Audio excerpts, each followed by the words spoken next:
Chapter 52, Basic Blocking. This chapter is updated by Novels PL. Cheng Na left coolly yet again. No one dared to take her words for granted anymore. Their hesitation lasted only a moment and they soon divided themselves into two-person teams in order to start practicing. All of them had gradually begun to get acquainted with each other after 1 week. Inadvertently causing injury to a stranger because of misapplied force was one of their greatest worries, especially since they were engaging in one-on-one training with real swords. As a result, the first thing everyone did was look for an acquaintance or a classmate, or at the very least, someone who stayed nearer to them in the dormitories. None of them took the initiative to seek out talented students. The acting monitors went through the same process and formed pairs after a brief discussion. An awkward problem soon appeared, because a few minutes later, Cheng Ming and Xiaolin were the only ones left without a partner. No one dared pair up with Cheng Ming. Aside from his high strength value and LV3 basic swordsmanship,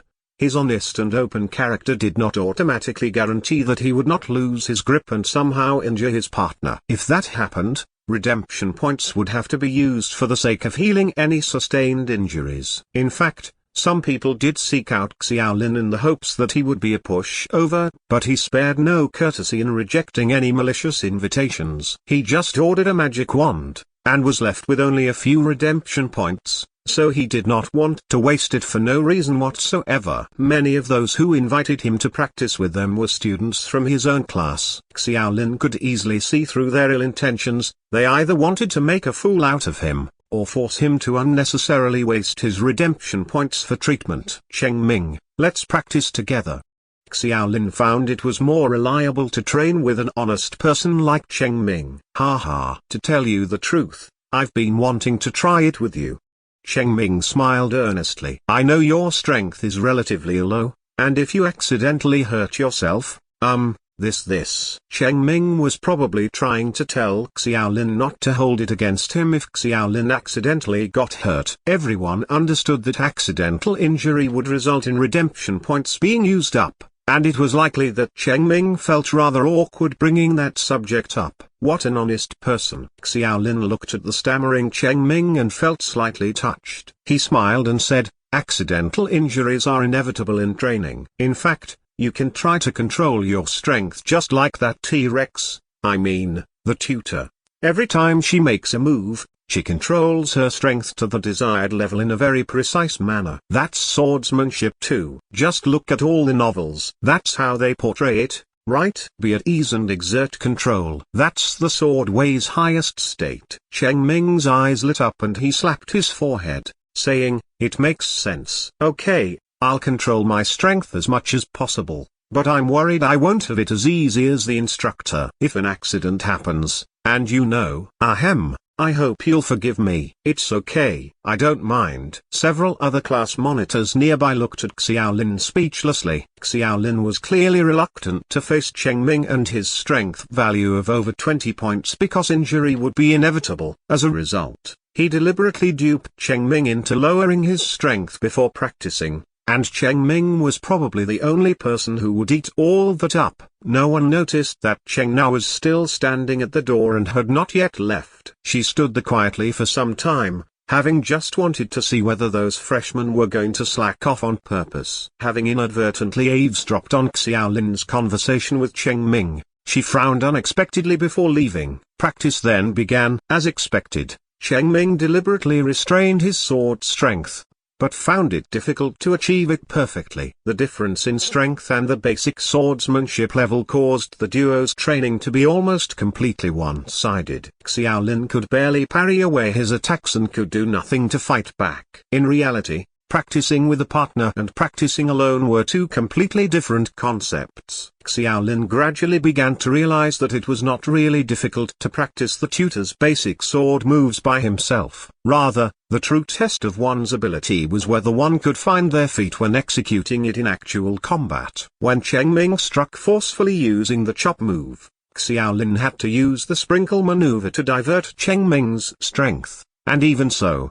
only barely managed to escape injury. It was important to execute the sprinkle move in a standardized manner. For example, the sprinkle move could only be executed at its finest when his strength was concentrated on the front of the blade before drawing it in an arc across his body. If he used other basic moves, such as point or cloud, or when his sprinkle move was not accurately performed, it would either result in the sword being knocked from Xiaolin's hand or Cheng Ming's blade giving Xiaolin a superficial cut. Fortunately, the wound was very minor, and Cheng Ming did not exert all of his strength as agreed in the beginning. Xiaolin did not receive treatment immediately. The training hall's treatment system had a detection mechanism in place. It would be forced to start if it discovered a fatal or serious injury, but in the case of minor injuries, the injured person would be asked whether or not medical treatment was required. Xiaolin refused and gritted his teeth before resuming training. Those around him could not help but revel in the tragedy with gleeful expressions. The discrepancy in strength between themselves and their partners was not nearly as big as Xiaolin and Cheng Ming's. Cheng Ming's moves were swift,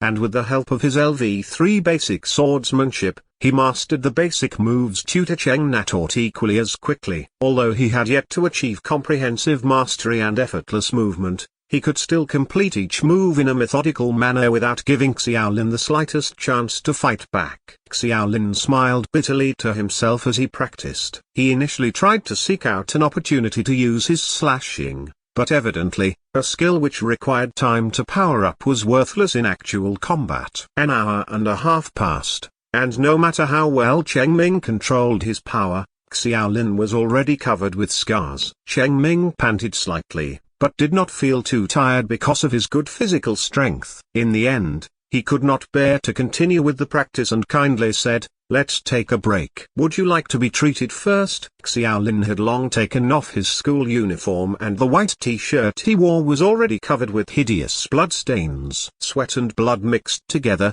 making it even more painful when it stuck to the wounds. Xiaolin did not intend on ignoring Cheng Ming's words on purpose, but the truth of the matter was that he was completely drained of all strength. It took him a while before he spoke weakly. "Heal me." The creamy white beam of light immediately descended from the ceiling and covered Xiaolin's entire body. It was warm, comfortable, and felt like a hot spring. The wounds and pains all over his body disappeared instantly, and the light faded away after just a few seconds. Save for the bloodstains and tears on his shirt, traces of his injuries were all but gone. "It's mystifying," Xiaolin exclaimed, but soon felt another headache coming.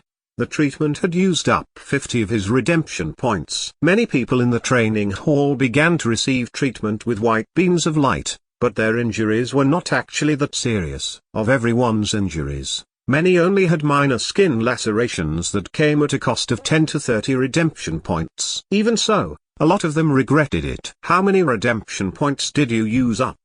Cheng Ming asked concernedly, with the other acting monitors pricking up their ears immediately. 50. "That much?" Cheng Ming immediately felt guilty and annoyed. "It's all my fault. I really did try my very best to keep my strength value below 10, but it's crazy difficult to get right." Although Xiaolin did not have as accurate an eye as Cheng Na, he felt that Cheng Ming displayed at a strength value between 10 and 20 in those earlier strikes. Coupled with Cheng Ming's LV3 basic swordsmanship, it was no surprise that Xiaolin was beaten up to that extent. "No, I think I'm the one who should thank you." Xiaolin did not blame the honest Cheng Ming, who had done his utmost best to control his strength. Xiaolin would have been maimed if Cheng Ming's strength value was more than 20 points. Xiaolin glanced at the countless shifty, yet attentive gazes cast on him from all around. He decided that he might as well not hold his voice back and patted Cheng Ming's shoulder very cordially. After a chuckle, he said, "Thanks to you, my basic swordsmanship has reached level 3, and I even mastered basic blocking." Chapter 53, Elemental Affinity. This chapter is updated by Novels PL. After 1.5 hours of fierce sword fighting, Xiaolin had to pay a hefty price after his entire body was covered with wounds from Cheng Ming's sword. The cost of treatment was 50 redemption points and he still felt exhausted, even after his injuries were successfully healed. The healing in the training hall was only effective for physical injuries. They did not eliminate inner fatigue. Nevertheless, he gained a lot during that period too. His basic swordsmanship was finally upgraded to LV3. His strength had also risen by 1 point, and he even gained a pleasant surprise. Xiaolin received a prompt from the central computer, stating that he had successfully mastered basic blocking LV1 after repeatedly resisting attacks that surpassed his own power. Basic blocking allowed one to use weapons and block the enemy's attacks. The effect was to reduce damage or even avoid damage, making it a defensive skill. Those who were earlier reveling in Xiaolin's rough treatment twitched their lips. From the looks of shock and speechlessness throughout the hall, Xiaolin ascertained that he was probably the only one who had mastered basic blocking. In the central computer's explanation, Xiaolin had successfully resisted attacks that were beyond his own strength. In other words, the strength gap was the main factor, because the gap between other student pairs was not as large as that of his and Cheng Ming's. In fact, there were only a few times whereby Xiaolin managed to really successfully block Cheng Ming's attacks. After all, the difference in their strength was too much, and their basic swordsmanship was also separated by 1 level. Most of the time, his sword would either be knocked to the ground or he would suffer a physical injury. Xiaolin therefore felt that the learning efficiency his SS-level talent provided played a more critical role, allowing him to master basic blocking in such a short amount of time. "Do you want to continue?" Cheng Ming asked. "I'm a bit tired. I think I'll head to basic meditation now," Xiaolin said as he rubbed his wrist and smiled. The joints in his wrist were still sore and numb, which made it inconvenient for him to continue practicing swordsmanship. The pressure from training with Cheng Ming was greater than he expected. After leaving the swordsmanship training hall, Xiaolin walked directly to the meditation hall in Zone B. Just after turning a corner, he saw Cheng Na in the black leather jacket leaning against the wall, narrowing her eyes at him. Xiaolin's face betrayed his shock.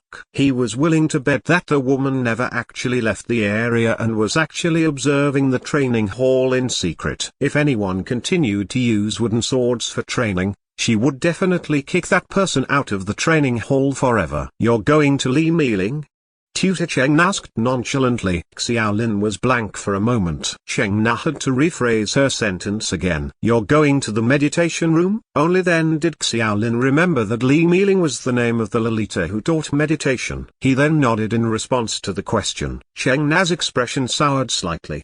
"Do you know Song Junlang, head of the logistics department?" "I guess you could say that." Xiaolin smiled bitterly and thumbed his nose. He already had a guess as to what the T-Rex was going to say. "I was supposed to ban you from my classroom last week, but then a lot of people called me and I also received a strongly worded notification from the student union. In the future, you can choose to come to my classes, or not to. No one will interfere with you again." Cheng Na did not continue further. A proud person like her would probably think it an insult, and a touch of anger appeared on her flawlessly fair face. After a while, Cheng Na continued, but in a more indifferent voice. "I hate useless and unproductive people. You can pull some strings with your connections and slack off, but I swear that people like you will be forced to return to Earth after your freshman year ends. Of course, it might also be possible that your lifespan will be exhausted during the monthly exam. Dawn Academy is a place to realize your true strength, and I don't care who the hell you are. It makes no difference if you're a rich kid from Earth,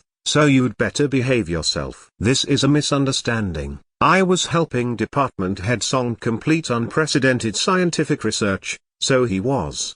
Okay." Xiaolin could not even when sullenly noticed Cheng Na turn to leave, allowing him only a glimpse of her slim back. Never in his life did he expect to be regarded as a rich kid, and he was unsure whether to laugh or cry after what happened. Song Junlang promised Xiaolin to help him coordinate his course schedule so he would not be too tired from rushing here and there because of his absenteeism.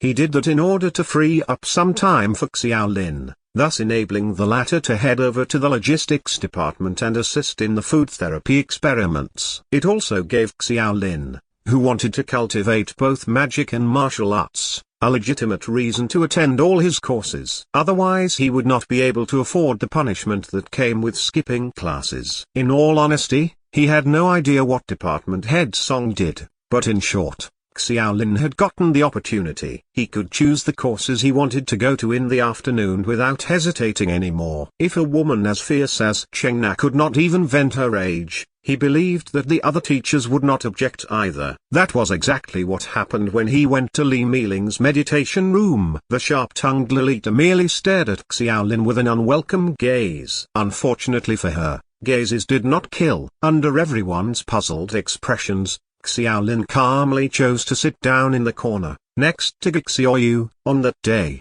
the students were not left to their own devices to meditate. Like how Cheng Na taught them basic sword moves that morning, if none of the teachers actually taught anything substantial, the academy might as well let the students study by themselves. It would have been much more convenient that way too. There are 4 basic elements in the world: water, fire, wind, and earth. I've already mentioned these in the last class, and you've all entered your meditative state too. So, the topic I'm about to talk to today will be elemental affinity. As she said that, Xiaolin made a point to observe the entire meditation room. At least half the students buried their heads in shame, evidently because they had not entered a meditative state yet. Only half of the people actually succeeded after a week, but Li Miling did not seem too keen on holding back those who were successful. The course went on still, and the Lolita gave everyone a detailed explanation about the definition of elemental affinity. It had many properties, such as the speed of casting spells and the spell's power. Everyone's elemental affinity was different. When first entering a meditative state, the elements in that meditative realm were all jumbled up. In the future, however, they had to distinguish each element during the meditation process. Xiaolin paid close attention. Compared to pure melee training, he actually preferred the mysticism associated with mysterious spell courses. Whenever he played online games, he usually also chose the mage characters. At the end of the lesson, Li Miling gave them some time to practice their meditation again. Xiaolin was already at LV1 basic meditation. His intelligence value had also increased by 1 point. He soon entered a meditative state moments after sitting cross-legged. Meditation was a wonderful state to be in. He was practically free from all his worries, but it could be better described as entering a new microcosm, one that had an abundance of elemental particles. A person's mind was still very clear during the meditative state. Xiaolin immediately noticed a long, dark river where the elements were in a fuzzy and messy heap. Countless elements were bound tightly together to form a faint cluster of light, drifting around in a haphazard rhythm. The elements he felt during the initial meditation were clear and definite, but a simple bit of critical thinking allowed Xiaolin to understand why. He had replicated the LV10 basic meditation skill from Wu Qin, and LV10 also happened to be the highest level for basic meditation. Chapter 54, The Wand is Complete. This chapter is updated by Novels PL. After all, basic meditation LV10 was different from basic meditation LV1. LV10 allows meditators to clearly distinguish each element,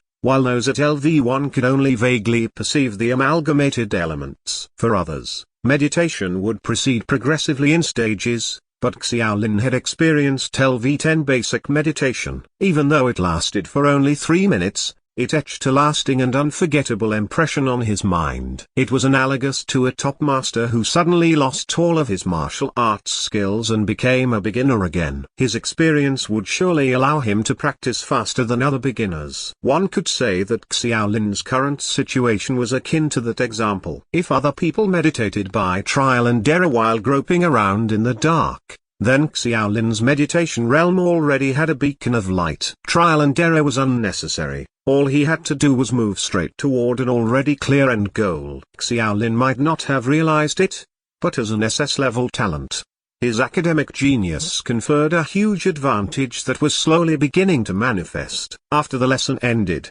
Xiaolin's meditation had increased by 30 XP. It was now basic meditation LV1, 81 hundredths. The speed at which that happened shocked him. Even with his 100% efficiency, he had only meditated for an hour, while a genius like Gixioyu needed 2 lessons to upgrade her basic meditation to LV2. At that speed, Xiaolin felt that he was not much different from Gixioyu. As the students left the meditation room, They unwittingly exchanged their meditation experience with each other. Xiaolin walked behind and listened silently. He was rather surprised to discover that everyone's meditation realm was actually very different. For example, after Xiaolin entered meditation, the realm he perceived was a starry sky similar to a galaxy, where the elements were just like the stars in the sky. Not everyone's meditation realm was the same. Some saw the ocean, the sky, a forest, a desert, or sometimes just a dark hut. Teacher Li Mealing mentioned that meditation was a manifestation of one's personal consciousness. There were 1,000 different interpretations of Hamlet by 1,000 different readers, and the same principle applied to meditation. Different people had different consciousness, and it was only natural for them to have a different concept of elemental microcosms. The Lolita explained meditation from its definition and concept, but she never mentioned a single word about the specific process. It was not that she was incompetent, but rather, her own meditation experience may not be suited for others. Xiaolin somewhat understood why spell courses were more difficult to learn than melee courses, and why the number of mages was far less than actual warriors. Such conceptual consciousness was undoubtedly several times more difficult than combat training with real weapons. Mages and magic are just so cool.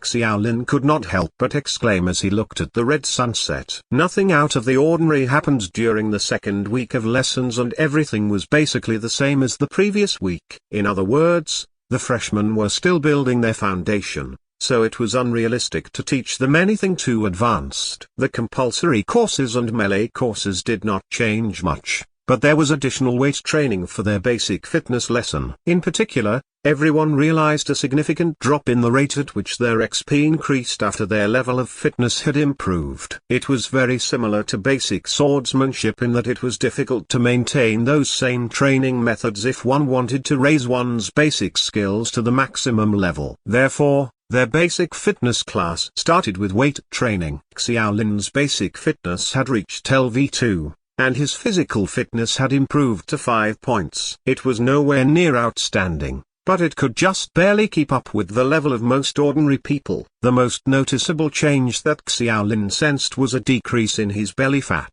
Of course, he also knew that the amazing result owed much more to the therapeutic effect of the hybrid iron comb chicken. Xiaolin took the initiative to propose doubling weight training during the class, but the response was very lukewarm because his fitness was completely depleted about halfway through the lesson. Xiaolin left the training hall and went to the classroom for basic perception, and no one stopped him because of his relationship with department head Song. Afternoon classes lasted for 4 hours, but Xiaolin only used 2 for each class. With the help of his academic genius talent, the effects of his training were at least on par with everyone else. It was advantageous for him because it allowed him to continue his magic martial arts dual cultivation. The basic perception class continued to develop the students' hit rate, but no one knew how to use magic at that stage. Those who had a novice wand ran out of juice fairly quickly and were unable to cast energy bombs. Just as Lurangia mentioned, once theoretical knowledge for perception was completed, Xiaolin's basic perception had reached LV1. From then on, however, leveling up necessitated the use of spells. Doing so would also accelerate the rate at which the students could increase their meditation level, as did their basic focus lesson during the same week. Most of the time, spell-related courses were for students to conduct their meditation training. Xiaolin's elective was basic body technique, and he also went for class that week. It was a course that mainly cultivated agility, comprising physical flexibility, physical coordination, and control. The basic lesson was also very simple, and most of the content was familiar training. For example, quick walking on a balance beam, standing on a balance board, making a perfect landing after doing a trampoline jump, and so on. They were not difficult, but they were still strenuous if one wanted to properly execute them. If spells relied on intelligence, then close combat relied on physical fitness and strength. Agility comprised a blend of auxiliary attributes, which was why many did not value it that highly and chose not to take it. Xiaolin's after-school life did not change much either. In addition to checking the forum at night, he also started doing meditation training in his dormitory. though the efficiency of his meditation was severely reduced because of the daytime fatigue and the fact that he was not inside the dedicated meditation room. Even so, the passive effect of his academic genius talent narrowly made up for those deficiencies. Over the weekend, Xiaolin received a reply from Lurangia, saying that the new ice bullet wand he ordered was successfully completed. Following their agreed-upon location, he went to the third year's dormitory building, though was unable to enter because he did not have enough authority. As a result, he could only wait at the entrance. Some suspicion was aroused when a boy in a green freshman uniform came out on patrol in front of the third-year dormitory building. It was not until Lurangia hurried out that the passers-by felt at ease. Lurangia specialized in providing weapons to the freshmen and was considered something of a celebrity among the juniors. Lurangia was very young, and seemed to be younger than Xiaolin, even though he was in his third year. Nevertheless, there was no specific age limit for enrolling into Dawn Academy. Lurangia had tousled hair, gold spectacles with thick lenses, and had 2 dark circles under his eye. Xiaolin sensed the familiar traces of an otaku on the guy. Chapter 55. Upcoming monthly exam. This chapter is updated by Novels PL. The two of them did not exchange many conversations when they met. After the goods were delivered, the young man hoisted his laptop and asked Xiaolin to pay the balance on the spot. With that, the transaction was completed. Before leaving, Lurangia handed his business card to Xiaolin. One could see that it was self-made at a glance. In addition to his name and phone number, there was also a rather unattractive business introduction: custom-made weapons and equipment available made to order for freshmen and sophomores. This branch of enchantment that I chose is relatively niche. Haha. Lurangia smiled shyly. Of course,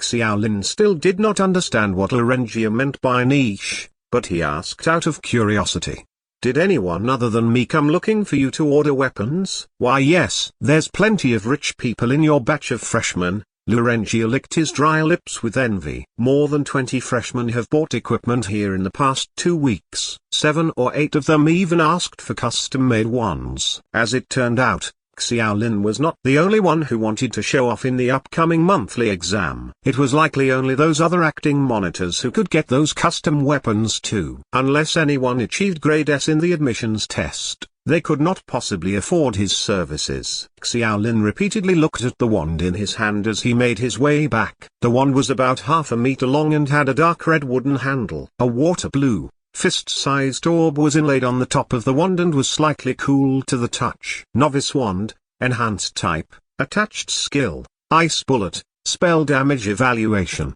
grade F. After striking the target, their attack and movement speed will be reduced by 25% for 3 seconds. Xiaolin was more or less satisfied with the wand. Upon seeing that it was still early, he decided to go to the training hall to have a feel of releasing the spell. The academy had prepared a special training hall for students in the spell class, but the hall was empty during the first lesson, when everyone had basically not yet met the requirements for learning spells. When Xiaolin went there, however, the roar of explosions coming from the hall could be heard from afar. He was obviously not the first person to go there to train spells. He pushed the door and entered, but hardly anyone was in the hall. More precisely, there were only 3 individuals including Xiaolin himself. The other 2 were Xiaoyu and another long-haired girl in a cape. Xiaolin's arrival caught the eyes of the 2 girls, but their gazes stopped for less than a second on him before quickly turning to continue focusing on the spell practice at hand. Xiaoyu was a person of few words, while the other long-haired girl was someone Xiaolin vaguely had an impression of. He had seen the girl a couple of times in meditation class and also spotted her with Cheng Ming in the lounge area of the dormitory on occasion. She appeared to be an acting class monitor as well, but both sides seemed to have no interest in getting to know each other. As a result, other than remembering how she looked, Xiaolin never actually said hi to her. The training hall for spells was different from the large and empty swordsmanship hall. Many single rooms were separated by glass, and each room was about 100 meters long and 2 or 3 meters wide. The glass windows clearly looked to have been specially strengthened, as they remained intact despite the dull blasts resulting from the girls' spells. The biggest problem freshmen faced with spells was the hit rate. Once the spell was released, No one knew what the spell would end up hitting, so the room was designed specifically to prevent accidental injury. Xiaolin approached a single room and produced his newly acquired novice wand, ready to start experimenting. A wand enhanced with spells required only sufficient mental power to release it directly, without requiring the caster himself to learn the spell. Xiaolin's main focus of training was his accuracy. He also had to study his current meditation level and intelligence attributes, and how many ice bullets he could cast in rapid succession. His training used up nearly the entire afternoon, yet his hit rates were still far from satisfactory. His basic perception level was not high and he aimed purely by relying on his sight. At most, he was able to accurately achieve 80% of the hit rate against targets within 10 meters. The limit to his number of uses was worrying too. He could only sustain the spell for a maximum of 4 times if it was executed in quick succession. It was during the 4th bullet that Xiaolin saw blackness in front of him and he immediately collapsed to the ground. A few minutes later, he could only barely stand after supporting himself with the glass windows. He would then have to rest outside for at least an hour before going back in to cast more of the spell. As a black iron rank spell, the ice bullet was 1 level higher than the novice spells in the admissions test and thus consumed much more power. Xiaolin now knew that the attributes in Dawn Academy did not represent a certain aspect, but was actually an amalgam of multiple capabilities. The upper limit of his mental power was determined by the value of the intelligence attribute and the level of his basic meditation. In light of everything, however,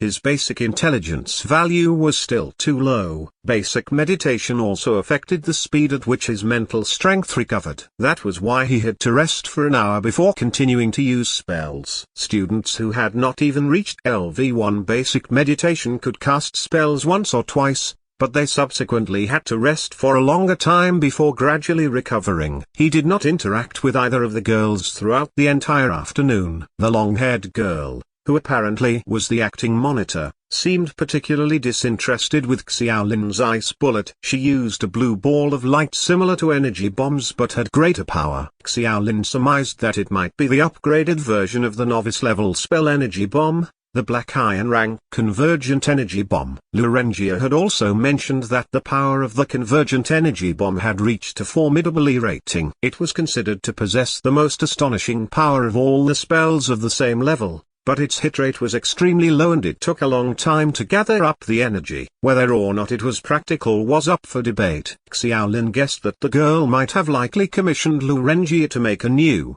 enhanced wand with the convergent energy bomb. On the other hand, Gixioyu merely trained her energy bombs throughout the session. The combination of her extremely high intellectual attributes and reasonably good basic meditation allowed her to produce energy bombs in a very skillful manner. One particular aspect that surprised Xiaolin was that the girl had actually used her bare hands to cast her energy bombs. It meant that Gixioyu had actually mastered the spell instead of relying on the wand's skills like other people. A person had to reach at least LV3 basic meditation before they could begin to learn the lowest level of novice spells. Xiaolin remembered that point being mentioned in class, which meant that Gixioyu's meditation speed was rocket fast. In addition to shock, Xiaolin unknowingly developed a curiosity toward Gixioyu. One could hardly imagine that a silent girl like her would possess such striking magical talent. He wondered, on more than one occasion, whether the girl actually possessed any hidden talents. Although the two of them were still friends as of then,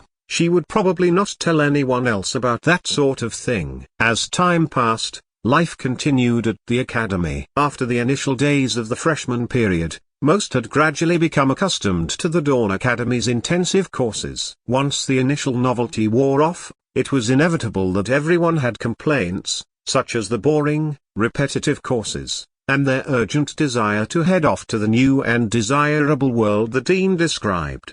During the first month, many people spent their time whining, but because they were left without a choice, they could only endure suffering. It reached a point where many people even forgot one extremely important event. On the other hand, the acting monitors, including Xiaolin, bore in mind the instructor's words from the beginning. At the end of each month, a test similar to the admissions test would be held. That test was also known as the monthly exam. In addition, The results of the 2 monthly exams would be included in the final exam for their candidacy as true class monitors. The freshmen would soon be welcoming their first monthly exam. We admit this fist-sized orb does make the wand seem rather big. There are no problems with respect to its length, but one could argue that this might better be called a scepter in light of that huge orb. However, since there were comparisons made with the wands used in the admission test, it is perhaps better to just say wand here. Chapter 56, Attribute Improvement. This chapter is updated by Novels PL. Name,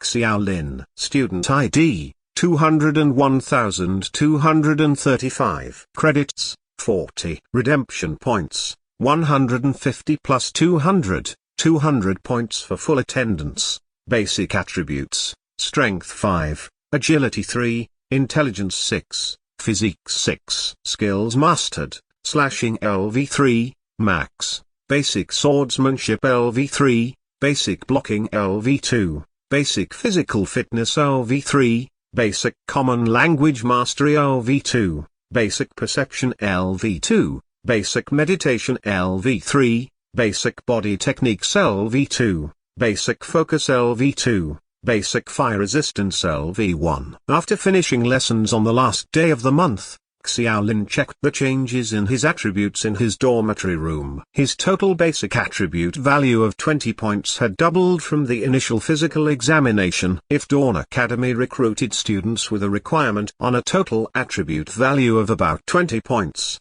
Xiaolin finally met the minimum standard. The effect of magic martial art dual cultivation was incredibly promising in the earlier stages.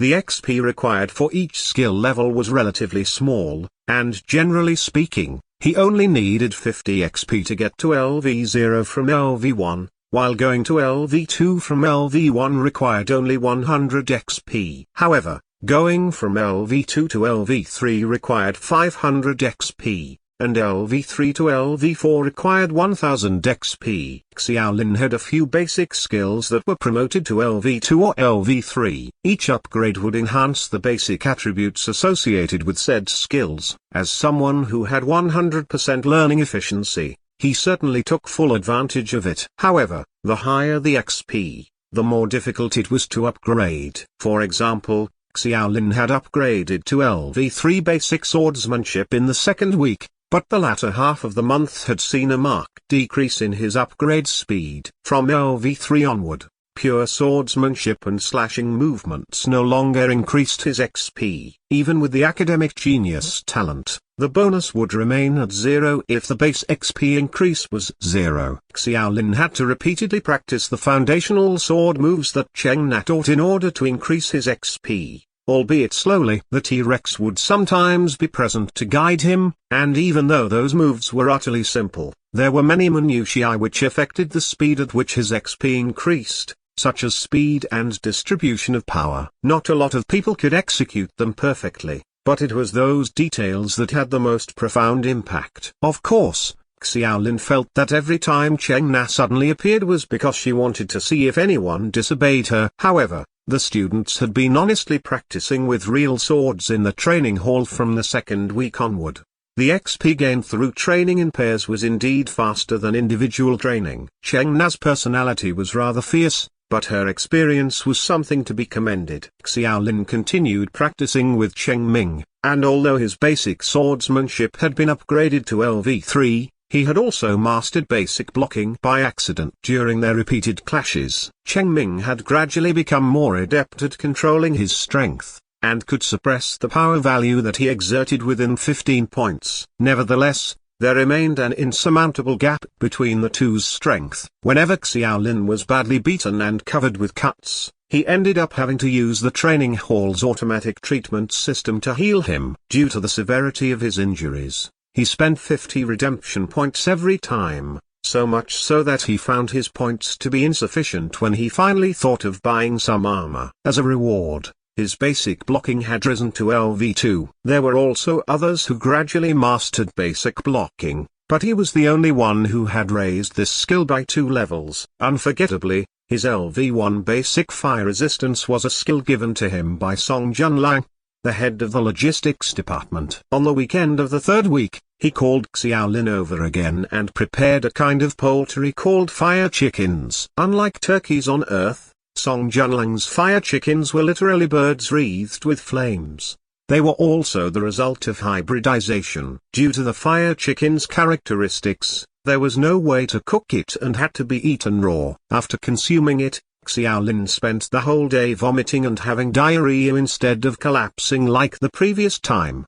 His legs remained limp until the next day. As a result, Xiaolin acquired the brand new skill of basic fire resistance LV1. Unastonished Song Junlang then comforted Xiaolin by saying that there was no other person in their freshman year who could possess that skill. The reason for that was because elemental resistance skills were extremely difficult to train, and such courses were often not offered until sophomore year. Department head Song felt that the diet's effects were very surprising. He originally thought that eating fire chicken would increase one's intelligence, or produce an elemental affinity toward fire, but in any case, he was very satisfied with the results of the experiment. Xiaolin did not waste his weekly opportunities for replication. When possible, he went to the sophomore meditation room to look for Wu Qin and replicate her maxed out basic meditation for 3 minutes worth of meditation. Nevertheless, as his level improved, the amount of meditation XP that could be increased each time became increasingly less too. He only gained 50 XP by the second time,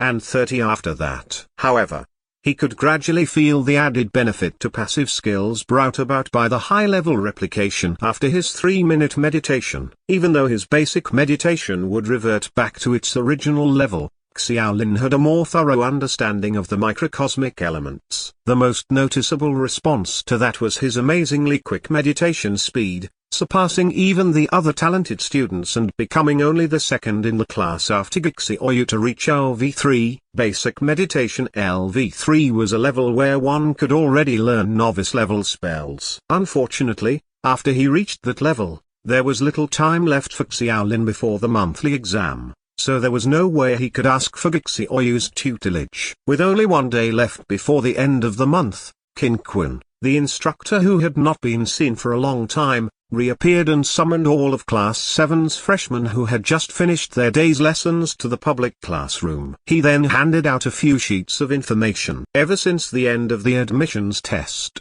Qin Kun rarely showed up in person other than to answer the freshmen's doubts within the forum. It was unsurprising, since the so-called instructors were also students and faced a lot of pressure too. After a month of life in the academy, the freshmen were no longer as naive and clueless as they were when they first entered the academy. They also knew that Qin Kun's term as an instructor was actually only 3 months, and the comprehensive evaluation of each class after the 3 months would affect the rewards instructors gained. Therefore, everyone's respect toward Qin Kun had diminished significantly since long ago. They communicated with each other after getting the information and had somewhat disapproving looks. I understand that some of you have achieved very good grades in the admissions test, but if you think that the monthly exam is equally as simple, you're very much mistaken. After passing all the information over, Qin Kun took a copy for himself, then walked to the podium and looked unhappily at the students whispering in the audience. His tone gradually became more solemn. Information about the monthly exam has never been provided in the past, but after the academy took into account your freshman's adjustment period, they decided to hand out all the relevant materials needed for the exam. This is so your life won't go to waste. You'd best be making the most of it, because this special treatment is only provided to freshmen. It is worth nothing that turkey in Mandarin is comma, which can be literally translated to fire chicken, equals fire, equals chicken. The name supposedly comes from the red flap of skin under their necks. In this case, Song Junlang's bird is not a turkey, but a chicken that's on fire, a literal fire chicken, if you will. Chapter 57, Sunset Canyon. This chapter is updated by Novels PL. Qin Kun emphasized the phrase "so your life won't go to waste," prompting everyone to immediately put on a serious look. One death in the exam would deduct 10 years of their life, but many people were actually quite confused. If Dawn Academy, an academy whose target was to colonize new worlds and ought to have armies or colonists specifically for that purpose, really had the ability to reduce one's life, Why would they needlessly waste the students' lives in an exam simulation? However, no one dared express their curiosity because of one reason: all things said and done, everyone still felt nervous regardless of whether their feelings toward the monthly exam was novelty, anticipation, or indifference. Xiaolin buried his head and looked at the data book in his hand. The first was a large color map titled Sunset Canyon. It was a topographic map with 1 to 5,000 scale. A series of markers with various symbols were beside the map, and as one could easily guess,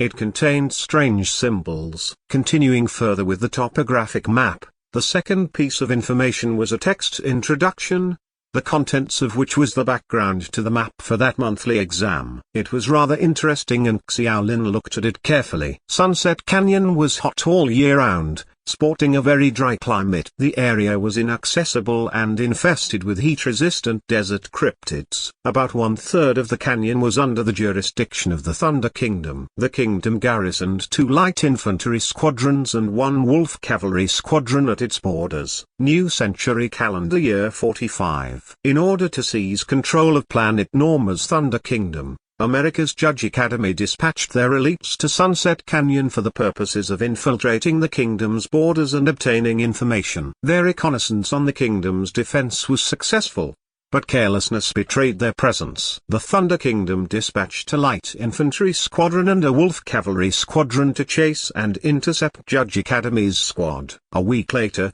Judge Academy's squad managed to escape the pursuit, inflict severe damage on the enemy, and bring back intelligence. The above was an introduction to Sunset Canyon's history. The so-called New Century Calendar was a brand new calendar set by education institutions who aimed to colonize Planet Norma. Its purpose was to distinguish the years in Planet Norma and Earth.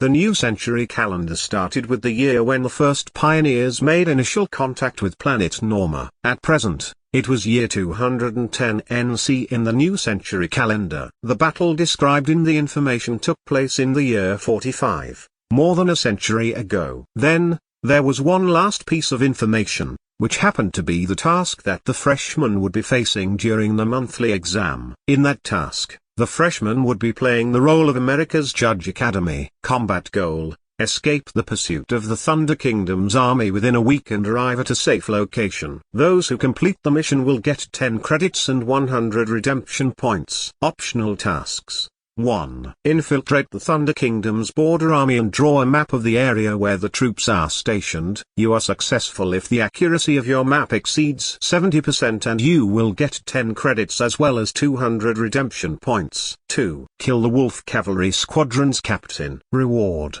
15 credits and 300 redemption points. Those were all the contents of that monthly exam. The amount of information contained in the handouts were quite weighty and there was silence throughout the classroom. Everyone either pursed their lips or concentrated quietly, digesting the information. Indeed, it was vastly different from the admission test. Xiaolin somehow understood why Qin Quan showed up in person to gather everyone together. A similar scenario happened to the other classes, with the instructors giving the freshmen a detailed explanation of the monthly exam. If I remember correctly, the Thunder Kingdom is a country that belongs to Planet Norma, right? Xiaolin thought for a while and tilted his head toward Gixioyu. Gixioyu pushed the frame of her glasses and whispered, "The Thunder Kingdom is a very small country that lies southeast of Planet Norma's main continent." In the year 48 NC, the capital of the Thunder Kingdom was attacked by the American Academy and the entire kingdom fell. After close to a century of governance by America, the territory of the former kingdom is now the main colony of the America's Judge Academy in the New World. After a pause, Gixioyu added, in a crisp tone, "It was mentioned in our history class." Xiaolin coughed a few times. Professor Dai briefly introduced that country in the third week of Planet Norma's sociology lesson. However, Xiaolin obviously did not pay much attention in class, and it just so happened that he ate Department Head Song's fire chicken the previous day. With all the vomiting and diarrhea, he was weak and drowsy throughout the entire lesson. Xiaolin changed the subject and said enthusiastically, They invaded the Thunder Kingdom in 45 NC and seized the capital in 48 NC. It only took them 3 years to conquer a country. The American Academy must be very powerful. That particular piece of knowledge had been explained in Professor Dai's history class, but for freshmen who only just arrived at the Academy, the concept of the new century calendar was still very vague. Gixi Oyu turned her head again and looked at Xiaolin with brightened eyes. The Thunder Kingdom had a population of about 1 million before it was destroyed by America. The country's area is about the size of a small to medium-sized city in our country, so their strength is very weak. This was all mentioned in the geography class. Xiaolin touched his nose and felt a little embarrassed. He had to admit that whenever it came to subjects requiring memorization, such as history and geography, he was hardly on the same level as Gixi Oyu, even with his academic genius talent. Are we really going to the New World for actual combat? Xiaolin raised his question to the instructor Qin Quan. Qin Quan looked rather displeased, but the questioner was a class monitor who had the right to put forth their own questions. Meanwhile, Qin Quan was an instructor whose responsibility was to answer those questions. He therefore suppressed his discomfort and explained, "It's now 210 NC, and it's been about a century since the Thunder Kingdom was destroyed by Judge Academy. It goes without saying that there's no way we can send you to Planet Norma for your monthly exam. You're still not yet eligible to enter the New World." Many people were disappointed. Qin Quan explained, "This so-called monthly exam is to create a completely realistic simulation space for reconnaissance, combat, and other tasks in various environments and under various conditions. It ensures that you are brought into a war zone that resembles the real deal as closely as possible, allowing you to adapt to battles in the New World. I prefer to call these monthly exams exercises rather than exams. It is a preparatory exercise for your future entry into Planet Norma's colonial army." Those remarks gave the entire class a big shock. In comparison, the admissions test was simply a test on a very small scale. As acting class monitor, Xiaolin continued to ask, "In other words, we'll be playing the role of Judge Academy in this monthly exam, I mean, this simulated exercise, and we are to do what they did in the past?" "Yes, of course. You can also do better than what they did in the past. For example, when gathering intelligence, one of the mistakes their academy committed was getting detected by the border army's scouts. That was the reason for the pursuit," Qin Quan affirmed. "But we're just freshmen. How can we compare to America's elite students?" someone questioned. Qin Quan snorted. "When the earliest colonists invaded Planet Norma, their team was not only small, but they were generally very weak too. Although the team from Judge Academy is remembered as elites, their strength was only around black iron and bronze. Of course, that was already considered outstanding enough at the time. Is it difficult to face an entire army? We have only a few people in one class. By the way, will our entire freshman year be taking the exam together?" someone asked. Qin Quan replied somewhat sarcastically, "Dream on. This is an exam that will be taken by each individual class. Look clearly at the combat objectives in the handouts. It's not asking you to go to war. If you're proficient enough in history, you'll know that this was one of the most well-known reconnaissance operations in the history of colonization. Judge Academy relied heavily on their findings to push deeply into the heart of the Thunder Kingdom and destroy their elite troops. Until now, many of the world's colonist academies continue to simulate this battle, be it for freshman or sophomore exams." Chapter 58, Life Water. This chapter is updated by Novels PL. The corners of Xiaolin's eyes twitched suddenly. "Freshman or sophomore? What you're saying is that other colonial academies use the contents of this exam for their sophomores too?" "Wait, I think that's it." Back then, the members of Judge Academy had strengths between black iron rank and bronze rank, which indicates that the Thunder Kingdom's army should at least be at this level too. How can an examination of this level be used against freshmen? That isn't something that concerns you. Even though this monthly exam's simulated battle will be reconstructed as realistically as possible to actual events, it won't turn out to be exactly the same. For example, the formation and location of the kingdom's border troops will be arranged at random. the enemy's strength will also drop to the same level as yours. Qin Quan's quick explanation relieved everyone of their worries, but Xiaolin noticed a solemn and helpless look between the instructor's eyebrows, which left Xiaolin feeling as though the exam was not as simple as it was made out to be. Xiaolin actually had more doubts, but he did not ask any further questions. He felt that an instructor might not know that much anyway, and besides, he had a frosty relationship with Qin Quan. After that, Qin Quan briefly explained the key points to note for the monthly exam, glossing over and even overlooking many of the details that were floating around in everyone's mind. For example, when entering the exam's simulated environment, they were not allowed to carry any other helpful information other than the weapons and equipment they owned. Even the map and data at hand was disallowed from being brought in, since Judge Academy's team had no map back in the day. Although allocating maps to freshmen in advance to familiarize everyone with the environment could be considered a surreptitious means to reduce difficulty, the Academy obviously did not intend to let the freshmen have it so easy. In another example, Qin Quan repeatedly warned everyone that the monthly exam was different from the admissions test. The simulation exercise was very real and 10 years of life would be deducted with each death. In fact, his purpose was not to scare them. There were still people who found it difficult to accept that regulation. Although a month went by in a rather dull and boring manner, many people had subconsciously treated the place like an ordinary academy. There are 3 objectives in the monthly exams tasks, but the truth is, there's another task in addition to this: to live. Even if you failed your tasks, it's better to live than to die. Qin Quan's words cast a shadow over many people's minds. There was no death penalty in the admissions test, and many people actually doubted whether the academy would actually implement such cruel regulations. At that point, it seemed inevitable. Xiaolin was not too worried about that for the time being. He still had a lot of life left, but he could not help but glance with concern at the indifferent girl beside him. Xiaoyu only had 2 years of life remaining, and it was something he had always been worried about. Xiaolin asked again, "When we enrolled in the academy, you mentioned before that there's a way for us to increase our life expectancy. Can you be more specific?" "This is also one of the points I'll touch on next." Qin Quan glanced at Xiaolin blankly and said, "Yes, Dawn Academy implements a system of simulated monthly exams, and although the difficulty is reduced specifically for freshmen, death is still unavoidable. Life water is currently the only item that can supplement one's lost lifespan and even increase one's maximum lifespan." "Life water?" Whispers were heard throughout the classroom and Xiaolin asked again, "How do we get it?" Qin Quan shrugged it off. "The official store in the forum. It's easy to find." "I've visited the official store,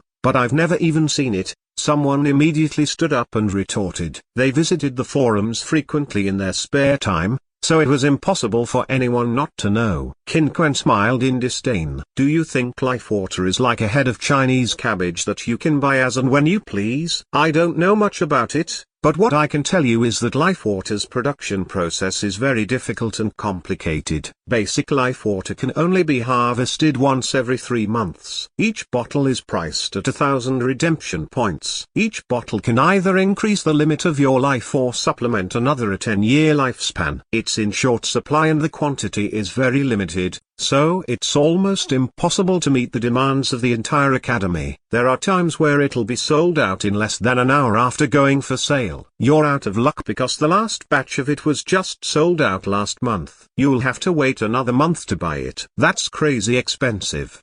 Xiaolin was a little surprised. The total redemption points one could get after obtaining grade S in the admissions test was only 800 points. In addition to the 200 points as reward for his perfect attendance, it amounted to exactly 1,000 points. That was only enough to buy 1 bottle. Those who could not get a high evaluation would likely only have the opportunity to save enough redemption points for life water after a couple of months. Xiaolin looked at the expressionless Xiaoyu and hesitated to say anything. After all, it was inappropriate to talk about it in class. There must be intermediate life water and advanced life water, right?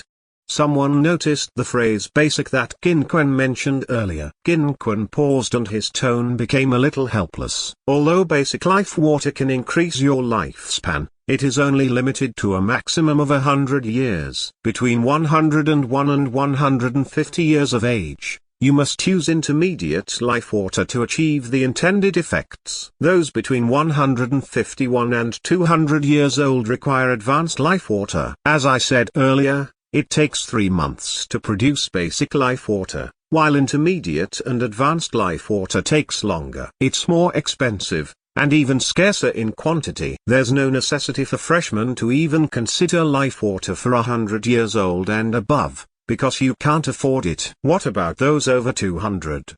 Someone asked. Qin Quan scoffed. 200 and above?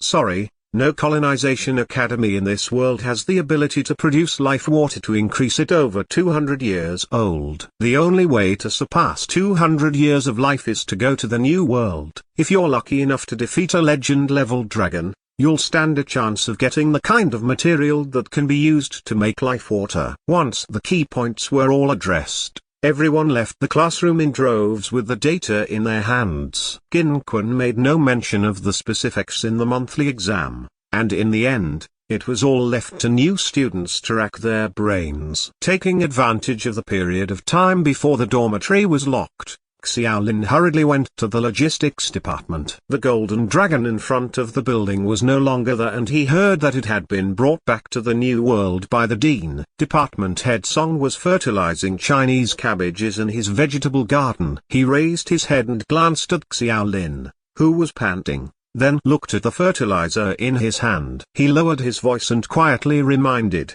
"Hush. Don't say anything. Don't scare them." "Scare who?" Xiaolin looked around in befuddlement and did not see anyone else, so he walked over and said, "Department head Song, I'll be taking my first monthly exam tomorrow." "Shut up." Department head Song whispered furiously. Suddenly, the cabbage garden began to emit a harsh and sharp howling sound, similar to the cry of a baby. Xiaolin was startled, especially after discovering that the howling sound was actually coming from the Chinese cabbage within an arm's length of him. "Quick, spray the medicine for me." Song Junlang gave Xiaolin a helpless look and hurriedly tossed the fertilizer he was holding. He took out 2 bottles of pesticide-like substances from the house, then threw one to Xiaolin and said, "Spray this right now." Xiaolin was a little confused. "What is this?" Song Junlang explained as he sprayed at the cabbage garden. "This is a powerful hypnotic. It's the same as the one that was given to you before. Hurry up and quit your nonsense. Spray it now. These are still seedlings, and they lose their nutrients if they are frightened for too long." Xiaolin's eyes twitched. The story of spraying hypnotic on cabbages would make for a ludicrously weird story, but he was somewhat immune to the strange hybrid species in Song Junlang's logistics department. Xiaolin grabbed the bottle of hypnotics and helped to spray it all over the cabbages. Chapter 59, Law. This chapter is updated by Novels PL. In the afterglow of the setting sun, the two of them hurriedly got busy for more than 10 minutes. After spraying the powerful hypnotic potion,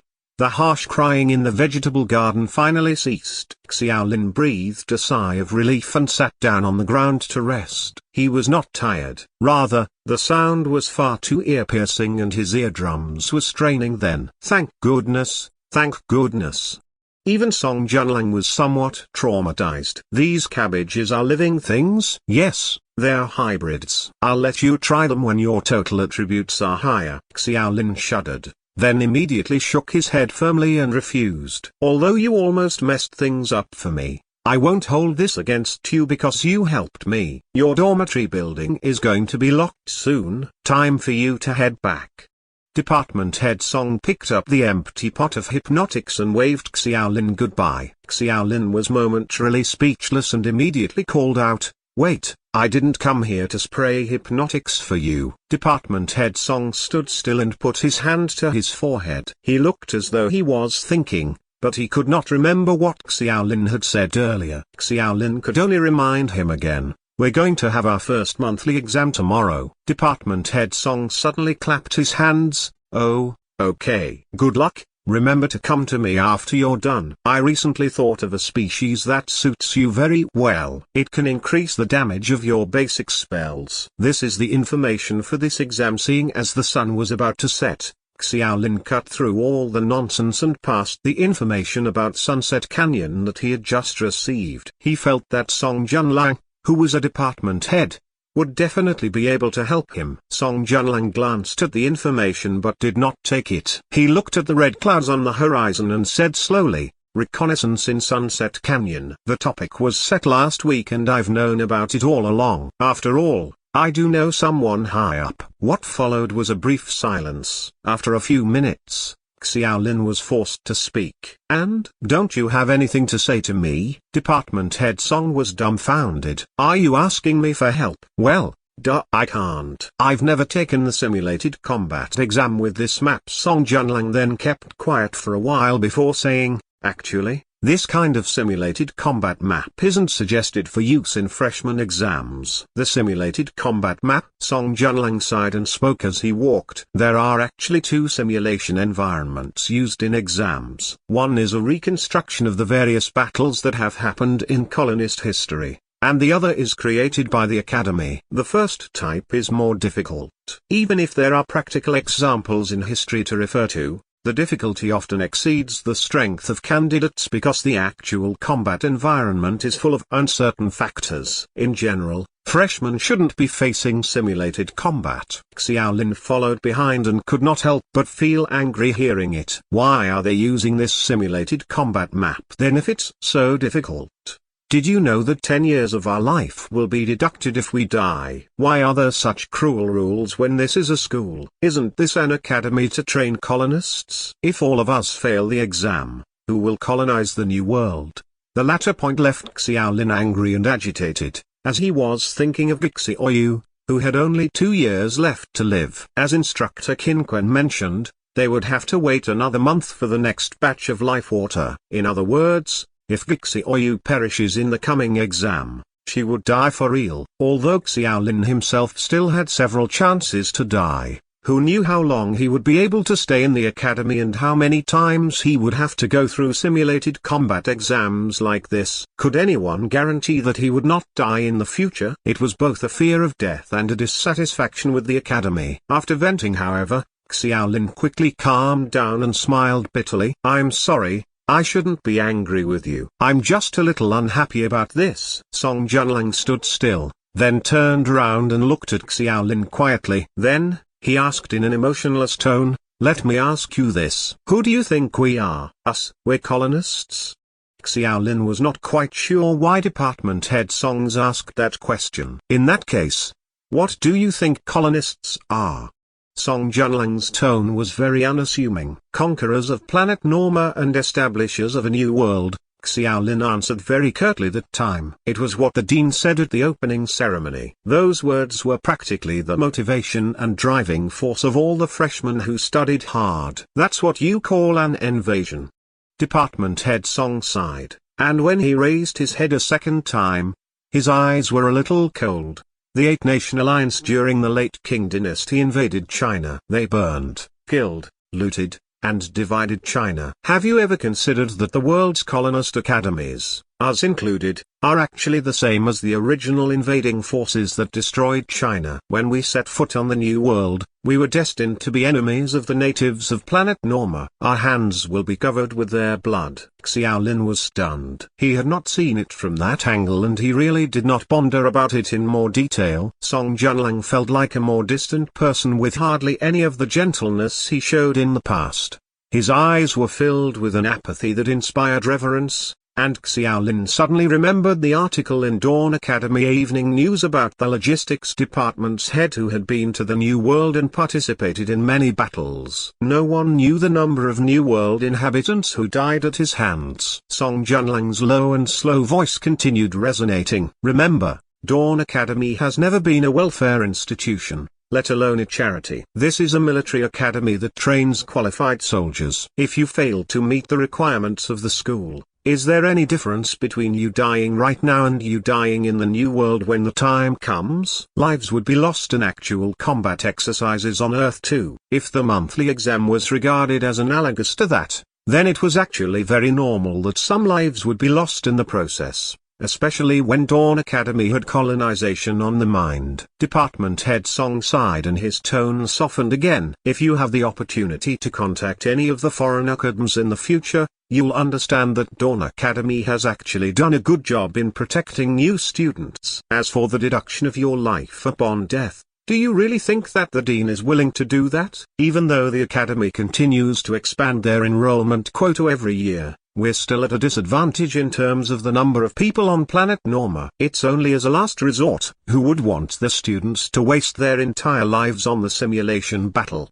The rule of deducting life points was indeed the main reason for Xiaolin's displeasure. Looking at Xiaolin's persistent eyes, Song Junlang shook his head reluctantly and sat on the ground. He faced the horizon of the setting sun and said, "A special teacher is the one who's supposed to be telling you all this when you finally go to the new world, but since you want to know about it so badly, I guess it doesn't hurt to tell you earlier." After thinking for a moment, Song Junlang rephrased his words and said, "In the beginning of colonial history, the pioneers had only one life. In addition, the physical quality of Earth's people were several levels worse than natives of planet Norma. They fought terribly in the colonial war. Those pioneers were extremely talented, but the disadvantage in terms of numbers was too great. Many people died just so they could gain a foothold in Norma until a prodigious pioneer appeared and used his unparalleled powerful talent to create a new law. The specific details of that law are no longer known,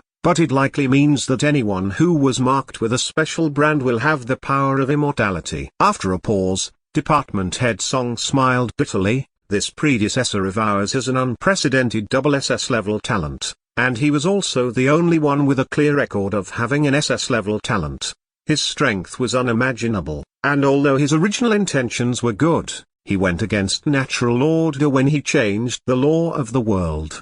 Despite burning his own soul and life as the price to pay for creating this law, he was still unable to fully realize his intentions. He failed to give the world true immortality, and a law like that is bound to bear a massive defect. Normal cabbages, that don't scream, are supposed to be living things too, right? Chapter 60, Origins of the Monthly Exam. This chapter is updated by Novels PL. The sun had completely descended below the horizon, leaving only a few reddened clouds. Before this, let me talk to you a little bit about science and law. Song Junlang pondered for a moment to construct his sentences and said, "The sun rises in the east, flowers bloom and wilt. There's growth, aging, sickness, and death. These natural laws are called laws. We are very much familiar with these laws on Earth and we take them for granted. When the pioneers set foot on planet Norma, they unexpectedly discovered that they could forcibly change those laws when their power was strong enough and when they reached a certain level. Of course, changing these laws is extremely difficult, and it comes with an even heavier price. The only one who has been confirmed to have successfully changed the law is our predecessor, who created the law of immortality for colonists all over the world." "Then what is the flaw of the law of immortality?" Xiaolin asked. "Don't you already know the flaws?" "True immortality is impossible to achieve. This law only gives colonists a chance to resurrect. On planet Norma, where the law has taken effect, all colonists branded by the Academy only have their lifespan deducted by 20 years. Wait." Xiaolin hurriedly stopped Department Head Song, and asked curiously, "It's only 10 years.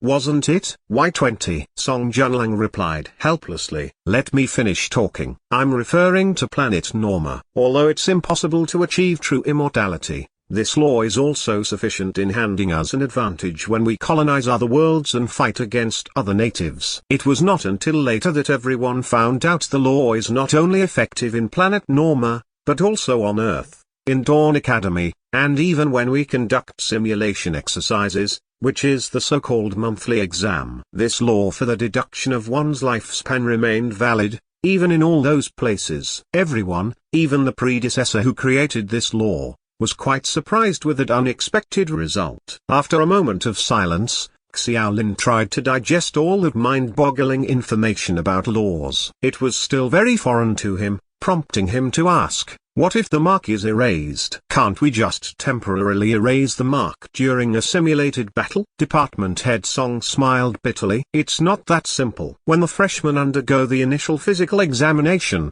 they will actually be automatically engraved with the soul mark. The law affects anyone who has that mark, but a person only has a once-in-a-lifetime chance of ever getting that soul mark. Once erased, it can never be engraved again. Those who are sent back to Earth will only get one chance to live, even if they one day return here. Xiaolin was still puzzled. Why do we still have the tests then? Song Junlang explained. When this amazing result was first discovered, Dawn Academy immediately terminated all mock exams in order to protect the students who had not graduated. More than 10 years later, however, Dawn Academy suffered even more losses in the new world. Even the limited amount of life water was slowly failing to keep up with the rate of lost lives, and we saw our highest number of casualties during Dawn Academy's war with the orcs. Casualties? Yes, death. Ridiculous, isn't it? Dawn Academy's deaths increased even more after the resurrection law existed. Song Junlang shook his head and sighed. After counting the casualties suffered during the war with the orcs, it was found that more than 70% of the deceased were students enrolled after the mock examination was terminated. I'm sure you can guess why. Xiaolin smiled bitterly. Is it the gap between new recruits and veterans? Correct. New recruits will always make up the largest number of casualties during a war. Everyone knows that because it's common sense. But no one is willing to bring it up. It's as though those who trained in the academy for a few years finally stepped out of their ivory towers. They're just students. They can't even be considered as soldiers. Even if there was a chance at resurrection, they would quickly waste away their lifespan because they had zero combat experience. Eventually, they died at the hands of the orcs.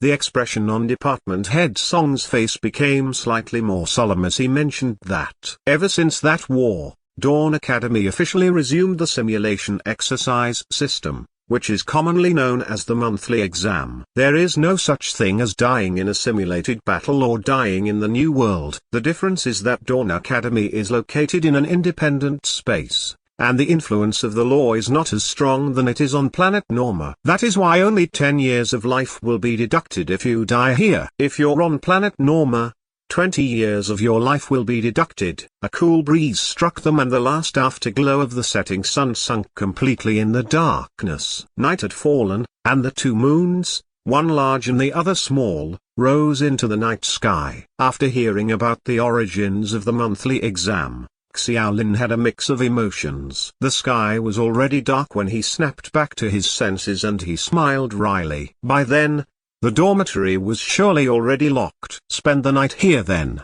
Song Junlang got up, patted the dirt off his body. He smiled. I can't help you in the exam tomorrow. After all, as I just said, it's better to die once or twice here than dying in the new world in the future. I understand. Xiaolin sighed.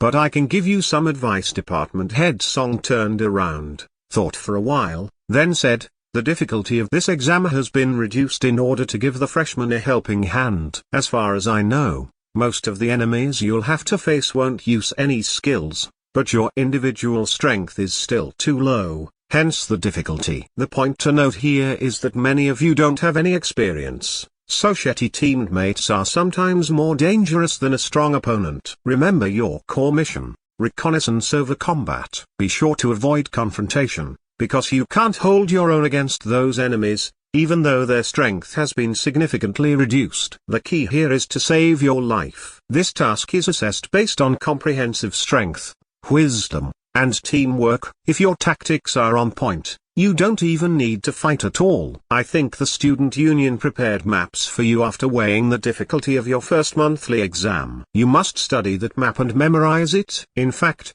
the difficulty was reduced by at least half after the map was provided. Didn't you say that you've never taken a test with this simulation? Xiaolin could not help but mutter. Song Junlang touched his nose and said somewhat begrudgingly, Ahem, I haven't. But this is America's classic battle, and when I was a guest at Judge Academy, everyone droned on and on about it for almost a week. It's hard not to remember it. Thank you.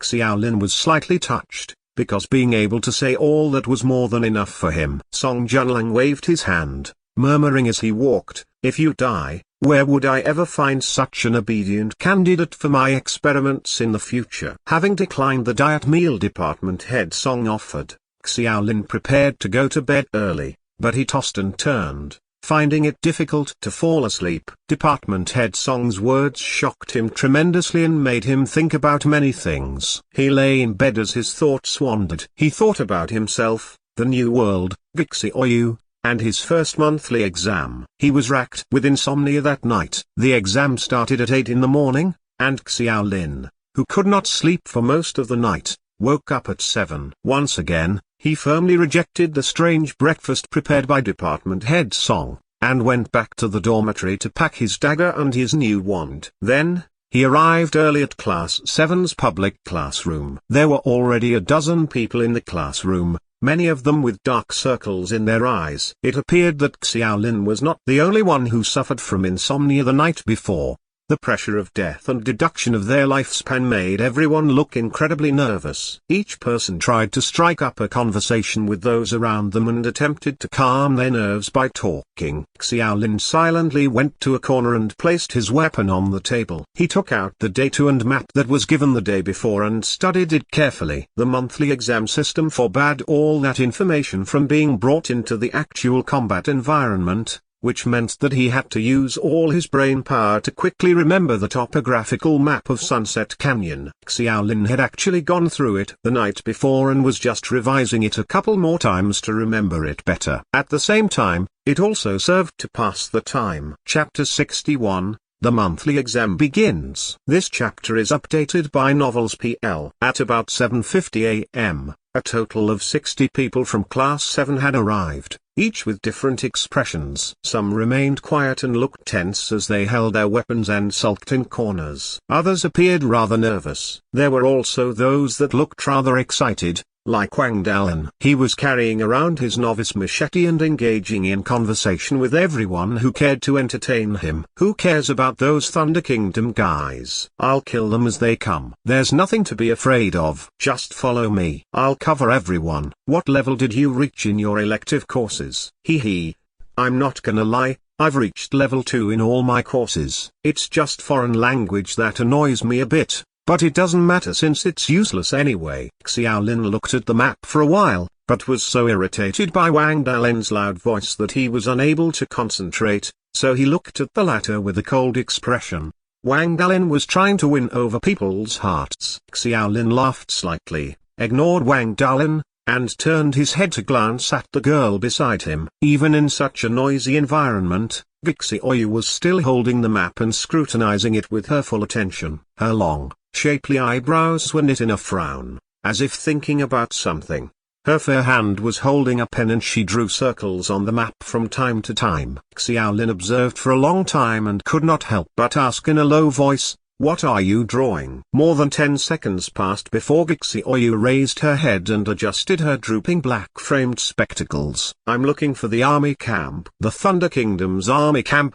One of the optional objectives of the combat mission was to draw a picture of the army's defense. To do that, one first had to find the location of the Thunder Kingdom's army camp. Gixi Oyu lowered her head again and pointed to the circles she marked on the map. She then muttered to herself, "The number of troops in the Thunder Kingdom is between 3,000 to 6,000. There's also the cavalry. It's impossible that they'd be stationed in a very narrow position, and they have to be close to a water source. The locations that meet this condition in this topographic map are actually very limited." Xiaolin opened his mouth and smiled wryly. "This is just an optional mission. Our main goal is to escape from Kingdom troops' pursuit. Survival is our bare minimum." "No. That's not right. If their cavalry and infantry are stationed separately, then all these locations might not necessarily be suitable." Gixi Oyu bit her lip and drew on the map again. Xiaolin sighed after being completely ignored. He was the only one who knew that the girl had 2 years left to live, but Gixi Oyu did not seem to care at all. She actually wanted to complete the optional tasks. Exploring the army camp's defenses meant that they would have to actively venture deeper,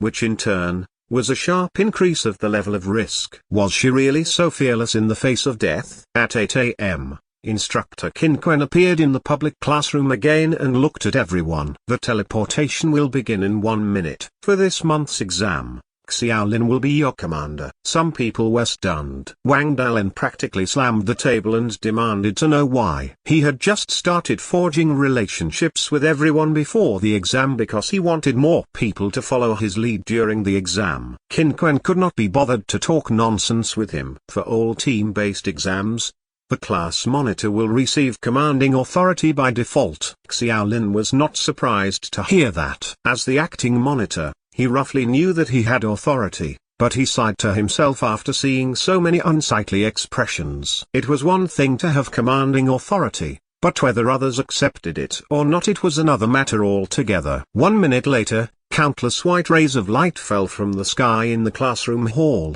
enveloping everyone in it. Most were either surprised or nervous when they saw that their bodies were disappearing quickly. Soon, the noisy classroom was empty. Xiaolin could only notice that his eyes were getting blurry. Once his vision became clear again, he found himself standing on barren red soil surrounded by open clearings. In front of him was the steep entrance to the canyon. The sun hung high in the sky, and the heat produced billowing heat waves in the unsheltered canyon. The freshman's monthly exam had officially begun. Time, 1 week. Map, Sunset Canyon. Combat goal: escape the pursuit of the Thunder Kingdom's army within a week and arrive in a safe location. Those who complete the mission will get 10 credits and 100 redemption points. This is a team-based task. If 30% of the class and above arrive at the safe location, the task will be deemed completed. Optional tasks: 1. Infiltrate the Thunder Kingdom's border army and draw a map of the area where the troops are stationed. You are successful if the accuracy of your map exceeds 70% and you will get 10 credits, as well as 200 redemption points. 2. Kill the Wolf Cavalry Squadron's captain. Reward: 15 credits and 300 redemption points. Condition for failure: 1. More than 70% of the class is wiped out by the kingdom's army. 2. The mission ends after 1 week. Warning: this is a simulation of actual combat. 10 years of life will be deducted for each death. Everyone's mind reverberated with the central computer's reminder about the mission. Although those contents had been known in advance with the information released the day before, it was obvious that there are some additional details in the official announcement that day. All 60 people in the class were there. In addition to the necessary weapons, everyone had an extra backpack, containing a box of compressed biscuits, a flask of water, a pen, and a notebook. That was the extent of the equipment they were provided. Once they recovered from the short post-transmission silence, someone asked, "Where are we?" What a stupid question. We're at Sunset Canyon. Your statement is stupid. I'm asking about our exact location in Sunset Canyon. The crowd had already started discussing and their gaze finally shifted to Xiaolin. Whether they accepted it or not, Xiaolin was acting monitor and theoretically has commanding authority. Xiaolin sat on the ground. He picked up his notebook and scribbled something quickly. Several other people were doing the same thing. They tried their best to memorize the canyon's topographic map before the exam, and had to quickly draw it before they forgot it. After a quarter of an hour, several people completed their drawings one after another. They then compared their results and made some improvements. The rough topographic map of Sunset Canyon was at least 70% to 80% complete. Many found it hard to understand why the academy forbade them from bringing any materials in. However, Xiaolin had no objection about that. After talking with Song Junlang, he had a deeper understanding of the monthly exam's significance. If it really was a simulated exercise, then it probably meant that America's Judge Academy had an incomplete topographic map too. We're probably here now, at Sunset Canyon's south entrance. Xiaolin pointed to the topographic map that he had drawn up quickly, but because his drawing skills were poor, almost no one could understand it except himself. How do you know that this is the south entrance?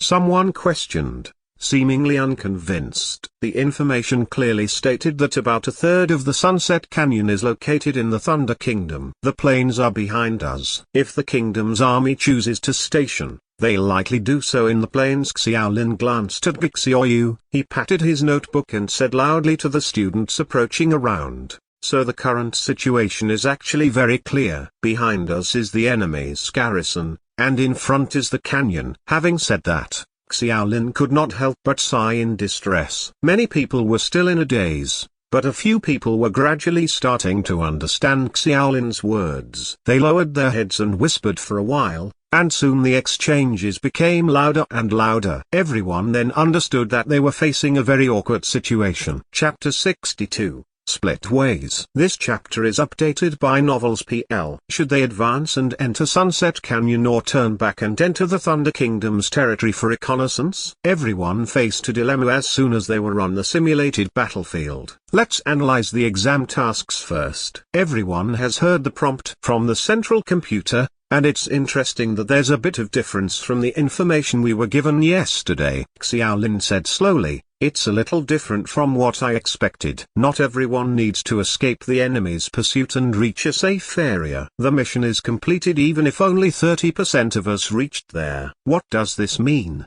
Someone still failed to understand. It means that 70% of us can be treated as expendable, as bait to corner the enemy. So the remaining 30% can safely pass through the canyon. Isn't that right, Monitor Xiao? Xiaolin frowned. He did not even need to look up to know who it came from. Wang Dalin and Xiaolin were at loggerheads during the admissions test, and Xiaolin later used his class monitor's authority to directly mute Wang Dalin on the Dawning Forum for a month. The two of them did not like each other in the first place, and Wang Dalin showed aggression toward the monitor's position, especially when everyone basically knew that Xiaoyu would assume the position. Based on strength, however, Wang Dalin, whose basic attributes were quite strong, would be a big threat to Xiaolin's position in the comprehensive exam 3 months later. The conflict of interest caused Wang Dalin to find every opportunity to attack Xiaolin. Xiaolin had to admit that Wang Dalin's analysis was correct, and when first saw that regulation, he immediately thought of that possibility too. Although the difficulty of the examination has dropped somewhat, both the instructor and department head Song had repeatedly emphasized that the strength of the Thunder Kingdom's border defense was still far superior to theirs. Therefore, it was absolutely necessary to avoid head-on conflict, but when facing enemy troops, it was better to assign some people as bait to confuse the enemy. It was clear that Wang Dalin mentioned that without actually having any good intentions. He had a distressed expression on his face as he waved his hands around. In that way, more students next to him came around and said loudly, "Everyone knows that every death deducts 10 years from your life span. Which one of you can guarantee that you won't die if you become bait?" The instructor also said that the army is stronger than ours. Many people immediately understood the truth of that statement. The decoy tactic could guarantee easy completion of the required tasks, but the price of a bottle of life water was 1,000 redemption points. It was definitely not worth risking accidental death. The sacrifice of a small number of people could be exchanged for the success of the entire mission, but such cohesion was all but absent in such a newly formed team of classmates. No one was willing to be taken advantage of by a small number of people and be sacrificed in vain. "What are you going to do, acting monitor?" "You're the commander of Class 7. Xiaolin's silence prompted a trace of emotion to flash across Wang Dalin's face. He deliberately emphasized commander and reminded others that Xiaolin was likely to make such a decision as the commander of that mission. As expected, everyone looked at Xiaolin with uncertainty. Wang Dalin's words were rather harsh, and whether or not Xiaolin actually planned to suggest the decoy plan, many people would be wary of it if it was mentioned so openly. As the acting monitor, Xiaolin was tacitly approved to be the commander of that mission, much to the displeasure of Wang Dalin. He could not go against that rule, but he could attempt to make others undermine Xiaolin and lose their trust in him. Even if he could sow a tiny little seed of doubt, Xiaolin would slowly become commander in name only. Xiaolin still did not respond and never even looked at Wang Dalin directly. He carefully looked at the notebook in his hand the entire time. It contained the topographic map that he drew quickly, because Song Junlang reminded him that a map was crucial in the simulation battle. He had forced himself to memorize the entire map since the night before, and at that moment, his drawing was the most faithful to the actual map. Even the icons were 70% to 80% reconstructed. Xiaolin's silence disinterested Wang Dalin,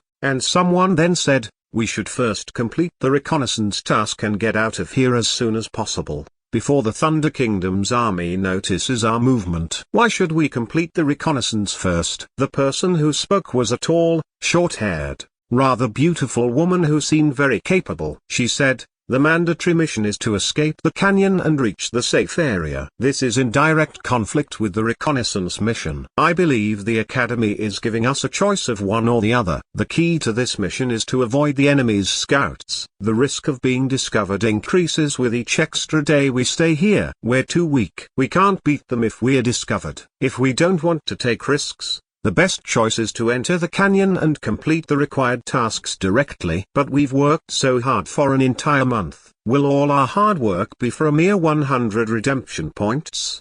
A sturdily built boy opined loudly. We should complete the first optional task while the enemy hasn't noticed us yet. Once that is done, we can all retreat. I'm sure we can ensure that most of the people here can leave safely. As for who would end up being killed, well, that depends on your luck. Then what about the last optional task? Kill the Wolf Cavalry Squadron Captain? That's out of the question. I don't think we can kill the Wolf Cavalry Squadron Captain. After all, we don't have any talented students in our class. Unlike the other class monitors, they're all talented students, and their strength is just inherently different from us. All we can do is give up this last task. Someone flashed their palms in helplessness. Although it is a bit dangerous, there's still a chance of success. If you want to get the redemption points, you'll have to take a bit of risk. I agree. Xiaolin occasionally looked up at some of the more enthusiastic individuals. Usually, he would use his class monitor's authority to check the changes in their attributes,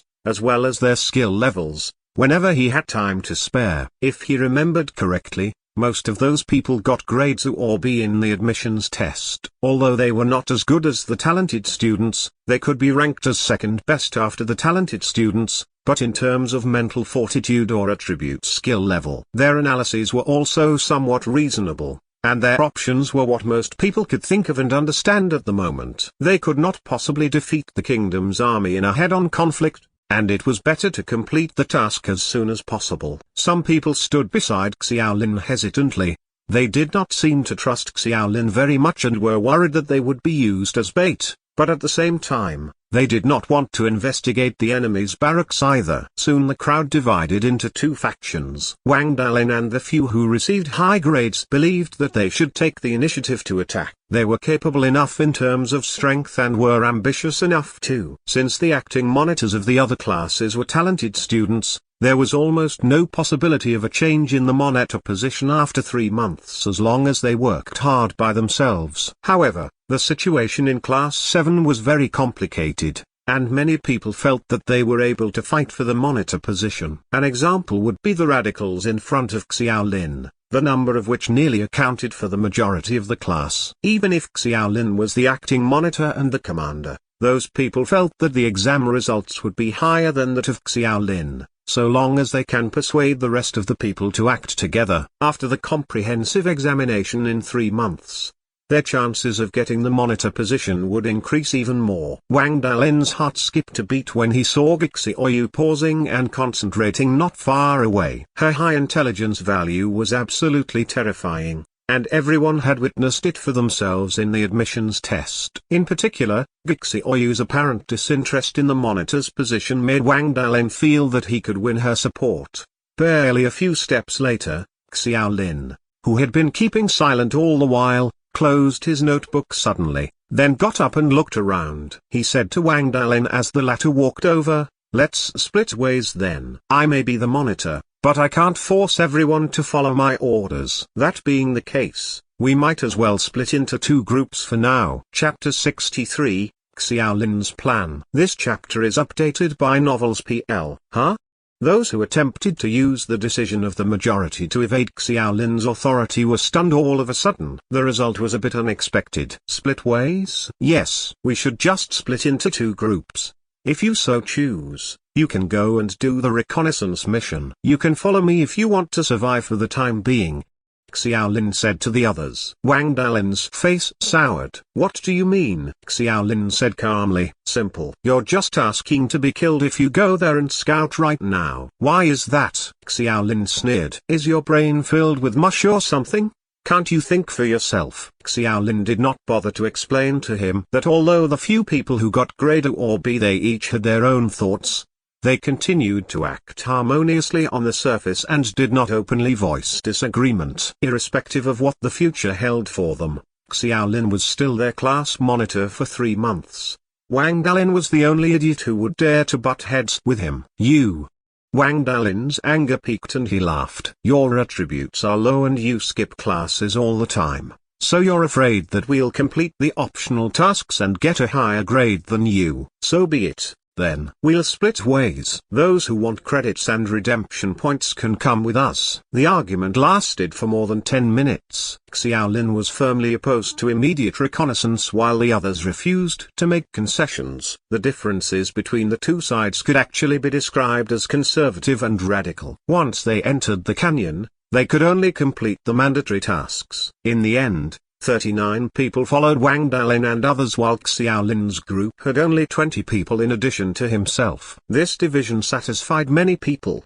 The capable girl said, even if 30% of our class completes the required tasks, the whole class will be considered having completed all of them. Splitting ways might be good. Xiaolin, maybe we can have a rendezvous point. Whether or not we've completed the reconnaissance mission, we'll rush to the rendezvous in 3 days. Then we can all act together and complete the mandatory task. How about it? One of the boys seemed to have second thoughts. Everyone else nodded except for Wang Dalin. Once they encountered danger and were forced to separate, the first instinct of those who ended up alone was to group up. Setting a rendezvous point would be a fallback plan, because in the end, they could not guarantee that could remain undiscovered if they went ahead with the reconnaissance. No. A crisp voice sounded. To everyone's surprise, Gixioyu was the first one to object. She stood next to Xiaolin, and although Wang Dalin tried to persuade Gixioyu to join him, she gave him a cold glance and showed no indication of agreeing. Xiaolin glanced at Gixioyu with a cold expression, then touched his nose before suddenly nodding happily. All right then, we'll set a rendezvous point. Don't interrupt me. I'm the monitor and I have the final say. The last sentence was addressed to Gixioyu, who shot Xiaolin a strange look and stopped talking. Xiaolin opened his notebook and looked at it for a while, then drew a circle on a fork in the canyon. He said, if you really want to come back, you can gather at this intersection. Wang Dalin snorted in apparent acknowledgement to that decision. After that, both sides parted ways and more than 30 people left for the plains behind them. It was not until they were far enough away that Xiaolin clapped his hands and said, let's set off then. In addition to Xiaolin and Gixioyu, there were 18 other people left. Xiaolin did not think that those people went with him because they trusted him. He knew that they found it too dangerous to do the reconnaissance. While it was true that there was reward amidst that danger, one might not think of it from that perspective if it bore down to life and death. In the past month, Xiaolin spent his days between the training hall, the dormitory, and the logistics department. Although the entire Class 7 knew who he was, Xiaolin did not know everyone else. Monitor, where are we going? Are we going to the rendezvous point to wait for them to come back? Why should we wait for them? Let's go straight through Sunset Canyon and arrive at the safe location. Yes, that's right. We have 20 people and this fulfills the requirement of 30% out of the total number of people. Gixioyu adjusted her glasses and asked suddenly in a cold voice, are you seriously going to give up the 2 optional tasks and only complete the mandatory ones? Xiaolin smiled and said, if I said yes, you wouldn't just turn around and leave, would why? Ahem, hey, wait a moment. I'm kidding. Seeing that Gixioyu really planned to leave, Xiaolin hurriedly stopped her and summoned the others. He said pensively, just let me talk about my plan first. First of all, Everyone has to understand that it's impossible to go directly through Sunset Canyon. At the same time, I'm not going to give up the two optional tasks. There was a commotion among the few dozen and one girl was very dissatisfied. I stayed behind because I didn't want to take risks. My lifespan only allows me to die 3 times. Xiaolin sighed. You don't really think that this so-called monthly exam is that difficult, right? Go on guys. Open up your backpack and take a look for yourself. A thermos of water and a small box of biscuits are all the supplies that the school gave us. We have to survive in this place for 7 days. Do you think that's enough? After being dropped into the simulated battlefield, the academy automatically issued a backpack to everyone as a sort of complimentary gift. The girl who complained earlier immediately looked dumbfounded. She looked at the others for a while and asked in a rather unconfident manner, how long does it take to cross Sunset Canyon? From the topographical map, Sunset Canyon is huge and has many forks. Most of the roads are dead ends. Although I sketched about 70% to 80%, I'm not that confident about the remaining 10 to 20. In an idealistic scenario with no pursuit, it'll take at least 3 days to get out of the canyon. This food and water is only enough for 1 day, someone said uneasily. Half a day Gixi, or you offered a more precise calculation. Xiaolin nodded. The temperature here is crazy high, probably over 40 degrees. Food isn't really much of a problem, because if things really don't work out, we may be able to do a bit of hunting. The map day 2 already stated that there are a few monsters in Sunset Canyon. The key issue is water. If you go at this temperature, you'll get dehydrated in half a day because this amount is definitely not enough. The canyon was barren, with an abundance of large and small stones. Except for a goshawk hovering in the blue sky, there were no clouds either. The hot sun roasted the ground without the slightest restraint, and in fact, their foreheads were already oozing a fine layer of sweat when all they did was stand and talk. The monthly examination environment simulated Planet Norma. Although it was not known what super technology or spells were used, Qin Quan and Song Junlang had suggested that the degree of simulation was nearly 100% accurate. There was only one sun on planet Norma, but it was slightly larger than the sun on Earth. It was dark red and exuded much more heat. For that reason, the temperature of planet Norma was generally higher during the day compared to Earth. That means we need supplies. In other words, we need to find a supply depot first. After that, Xiaolin pointed to a large circle that he highlighted in the notebook. He had been doing all that earlier when Wang Dalin was trying to sway the others. Supply depot. Was there any indication of this in the materials distributed to us? Someone asked doubtfully. If you look closely at the markers next to the map, you'll come to find some very interesting things. For example, the water source is marked with a wave-like shape, but the nearest water source is 4 or 5 days away from us. Leaf shapes are plants, and these animal-like markers likely refer to creatures in the area, but I don't understand what these creatures are for the time being. After a pause, Xiaolin pointed to several other signs. There are some signs I don't understand, but it's normal given that we still don't know much about the humanities and customs of planet Norma. But there is only one sign that resembles the shape of a building, and if my guess is right, it should probably be something like a nearby supply depot. Chapter 64, Xiaolin's Plan, 2. This chapter is updated by Novels PL. After a brief argument, Xiaolin and the others finally stepped into Sunset Canyon. Although he was not that confident himself, he first had to find a supply depot unless he wanted to die of thirst. The entire Sunset Canyon was V-shaped and the entrance was relatively narrow. After turning the first corner, his field of vision immediately became wider. The canyon was winding as one looked into the distance and the surrounding rocks were stacked on top of each other. The twists and turns of the huge canyon were like a tie snaking and dancing on the earth. Although the heat was unbearable, clusters of plants grew in the crevices of the rock formations. Some even produced light red, thumb-sized wild fruits. Despite Xiaolin's repeated warnings, some people could not help but taste one. Barely minutes later, the hapless guy grabbed his stomach, rolled on the ground in pain, and his face turned pale. In the end, Xiaolin could only knock him unconscious and hesitated before asking everyone to take turns helping him move forward. That episode slowed the team down considerably and increased their water consumption faster than expected. In particular, many people did not know how to ration their limited water and drank most of it in one gulp. After only about 2 hours, half of the people had finished all their water. The heat and thirst tortured them all. But there was no sign of the supple station that Xiaolin spoke of. Some people had already begun regretting it. I actually think we should have gone all the way with Wang Dalin. The most important thing is that the area behind us was the plains. I've looked at the signs on the map.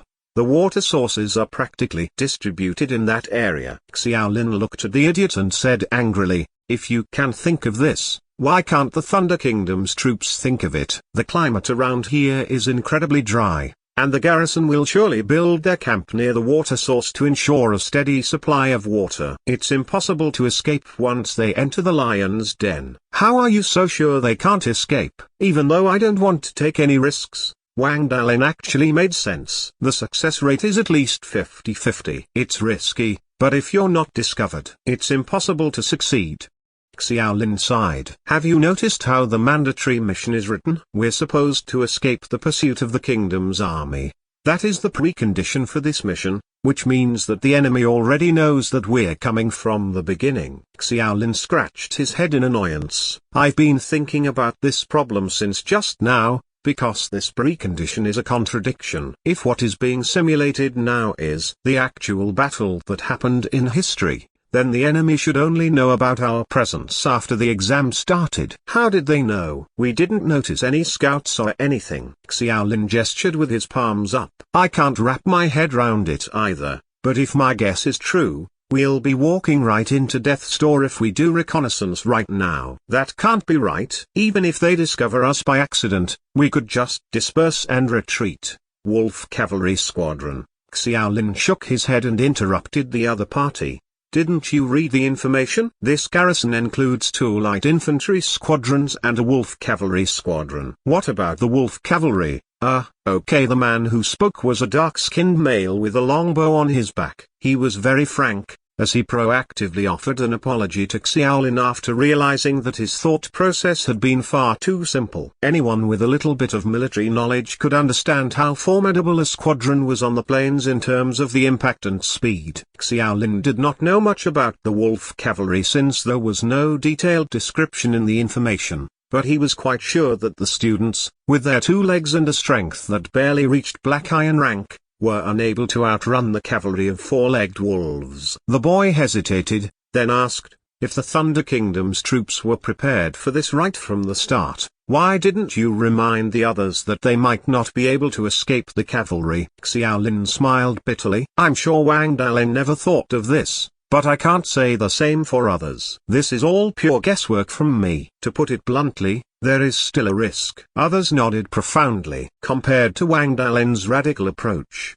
they admired Xiaolin's steadiness and conservatism. Xiaolin's choice was based on the premise that his side had been discovered, in which case they entered the canyon to avoid the wolf cavalry's pursuit. That was the best choice. Xiaolin glanced at Gixi Oyu for a moment. She looked at him with a frown too, but her expression was far from good. Xiaolin smiled at her, but he had to admit that Gixi Oyu's lifespan made him feel like he had a bone stuck in his throat. He could not approve of taking risks at all. Extra rewards could be gained by completing those optional tasks, but if they failed, it was important to note that the girl had only 2 years of her life left. The man who spoke patted Xiaolin on the shoulder and said, "My name is Lu Renyi. I'm taking the basic archery course. If you need anything, just let me know." Class monitor.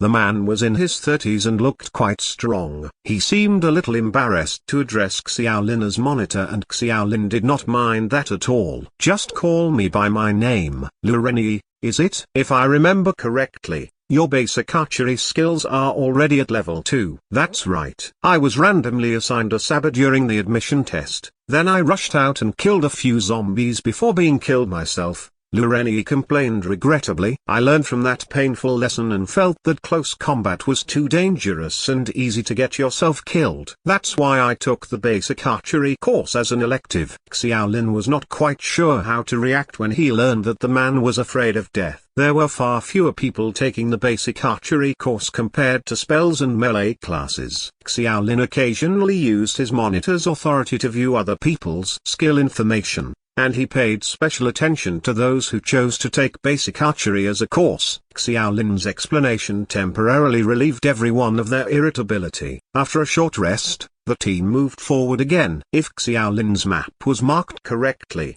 they would have about half a day to reach the suspected supply depot. This road seems to be quite far from the agreed meeting place, Lureni said all of a sudden. He also had a quick hand-drawn map, which was not very detailed. He vaguely noticed that they were going further and was asking out of curiosity rather than having any other thoughts. According to Monet Xiao's speculation, retreating from the plains is impossible once those people are discovered. There is no need to gather for the time being. Let's just go our own way.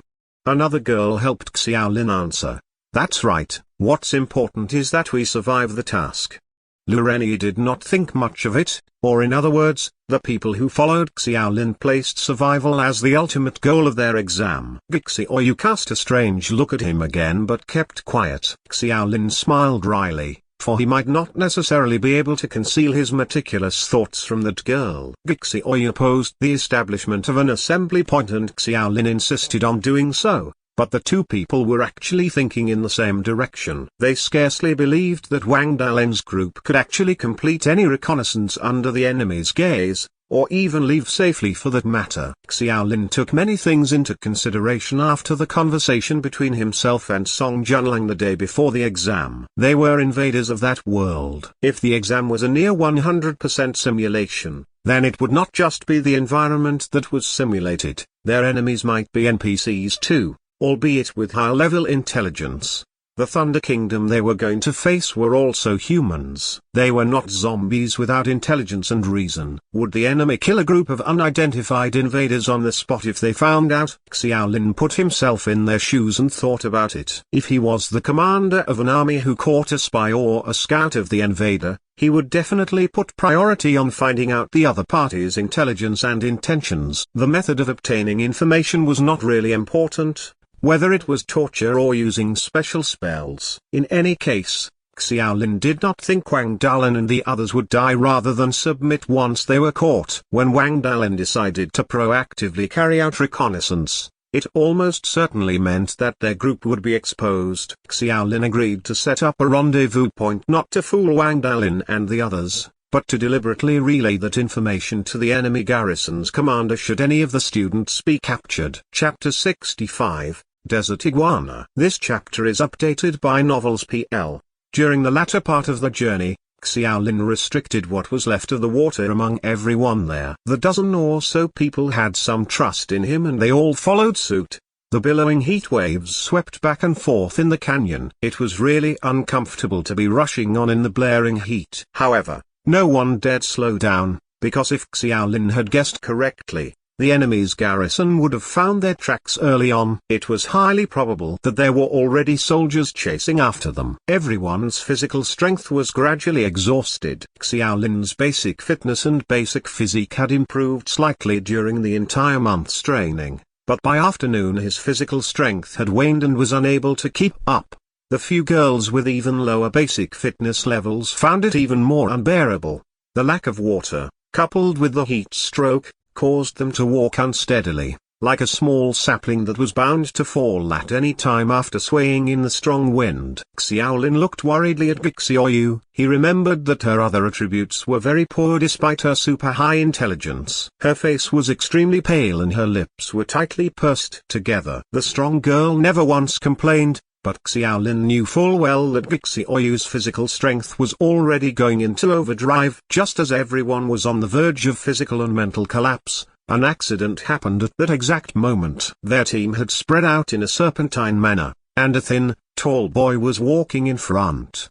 His physical exhaustion made him listless and caused his gaze to be shaky. All of a sudden, a black shadow leapt out from a small mound 2 or 3 meters away from him. "Be careful. Get away." Xiaolin and Gixioyu warned the guy at the exact same time. Since the two of them were the only ones in the team who had learned basic perception, they, despite their comparatively low perception level, became aware of its presence much quicker than the others. The boy was stupefied for less than a second and he instinctively leaned to the right. Unfortunately, the black shadow had already struck him at about the same time, and everyone saw a spray of blood spurt out. The boy's left arm was thrown high into the air and it landed on the sand not far away. The boy fell to the ground, screaming and howling in pain. The black shadow landed nearby and everyone managed to get a close look at the attacker. It was a lizard-like creature covered with yellowish-green horny scales, but unlike lizards, the creature was not a reptile. It stood on its powerful hind limbs and its forelimbs were a pair of black half-meter-long blades. Traces of flesh and blood were still on the blades too. Everyone immediately drew their weapons and pulled away. A little later. The injured boy lay in the middle and convulsed uncontrollably, but the strange creature stared at him and made a low grunting cry. For a moment, no one dared to move forward. This is a desert iguana. It appears in the dry and high-temperature deserts or severely weathered environments. Because it eats high metal content ores all the year round, its forelimbs gradually evolved into a blade-like shape, and its instantaneous explosive power is very high.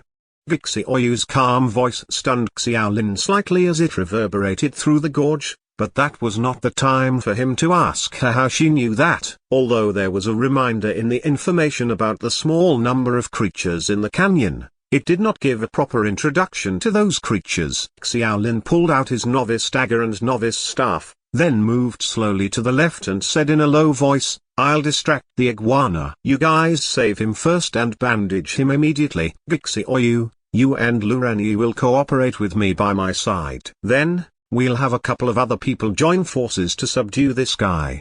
To Xiaolin's dismay, he glanced across at his team and saw that only Lurani and Gixioyu had long-range attacks. Its hind limbs are very developed, so be very careful of its jumping power.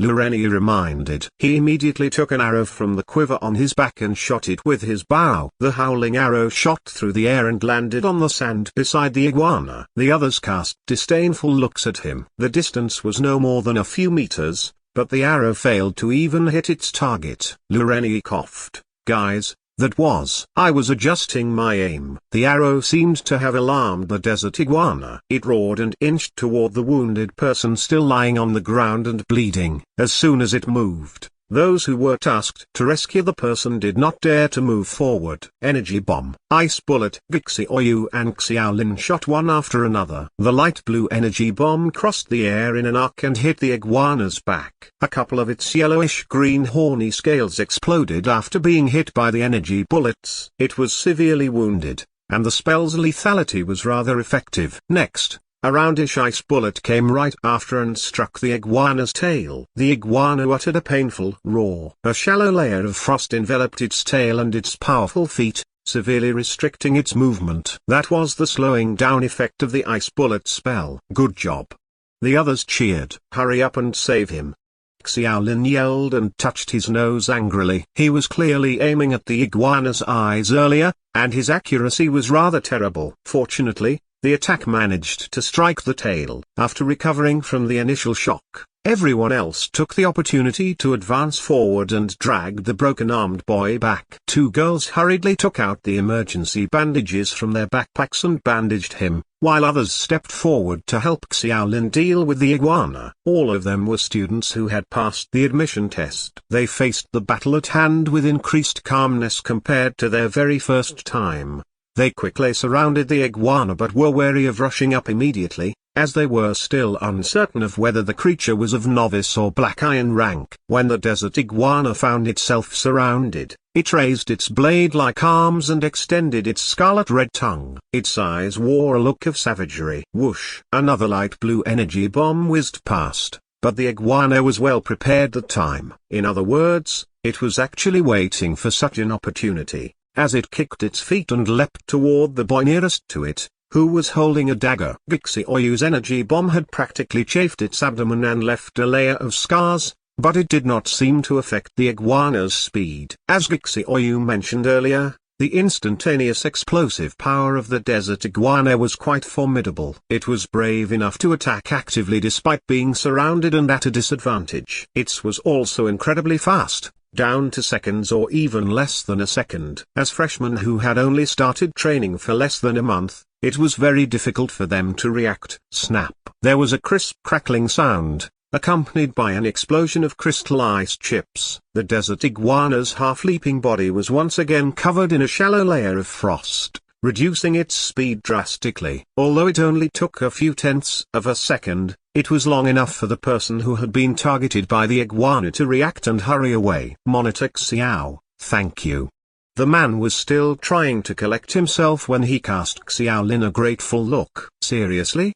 Xiaolin muttered. His face turned red and he shook his wand somewhat annoyedly. In fact, he and Gixioyu executed their spells at the same time and aimed at the immobile iguana. Unfortunately, his spell once again deviated from the predetermined trajectory and flew into the air. Luckily for Xiaolin, the desert iguana jumped up at exactly that moment. Although it avoided Gixioyu's energy bomb, it was hit again by the ice bullet that followed. We believe the author was trying to say that this is not a reptile in the traditional sense of the word. Chapter 66. Victory. This chapter is updated by Novels PL. Xiaolin felt like he should be buying a lottery ticket after managing to get 2 lucky hits. Of course, that was contingent on the Dawn Academy actually having something like the lottery. Xiaolin's basic perception was LV2, and the level of one's perception directly affected the hit rate of spells. That was something they learned in class. Xiaolin had a new commissioned wand,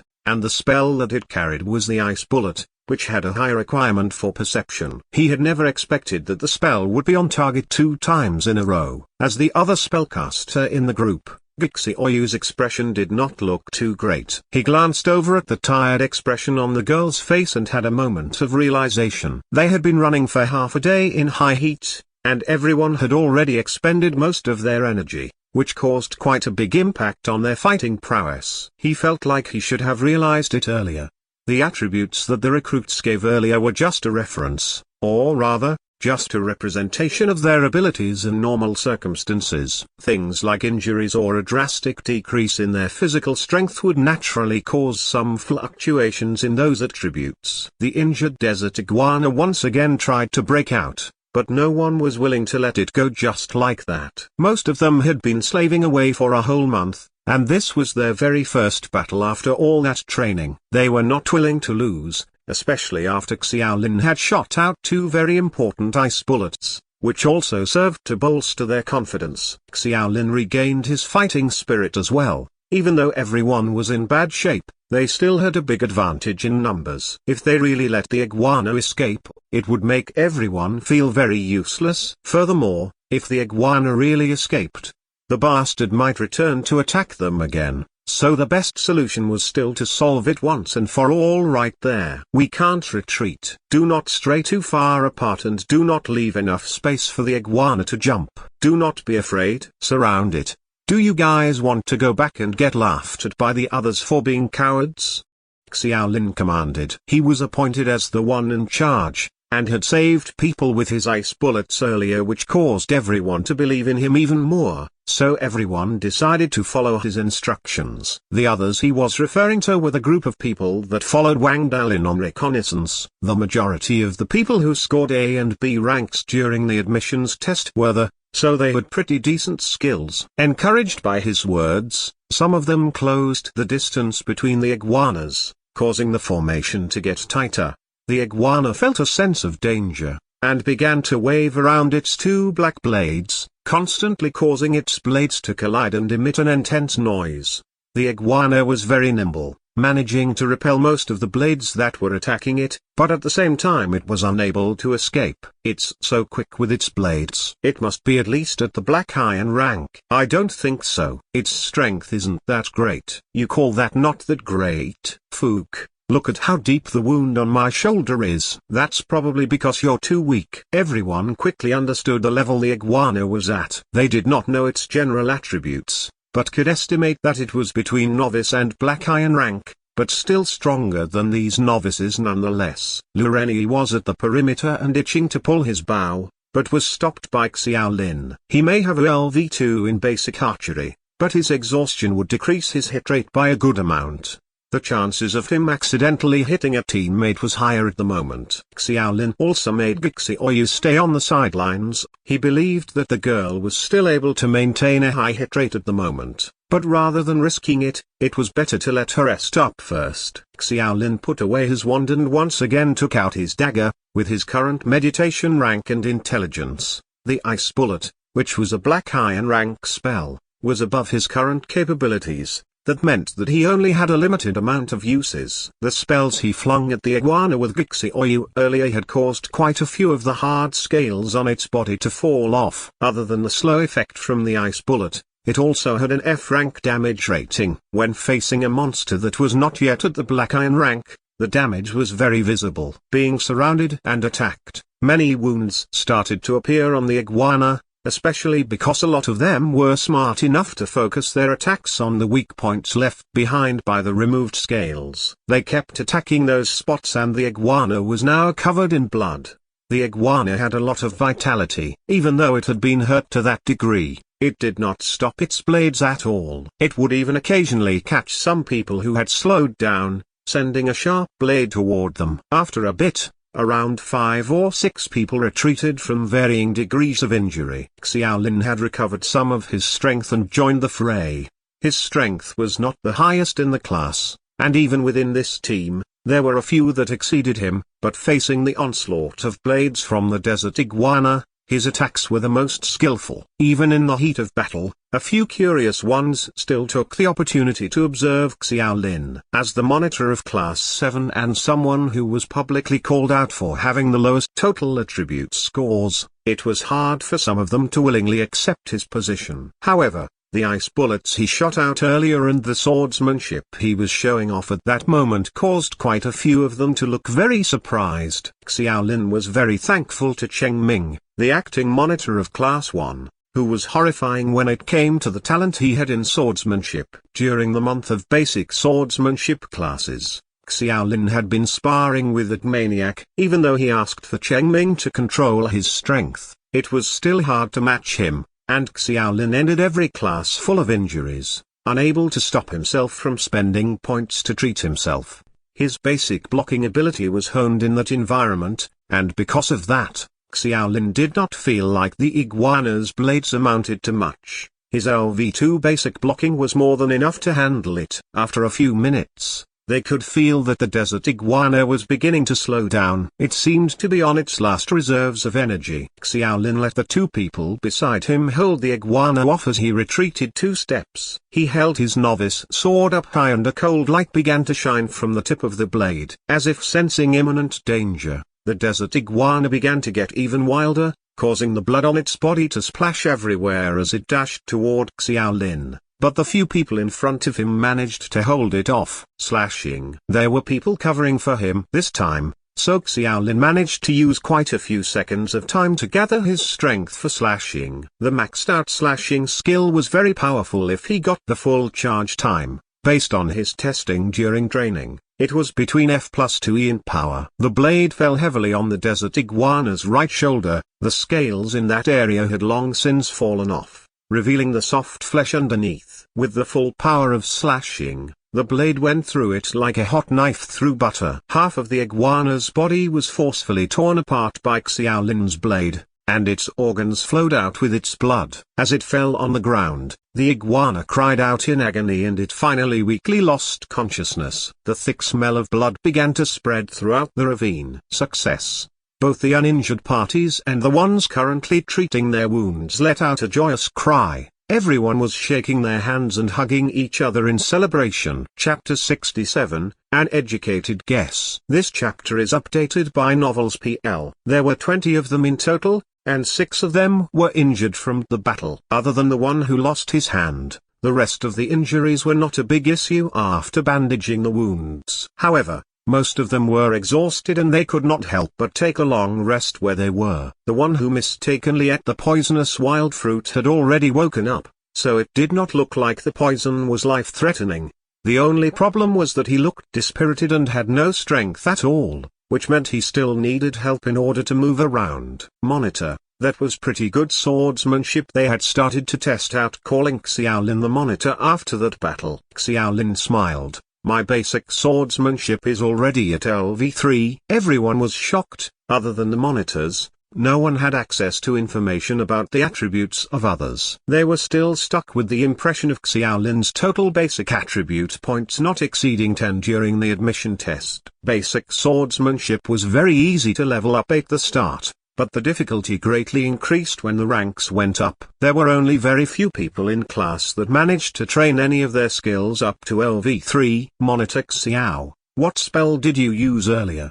A girl said with a tone of admiration. Ice Bullet. Isn't that a black iron rank spell? Is your basic meditation already so high leveled? It's a skill attached to my wand. When the test is over, if you all have enough redemption points, you can consider commissioning one for yourself. Xiaolin decided to help advertise that third-year senior. He also added, however, my basic meditation is already at LV3. So I do have the ability to learn some novice spells. Everyone sucked their breaths in. Basic meditation LV3 was even more surprising than basic swordsmanship LV3. Everyone knew how hard meditation was after 1 month of classes. Xiaoling suddenly remembered something. Xiaoyu, how did you know about the desert iguanas earlier? Library. Huh? There's a library in the academy. Xiaolin facepalmed. Dawn Academy did have a library, but everyone was usually so busy training, not many people went there. It would seem like he should make some time to go take a look after the test. Everyone leaned against the rocks as they chatted,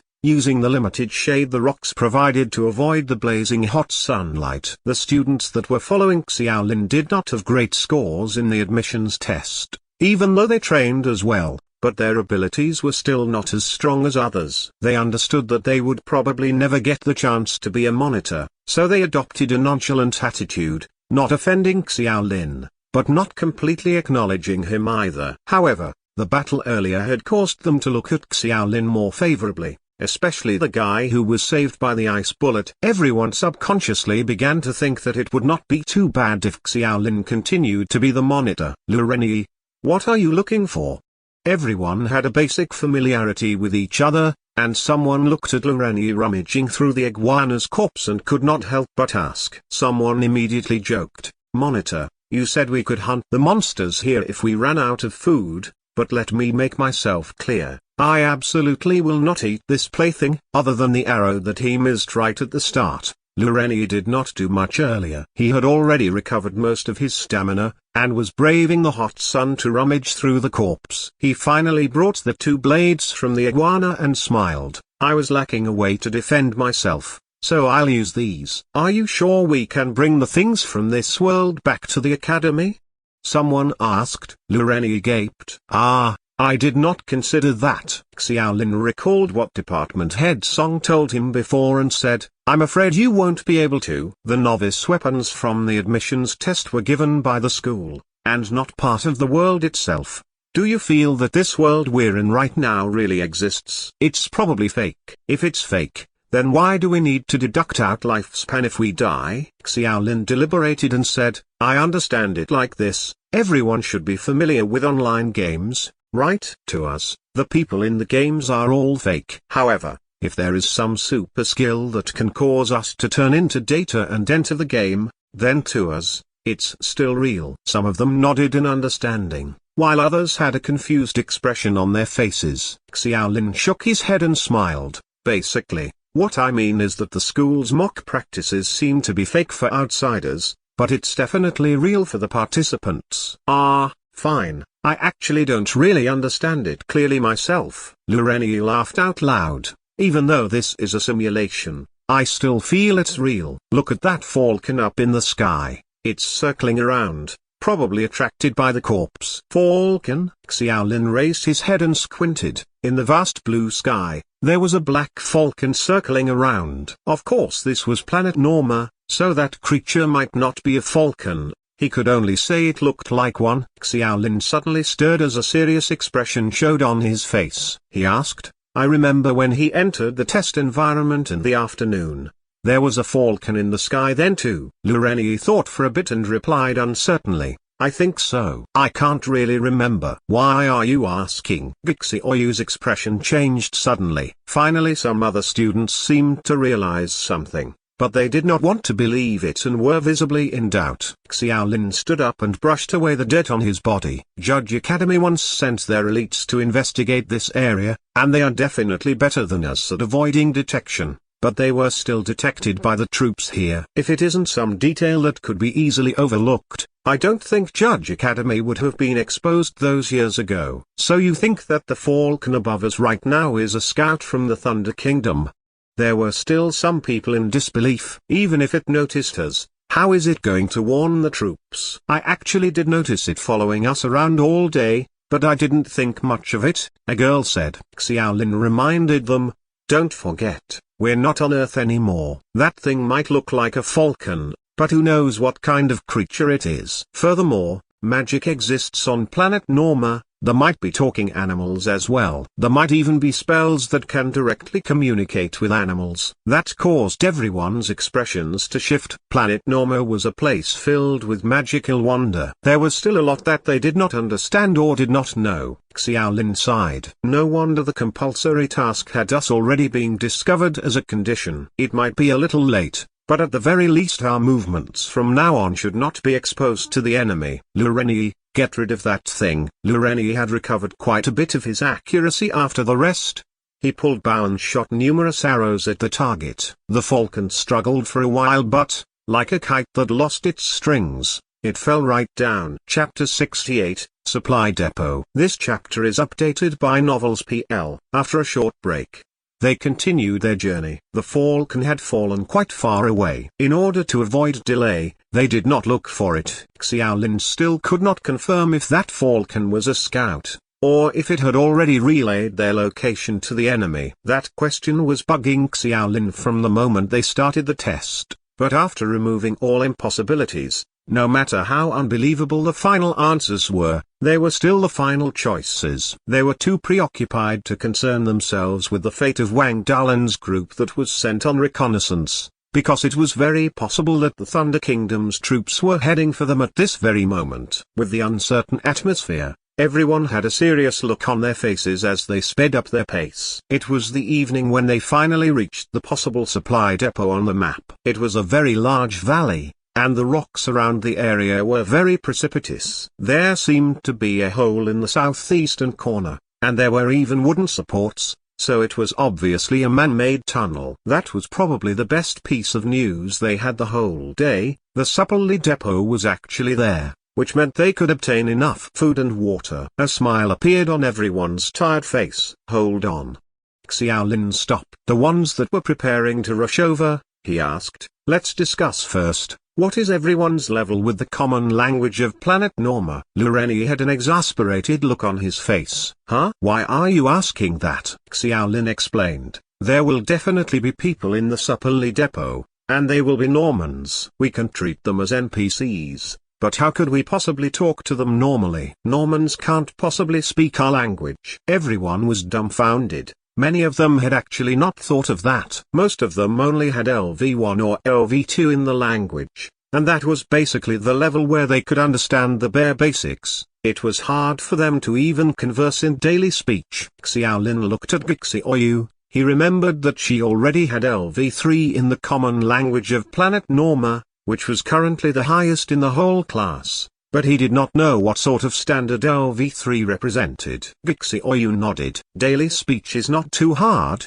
but it will be very hard to be fluent. I'll only be able to use a few key words to try and communicate. The only thing is, how do you want to introduce ourselves? Lureni had not fully comprehended the situation yet, and asked curiously, what do you mean? Xiaolin could not help but grin at the headache he had. That was a really tough question. He said, we're playing the role of Americans from the Judge Academy, but we can't just introduce ourselves as people from a different world who have come to invade and conquer their country. Everyone looked at each other in dismay. At that time, a lot of them, including Xiaolin, realized the importance of the compulsory classes. Language, geography and history. Those classes were not held in nearly as high a regard as the combat classes. especially to those of them who hated studying. It was such a chore memorizing things, and a lot of them were used to complaining about those subjects in their free time. However, this was a foreign world, and not some game. It was not a place where having enough skill could settle everything. This simulation seems to not only be testing our skill, but our abilities, including the compulsory classes. Xiaolin felt a bit regretful as he looked at Gixioyu with hopeful eyes. However, she could only shake her head. Even though she was talented, she was still training and studying with everyone as well. She had spent a large amount of time on meditation, so she could not possibly have had the time to do well in her classes. If they had more of an understanding of the invasion of the Thunder Kingdom by Judge Academy during 45 NC,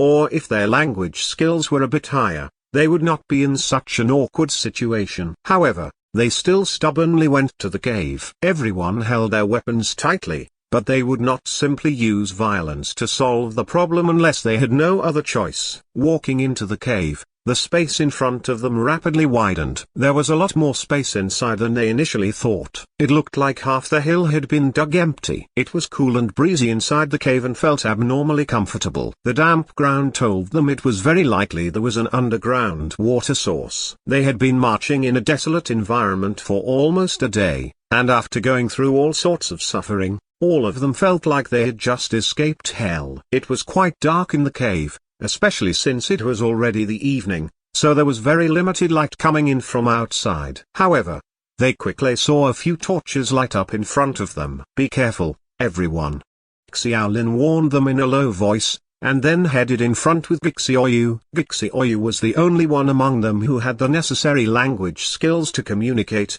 so Xiaolin was especially careful to stay by her side to protect her. Everyone was alert, but they were curious as well. Even though this was a simulated world, this was still the first time they would interact with a Norman, who could also be called aliens. Under the torchlight, two men and a woman walked briskly toward them. The female was the furthest forward, and she looked not that much different from someone from Earth. Her hair and pupils were black, and looked pretty similar to an Easterner.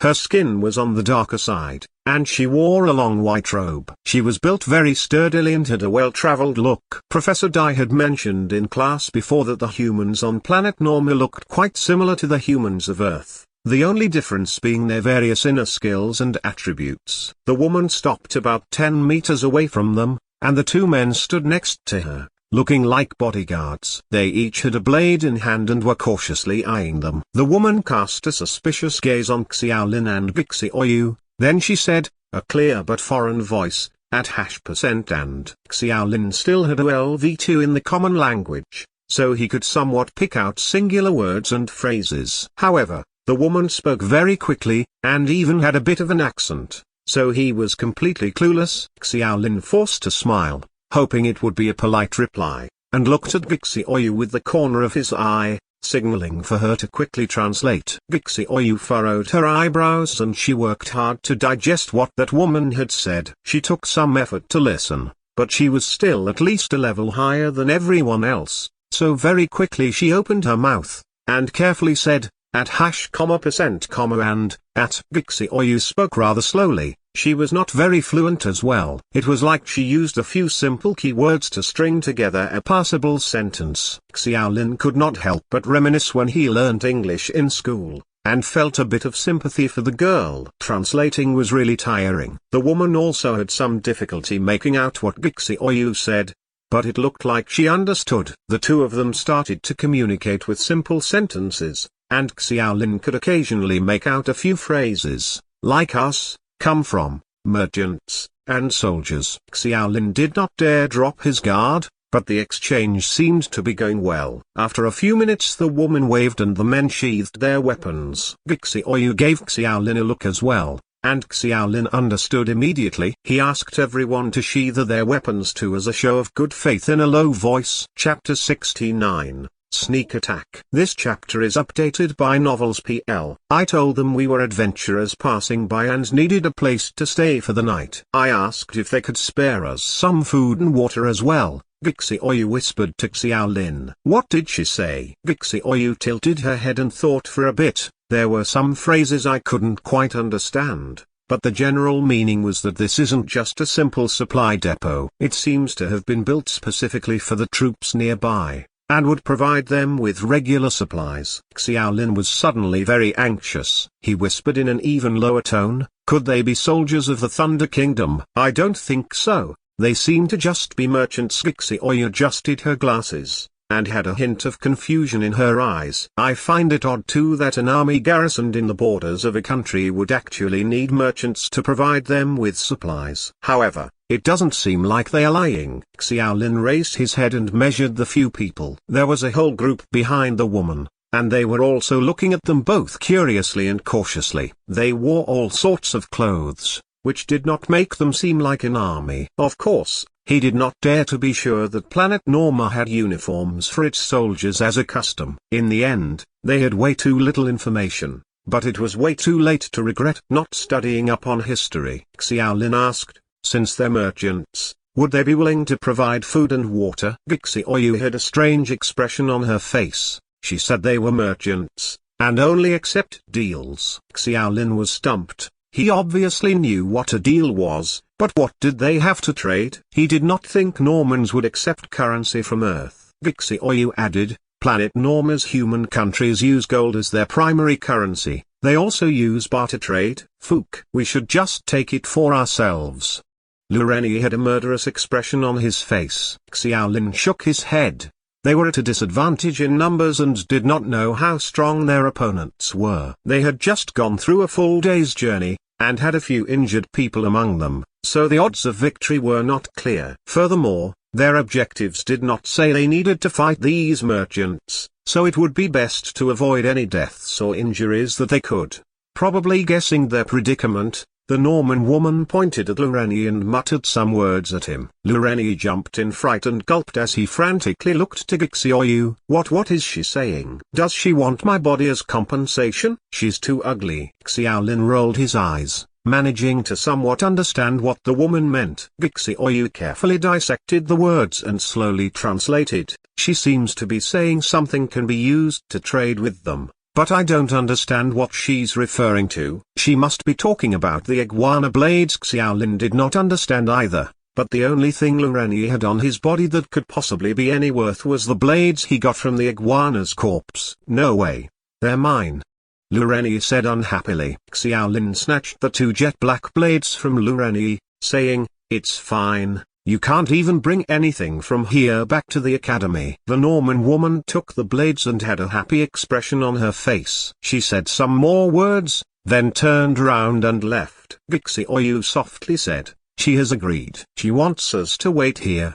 They will divide a portion of water and food for us." Xiaolin let out a breath. No matter what, avoiding battle was a decent result. At the thought of food and drink, everyone had relieved expressions. "Let's bring in the injured first," Xiaolin said. They were worried there would be some conflict, so did not bring the few injured students in with them. The ones that were injured by the iguana did not have huge problems, but the one who accidentally ate wild fruit was still in a powerless state. The poison was not fatal, but it seemed like the effects lasted for a long time. After entering the cave, he lied down on the cold rock wall and licked his dry lips, blushing in shame as he said, "I'm really sorry for dragging everyone down like this." "It's okay. You must be really thirsty." "Don't worry, we'll have water soon." After a few minutes, a few men carried a few jars of water and some bowls. They also brought a few slabs of dried meat. They left quickly after placing the things on the floor. Even though both sides had a successful deal,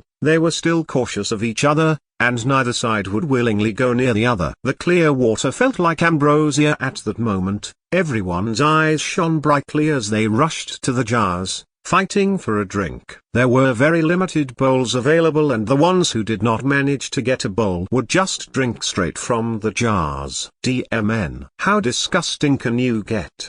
a girl shouted out in horror. However, she could not hold herself back and followed suit as well. Xiaolin shook his head. He carefully rationed his water the entire journey. Even though he was thirsty as well, he still had some water in his canteen, so he was not pressed to fight with everyone else. He took a piece of dried meat and sat on the side, looking at Xiaoyu. who was not fighting for the water either. He tore his meat in half and offered it. "Eat some. I saw that you didn't touch the biscuits in your bag at all during the journey." Vixioyu accepted the meat, and took a small bite, taking her time before swallowing. She said softly, "If we did not find the Supperly depot, the biscuits would have been our last resort, so it obviously needed to be saved." Xiaolin smiled and took a bite as well. He could not tell what sort of meat it was. The texture was very dry and the taste was not great either. It felt a little like rotten meat. He almost spat it out after he swallowed it, but looking at the girl in front of him who was the epitome of calm, he forced himself to keep it down. That meat tasted horrible, but it was very filling. After a few mouthfuls, Xiaolin felt like his stomach was full. Looking at the meat they had left, he estimated that the 20 of them could make it last for about 2 days if it was properly rationed. As he thought about how they could get even more food, Xiaolin gulped down the last bits of water in his canteen before getting up and refilling it. He suddenly heard a cry of pain from Lu Renyi, and he fell right onto the floor, clutching his stomach in pain. Everyone else started to drop down as well. Xiaolin was extremely surprised, and he could make out a few shadowy figures rushing toward them in the dim light. He took out his wand with his left hand in realization and fired 2 ice bullets. Light was limited in the cave, and Xiaolin could not concentrate properly before firing. However, the enemies were numerous and all close to each other. 2 flowing ice bullets flew toward the opponents with unsteady trajectories, and he could hear 2 cries in agony and a clear sound of impact, telling him his 2 spells did not miss. Vixioyu was on the alert as well. After the ice bullets, she fired 3 energy bombs as well. She targeted the enemy crowd, and when the explosion cleared, 3 enemies had turned into mush right on the spot. The ones next to them were also hit by some of the impact, and even though they did not die, they still cried out in pain as they suffered injuries. The sudden counterattack caused a lot of confusion. Xiaolin and Vixioyu's speedy retaliation did not manage to completely stop the assault from the Normans, but both of their spells seemed to have been out of the enemy's expectations. The sneak attack was halted. Everyone who was not injured on the enemy's side began to get up, each of them grasping their own weapons. However, they seemed to be afraid of Xiaolin and Vixioyu, temporarily too afraid to advance. Chapter 70, Counterattack. This chapter is updated by Novels PL. Anyone who can move, come now. Xiaolin did not dare turn his head around, so he shouted. They poisoned the water. Lu Renyi shakily climbed up from the ground, his face pale as he held onto his longbow with his right hand. His entire body was trembling and he did not seem to even have the strength to pull his body. It was true, those Normans did something to the water, but the meat did not seem to have been tampered with. Xiaolin and Vixioyu did not manage to drink the water earlier, so they escaped it by sheer luck. The ones that did not drink the water totaled up to 5 people, and about 4 or 5 others drank very little. Even though their faces showed that they were in pain, they could still force themselves to get up. The rest of them were miserable. Most of them could not even stand up. They were in pain and cursing up a storm. A few more severe cases were not even making noise. It was unclear if they were dead or just unconscious. The Norman woman walked up slowly, and uttered a slew of words. This time, Xiaolin could somewhat make out one of the phrases she said. Surrender. Why? Xiaolin did not understand why they were being ambushed like that. Vixioyu tried to translate, but the woman shook her head, as if she did not understand. Vixioyu slowed her speech, and slowly repeated the sentence. The woman had a strange look on her face. At %, and Vixioyu thought for a while, and did not translate right away. Xiaolin looked toward her and the girl said with a difficult tone, "Invaders." She said, "We're invaders." Xiaolin paused momentarily, then his face went green. He understood that he made a huge mistake this time. Song Junlang's words before the test once again rang in his ears. Who are we? We are invaders. We are no different from the Allied forces who invaded China at the end of the Qing dynasty. The moment we stepped into planet Norma, we were destined to be enemies to that whole world. Our hands are definitely stained with the blood of a foreign world. Song Junlang had warned him very strictly, and he felt that he had it ingrained in his mind as well. However, The current situation occurred because Xiaolin forgot his status. Even though they were playing the role of Judge Academy's elite, they were still invaders in this world. It might not be the real world, and they might be facing NPCs that were extremely well simulated, but this was still a test environment that was as good as real. The Normans did not need too much of a reason to poison them, since they were still invaders at the end of the day. The situation could not properly be understood unless one personally experienced it, and that might just be the reason why the Academy had the scenario in the test. Wallowing in both anger and regret, the only thing that made Xiaolin feel somewhat happy was that this was just a simulated practice. Even if they really died here, they would only give up 10 years of their life. If it was in planet Norma, then they would have had to give up 20, and if they were captured, they might even be in a situation where death was the better option. She wants us to surrender, and seems to be saying she does not want to kill us mercilessly. However, she might just be saying we can't beat them. Xiaoyu explained with some uncertainty. Ask her to go and die. Xiaolin clenched his teeth, quickly trying to analyze the current situation. The opponents were a self-proclaimed merchant troupe, and numbered to about 30 people. Xiaoyu and himself struck first earlier, and eliminated at least 5 of them, and another 4 or 5 had varying degrees of injuries. However, the opponents did not look like they were all combatants, and less than 20 of them were holding actual weapons. On Xiaolin's side, there were currently only 10 of them that were ready for battle, and half of those 10 were enduring pain. So their combat capabilities were still unclear. They have the advantage in numbers, but they're not that strong, Xiaolin analyzed, and gave the rest of them some confidence as well. Xiaoyu and his spells were both F rank in damage and seemed to have been instantly fatal when they hit earlier. Part of the reason was that those people did not have any defensive tools, but it was also obvious that they would not be that skilled, possibly even far below the desert iguana. Lureni, can you move? Lureni forced himself to nod, and clenched his teeth in pain as he said, I'll do my best. Xiaolin sighed in secret. Only him, Xiaoyu, and Lureni had long-ranged attacks on the team. The rest of the spell users and archers were all on the other team. Everyone else, get the ones who can't move out of the cave. We'll hold them off at range. They don't seem to have any long-range capabilities. Lureni, all you need to do is focus on firing. You don't have to aim, we just need to suppress them. The cave's entrance was too small, so if the enemies rushed them all at once, they would not be able to avoid it. The ones who were immobile could very well be killed. One of the criterias for failure this time was if over 70% of the class died, and they currently did not know what the situation was on the other team. Worst case scenario, if a few of them died there, it could very well cause the whole class to fail the task. The Norman woman in charge saw through their intentions and, with a wave, about 10 of them started to advance. Lureni forced himself to pull his bow. It was hard to aim, but as long as he shot toward the crowd, there was a good chance of him hitting someone.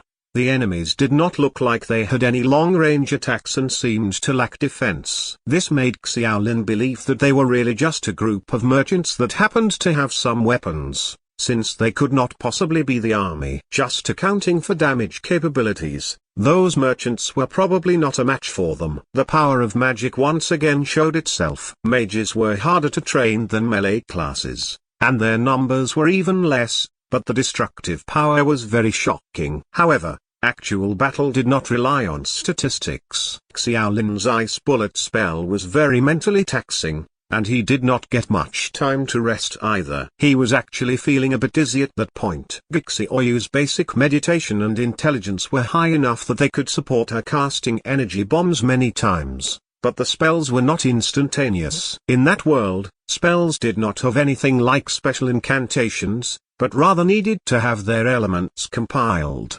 arranged, and constructed, which required time. At their current level, it was impossible to shorten that process to the level where it was instantaneous. Their enemies seemed to have grasped this weakness as well, and everyone rushed over, as if they planned to throw away their lives. It was impossible for Xiaolin and Xiaoyu to handle all of them at once. Ice bullet, energy bomb. Xiaolin and Xiaoyu did not need to discuss it. They looked at each other and chose the same target. The ice bullet and energy bomb both shot toward the leader of the merchants, the big Norman woman. Boom, boom. Two simultaneous explosions, and the woman who was just standing there was hit without issue by the two spells. All the other Normans were momentarily stunned, and they slowly stopped their onslaught. When the dust settled, a bright, hot flamed shield was in front of the woman. Both the ice bullet and the energy bomb were stopped by the flames. The woman was actually a mage. Chapter 71,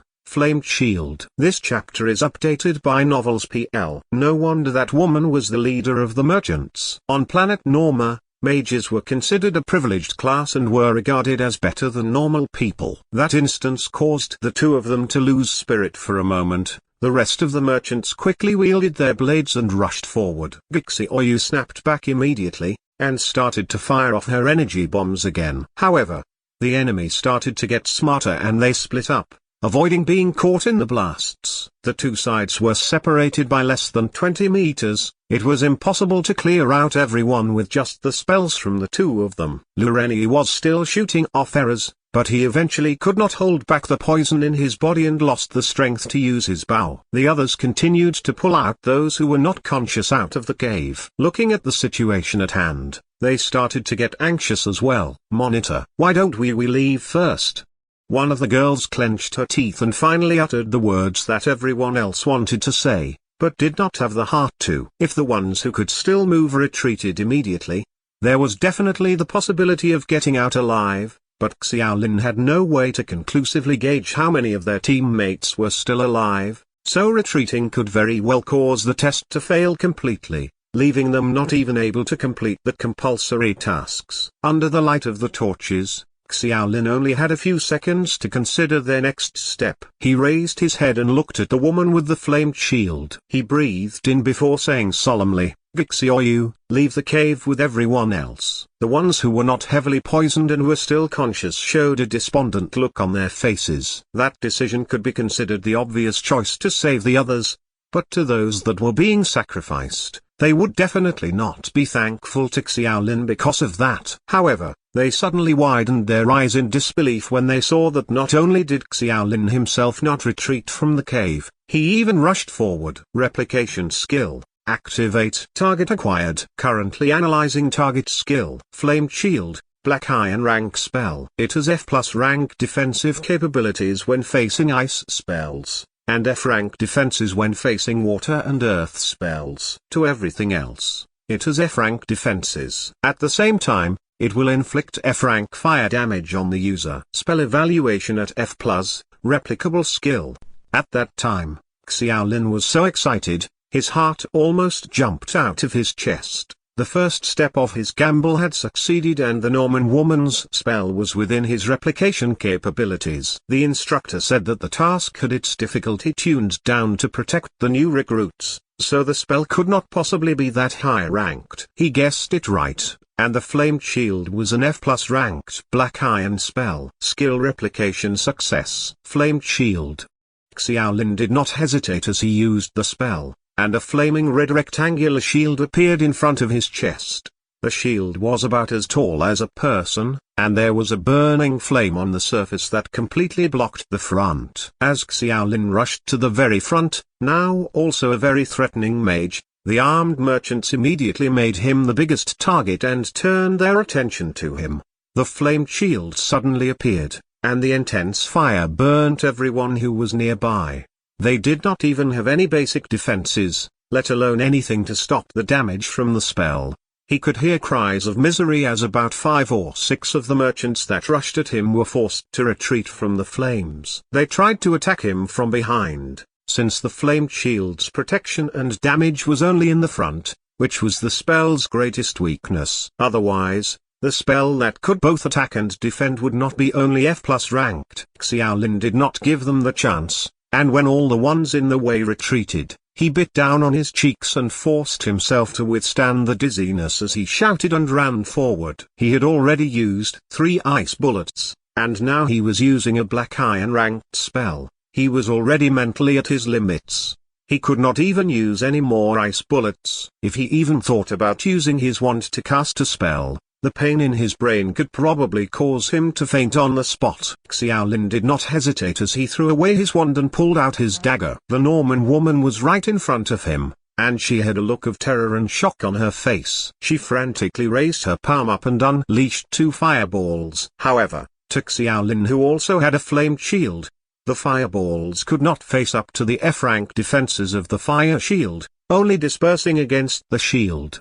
The flamed shield was good for defending against spells, but could not protect against physical attacks. The two of them ran into each other head to head, and the 2 flamed shields collided, producing intense heat and letting out a spray of sparks. Even the Normans nearby could not help but avoid them. Xiaolin thrusted his dagger in his right hand toward the woman's chest. The tip of the blade pierced through the flames, but was avoided by the woman, only wounding her shoulder. The flames very quickly caused Xiaolin to temporarily pull back his dagger. The Norman woman shouted out in pain, and Xiaolin had already bitten his lips until they were bleeding, but both of them stubbornly held on as the devastating flames started to cause fire damage to the both of them. 2 spells of the same rank were colliding, causing the magic power within to rapidly disappear. Boom! The 2 of their flamed shields seemed to disappear at the same time. Xiaolin and the Norman woman were sent flying by the explosion caused by the spell disappearing. Xiaolin's clothes were already mostly burned to a crisp, and his skin had bright red burn marks. However, it was not nearly as painful as he expected. Even he would never have thought that the fire chicken that department head Song fed him a month ago to earn him LV1 basic fire resistance would prove to be so important. Xiaolin's wounds were much lighter than the Norman woman. He hurriedly got up and picked up his dagger from the ground. He rushed forward and held the blade in front of the Norman woman, who had numerous burn wounds. The woman tried to struggle very intensely, but the fire damage she had sustained caused her wear a painful expression. Large patches of snow-white flesh were exposed on her body, but Xiaolin did not have the mood to stare. He did not dare have any compassionate thoughts at the moment. "Shut up! I'll kill you if you move!" Xiaolin shouted. It was a pity that the woman could not understand him, and only started to struggle even more. Xiaolin was furious and raised his blade, hitting her right on the head with the hilt. The woman let out a frustrated sound and her body went limp. Xiaolin held his finger to her nose and let out a sigh of relief. Thankfully, she was still alive. At %, and the rest of the merchants said some words furiously, itching to run forward, but Xiaolin's blade never left the woman's throat. "Xiaoyu, tell them this woman is still alive. If any of them dare to walk any closer, I can't guarantee her life." Actually, Xiaolin did not need to say anything. Xiaoyu had already guessed his plan and speedily used the words she could grasp to relay the message. Chapter 72, Captive. This chapter is updated by Novels PL. Xiaolin held his breath. This was his only option at the moment. It was a gamble he was gambling on the fact that the woman had a high position among the merchants and that the rest of them would not throw her life away so easily. Otherwise, Xiaolin's monthly test would probably end right there. The woman had to be the strongest person among the merchants,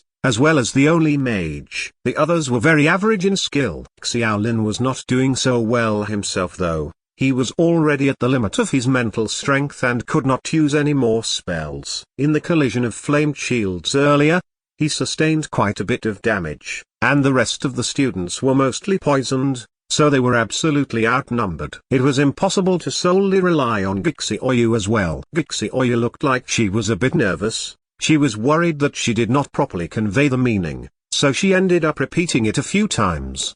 Her clear voice was echoed in the cave.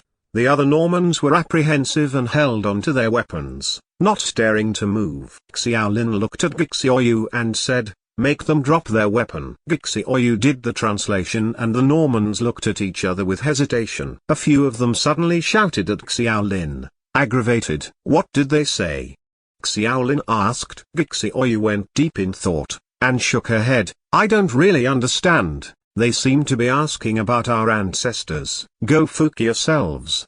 Xiaolin shouted in anger, then added, "Oh, don't translate that. Tell them I'll count to 10, and if they don't drop their weapons, this woman will die on the spot." Xiaolin applied more force to the dagger and a line of blood began to flow down, causing more enraged shouts from the Normans. 1, 2, 3. Xiaolin counted to 3 and realized something was not right. He coughed and said, Gixioyu, you do the counting. Gixioyu rolled her eyes at him and started to count in their language. All of their hearts almost jumped out of their throats. If these Normans decided to bet everything on one quick strike, or if the Norman woman was not as important as Xiaolin thought, then this would be a losing battle. 7, 8, 9.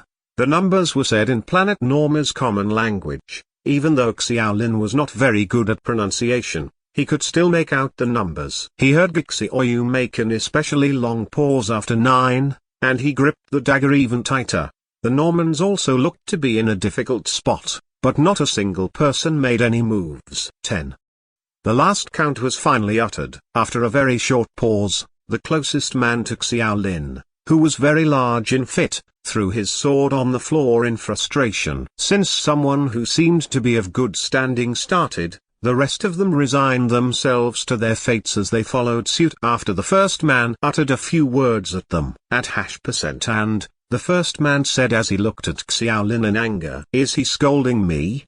Xiaolin looked at Gixioyu. Gixioyu shook her head. "He seems to be telling you the woman's status, and then he said some stuff I can't make out. Basically, he's warning you not to be reckless." Xiaolin laughed coldly. "What bullshit? Oh, I'm talking about him." "Ask them to stand back. Stand all the way against the walls and kneel down with their hands over their heads." Now that he had a clearer grasp on the situation, Xiaolin started to be more confident. He moved the blade in his hand slightly away to pacify the Normans. Things were about to go much smoother. The rest of them had been observing at the entrance of the cave. They were initially very conflicted when Xiaolin asked them to leave the injured and the poisoned behind, not knowing whether to be thankful or hateful. However, the situation had quickly reversed and they could now only stare in awe. With the current situation, even the most stupid of them knew what they should do. The ones who could still move split themselves into two groups. One group took care of the injured,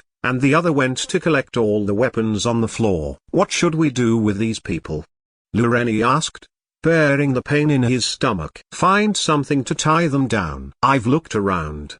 There doesn't seem to be any rope. Their clothes. Strip them and tie them up with it. If their clothes are not enough, use their pants. Make sure you tie them up well." After busying themselves for about 10 minutes, the short battle was finally at an end, including the woman. There were 18 Normans still alive. All of them were stripped naked with both their hands tied up. There were 3 of them who were heavily injured, and looked to be at the end of their lives. Xiaolin discussed with everyone, and even though one of the girls had some objections, he still moved the 3 heavily injured ones out of the cave. It was scorching hot outside, and their fates were pretty much sealed. Xiaolin tried not to sympathize with them. As for those who were poisoned, they quickly figured out the situation. Those Normans used juices from the wild fruit to poison them. It was quite common in the area, but the juices were mostly used to hunt. Poison was not life-threatening, but they were very potent. The few of them who were more heavily poisoned were all in a state of half-consciousness. The merchants did not have the cure either,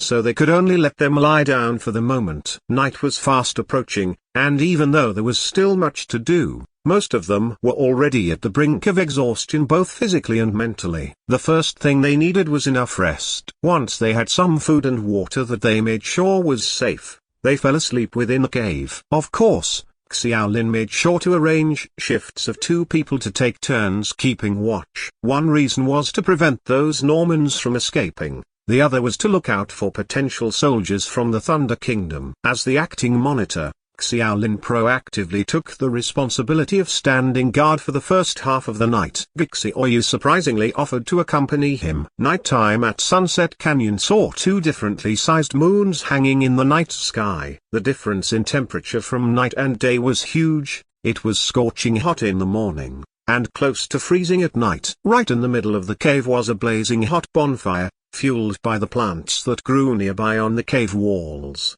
The leaves had a lot of fat in them, so the fire burned very fiercely, giving some warmth to the surroundings. The Normans did not get that treatment. They were all tied up in the corners. The ice-cool walls were good for avoiding the heat during the day, but at night it only made them shiver in coldness. especially since they were all stripped naked. A few of them were unhappily causing a ruckus, but Loreni beat them up and quickly quieted them down. As for that woman, she was treated a bit better. Most of the team were not willing to be so rough to a girl, so they still gave her some clothes. Even though her hands were tied, she could still be near the bonfire, and she was even given some food and water. However, when the woman woke up, she did not speak a word, nor did she eat or drink. All she did was stare at Xiaolin and the rest of them with a hateful gaze. This woman doesn't want to eat. Xiaolin bit into some bread as he talked to Gixioyu in a low voice. After turning those Normans captive, they obviously liberated all the goods the merchants had as well. When they realized that, other than the dried meat, there was even a small amount of fragrant bread, everyone immediately gave up the rotten meat. Chapter 73. Interrogation. This chapter is updated by Novels PL. What's her name? Xiaolin tried to find some topics of conversation with Gixioyu, at percent, and Gixioyu said in the common language. What? Her name?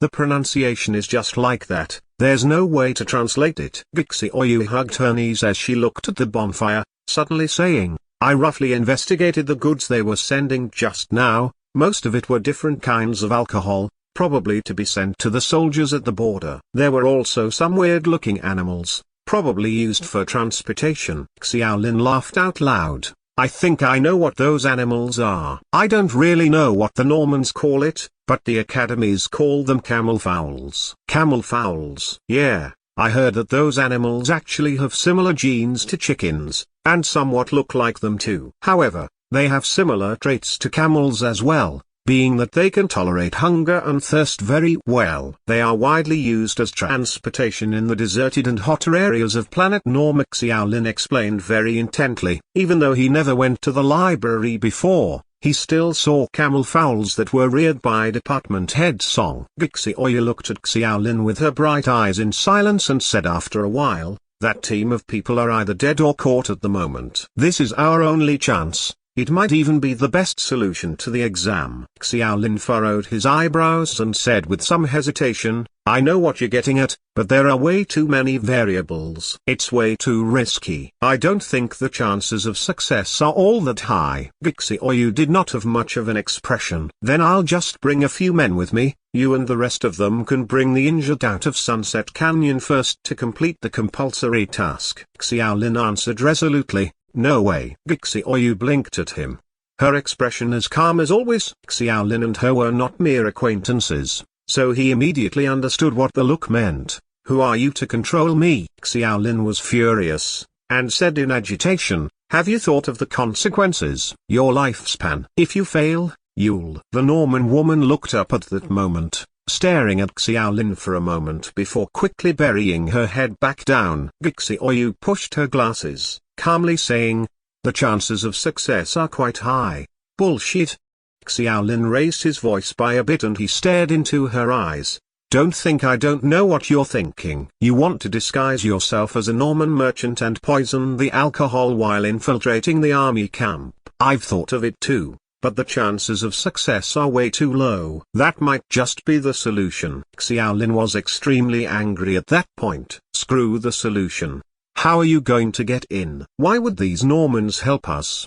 Don't forget, the reason they attacked us was because they saw through our identity. We're invaders in this world. We're absolutely the villains here. Gixioyu tilted her head and earnestly explained, even during the War of Resistance against Japan, there were traitors on both sides. Xiaolin rubbed his eyes. Do you think these people are Norman traitors? It's not the time to discuss that. The only reason they would help us is if we threaten them or if we give them some benefit. We don't have any benefits we can give them, so we can only threaten them. Would you trust them if we just threaten them? If they decide to betray us in the army camp, then we'll be facing 2 large squadrons of infantry and 1 medium squadron of wolf cavalry. We wouldn't even be able to retreat at that point. Gixioyu was still stubborn. Then we can just kill off these people and I'll go there myself. I can speak the language as well. Xiaolin looked at the Norman woman who refused to talk, smiling bitterly. You're saying you want to kill off these people right in front of their faces? That's not very good. Don't even think about lying to me. You're only at LV3 with your language skills. Even if you can sort of grasp the basics, you have no understanding of anything remotely complicated. The most important thing is, no matter the accuracy, the phrases or the accent, it's way easy to tell you apart.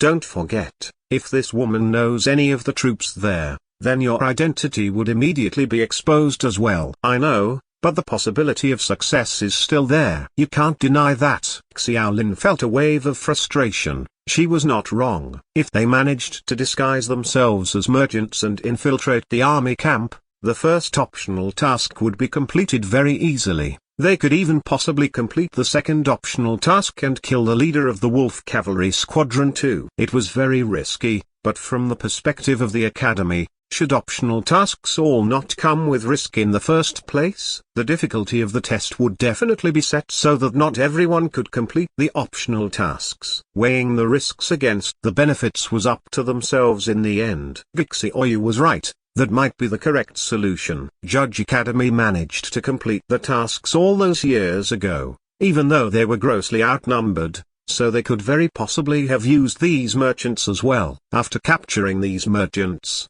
Xiaolin had considered the possibility as well, but very quickly shot himself down. Vixioyu only had 2 years left in her life. Xiaolin could take the risk, everyone else in their class could as well. Except for this girl. She did not have any capital to risk. Next to the bonfire, the two of them fell into an awkward silence. Xiaolin did not understand. Vixioyu did not seem like someone who did not care for her life. After all, she was the one who showed immense interest in increasing her lifespan during admissions. She might look very gentle and quiet, but she had very strong opinions. Xiaolin understood very well that he had very little chance of changing her views. The next day, a lot of them recovered quite a bit. However, the few injured ones were still not in good shape, so after some discussion, everyone agreed to continue resting there. There had been some results from interrogating the Normans. They had already started doing it yesterday after capturing them, but there were no visible results. One of the reasons was language, but the Normans were also very stubborn. No matter what they asked, they would only constantly repeat a few sentences. During the start, no one understood them. However, after a few repeats, they managed to make out a few curse words, even without Vixioyu's translating.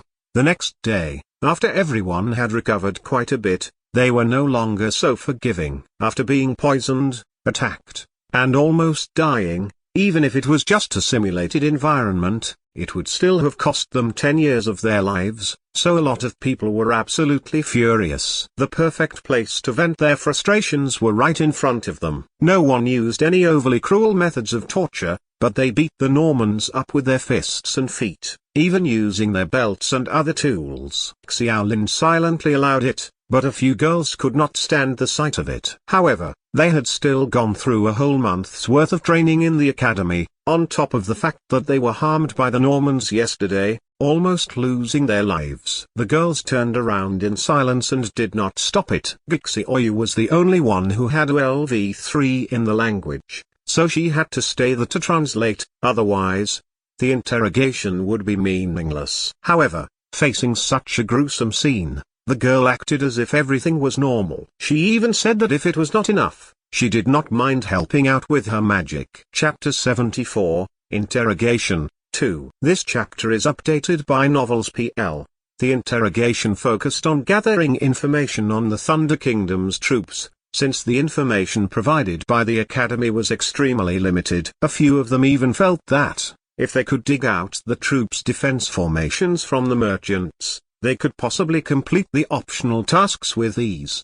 The notion was perfect, but reality was nowhere near that. No matter how much they hurt the captives, they could not gain any information. They did not know if the Normans really did not know, or if they were just extremely stubborn. Of course they managed to gain some random bits of information, such as the number of troops the enemy had. The Thunder Kingdom currently had 2 large infantry squadrons and 1 medium wolf cavalry squadron stationed at the border, totaling up to about 5,000 troops. Xiaolin kept on observing by the side. When he heard that, he caught a perplexed expression on Vixioyu's face. The girl knew what he was going to ask, so she said, "The humans on planet Norma organize their armies by small, medium and large squadrons followed by legions. One small squadron is around 100 people, one medium squadron comprises 10 small squadrons and one large squadron is made of 10 medium squadrons. The Thunder Kingdom has 2 large squadrons and 1 medium squadron stationed here, so they would normally number about 20,000 people. Xiaolin pointed at the bruised Norman, asking, "So he's lying?" Gixioyu shook her head. "That might not be it. I'm referring to normal circumstances. However, the simulation we're working on is set in 45 NC. What I know about this era is not more than what you know." They followed by interrogating several other people and arrived at almost the same information. At the very least, they knew that the troops stationed at the border were not as numerous as they initially thought. In truth, Thunder Kingdom was a very small country, so it was hard for them to recruit soldiers. The troops stationed at the border were always extremely lacking in soldiers, and they did not even have enough supplies for themselves. Otherwise, they would not have needed to resort to buying alcohol from merchants. Xiaolin quickly noted all that information, since it could be counted toward the task of obtaining information about the troops. As for the combat strength and defenses, the Normans seem to not know anything. "Bro, I think we need to ask that woman." The one speaking was called Zifeng. He was bald, not very tall, and quite skinny, but he had a look of someone who would always give it his all. He was the one who was saved by Xiaolin's ice bullet when they battled the desert iguana, so this guy was looking at Xiaolin like his savior. He would listen to anything he said. However, he was not used to calling Xiaolin monitor, so he stuck to bro. That was why when he brought up the idea of interrogation the day before, the others were a bit conflicted. But Zifeng stood right up and embraced the task. He even looked to be really skilled at torturing people, being heavy on his hits, but never actually threatening their lives. He had said, "It doesn't matter if we understand them or not, as long as the Normans know what pain was, then I'll be able to pry open their mouths." The Normans that were interrogated by him were left breathing heavily, constantly repeating the same phrase. After asking Gixioyu, it turned out that they were calling him a demon. "These are all small fry, so they won't know much." Zifeng wiped sweat off his forehead as he took a large gulp from a canteen. He had filled it with alcohol, and it seemed to be quite strong, so he would drink it every time he felt uncomfortable. The rest of them looked at Xiaolin. They had labored for an entire day, and a lot of them were not very good at interrogation. However, Zifeng's instructions allowed them to more or less pick some things up, causing them to gain quite a bit of information by the evening, but it was all more or less the same. It was obvious that those small fries did not know a lot, and the real one at the helm was still the woman. However, Xiaolin had told them not to touch her and everyone had obeyed. After the battle the day before, even though these students were not to the degree of worshipping Xiaolin, they had all recognized Xiaolin as the monitor in their hearts, at least for the exam. The most important thing was that, even though they did not choose any magic-based classes, they still knew a lot from discussions on the forums. In just 1 month, Xiaolin had mastered 2 skills. There was nothing more shocking than that. Even Gixioyu could only look at Xiaolin's flamed shield in shock and disbelief during the battle. Those who were injured or poisoned were especially grateful and respectful to Xiaolin, since technically they owed him for saving them. That was why the question of interrogating the woman was ultimately left to Xiaolin to decide. With everyone's gazes on him, Xiaolin was deep in thought, then finally walked toward the woman. Zifeng gaped and hurriedly followed him alongside Gixioyu, at #%, and the woman spat at Xiaolin when she saw him, spewing out a string of words with intense passion. The woman was thrown out of the cave for the whole day. Other than occasionally feeding her a few mouthfuls of water, she had been left under the scorching sun. He was not intentionally trying to torture her, but rather just could not help but be wary of her. The merchants were not that big of a threat, and all of them could be left unattended. The only problem was this mage. According to Gixioyu, casting a spell was a process requiring manipulation of the elements. In the early stages, it still required a wand or some hand movements to speed up the process. However, experienced mages could completely ignore that step. They were still not sure what level the woman was at, So before they could get a better picture, all they could do was temporarily enact some measures, making her stay in the scorching heat and only feeding her a minimal amount of food and water were all to weaken her mentally, and her hands were bound so that she could not make any movements. Other than that, Lureni was tasked with guarding her with a bow about 2 meters away. He was meant to be on full alert and could kill the woman at the slightest movement, not giving her any chance to cast a spell. If it was only 2 meters, Lureni was guaranteed to hit her, especially after getting ample rest. Xiaolin stopped Gixioyu, who was about to speak. "You don't have to translate that. I know she's cursing at me. Ask her if she wants to save her companions." Gixioyu tried to translate the words with her limited vocabulary, and got an answer very quickly. She rejected the offer. "It seems like all those people are just slaves from her family or some unimportant folk. I don't really understand the words, but the general meaning is she doesn't care." Xiaolin huffed and pointed to the man who was kneeling not far from her. "How about him? Do you not care about him either?" The man was the one who was the first to drop his weapon and surrender the day before, so Xiaolin had a bigger impression of him. During the interrogation that day, Xiaolin accidentally noticed that, even though the Norman woman was enduring the heat outside, every time Zifeng interrogated this man, she would try to shoot a few sneaky glances inside. Xiaolin did not pay it any mind initially, but after a day, especially after he had purposely asked Zifeng to pay more attention to the man, he reached a conclusion. Whatever status the man had, the woman seemed to care about him a lot. Chapter 75. Infiltration Plan. This chapter is updated by Novels PL. Xiaolin did not stay idle that day. He never let himself forget about the Norman woman. If she wanted to escape and Lureni could not handle her, then he would have to handle her himself, which was how Xiaolin discovered that little detail. Xiaolin said, "What relationship do you have with this man? You can't be siblings, since you don't look alike. Could you be lovers? Maybe he's your bodyguard. And you two developed feelings for each other? Ah, isn't this just a plot to a web novel?" Gixioyu stared at him. "There's too many strange words there. I can't translate it." "You don't need to translate it. Just tell her I will kill this man if she doesn't listen to me." "Zifeng, bring that man over here," Xiaolin told the bald man who was not far away, then pulled out his dagger. The sunlight that came into the entrance reflected on the blade as he put the tip of the blade against the hostage's throat. That was a moment of déjà vu. He had used the same method on the woman to cause the Normans to surrender the day before, so he should probably have had his own suspicions from that time. Gixioyu had already translated his words, and the Norman man was enraged after hearing that, shouting as he tried his hardest to rush toward Xiaolin. 2 students grabbed onto him, refusing to let go, but the sound of a tear could be heard during the intense struggle as he ripped apart the clothes that were binding his hands. Mother Fuka. Zifeng saw that the situation was not good. He took out his long sword to slash at the man's leg. The man cried out in agony and fell to the floor. The wound was deep enough to see his bones, so even if his leg did not snap, he was basically crippled. Everyone else was shocked. Throughout the whole day of interrogations, the Normans were never so aggressive. The man's actions had also caused them to be more alert of the other Normans. At %.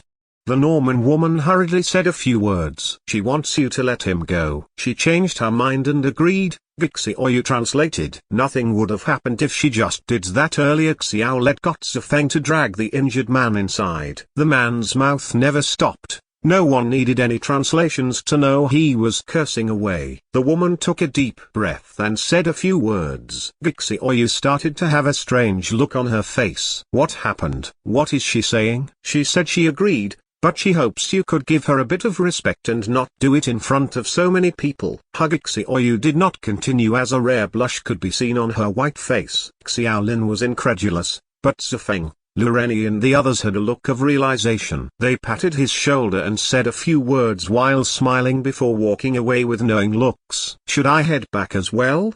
Gixioyu started to turn away after a pause. "Huh? Everyone hold on." Xiaolin finally reacted and called out to everyone, "Are you all misunderstanding something? All I want is to ask her to help me locate the Thunder Kingdom's troops." "Gixioyu, are you sure you translated everything correctly?" Gixioyu thought for a bit. "I might have mispronounced some things, but I don't expect that the phrasing was warped too much. After clearing the misunderstanding, the Norman woman seemed to be more agreeable. She had not even opened her mouth since she was captured, but she finally started to speak. Who is the leader of the troops stationed in the border at $?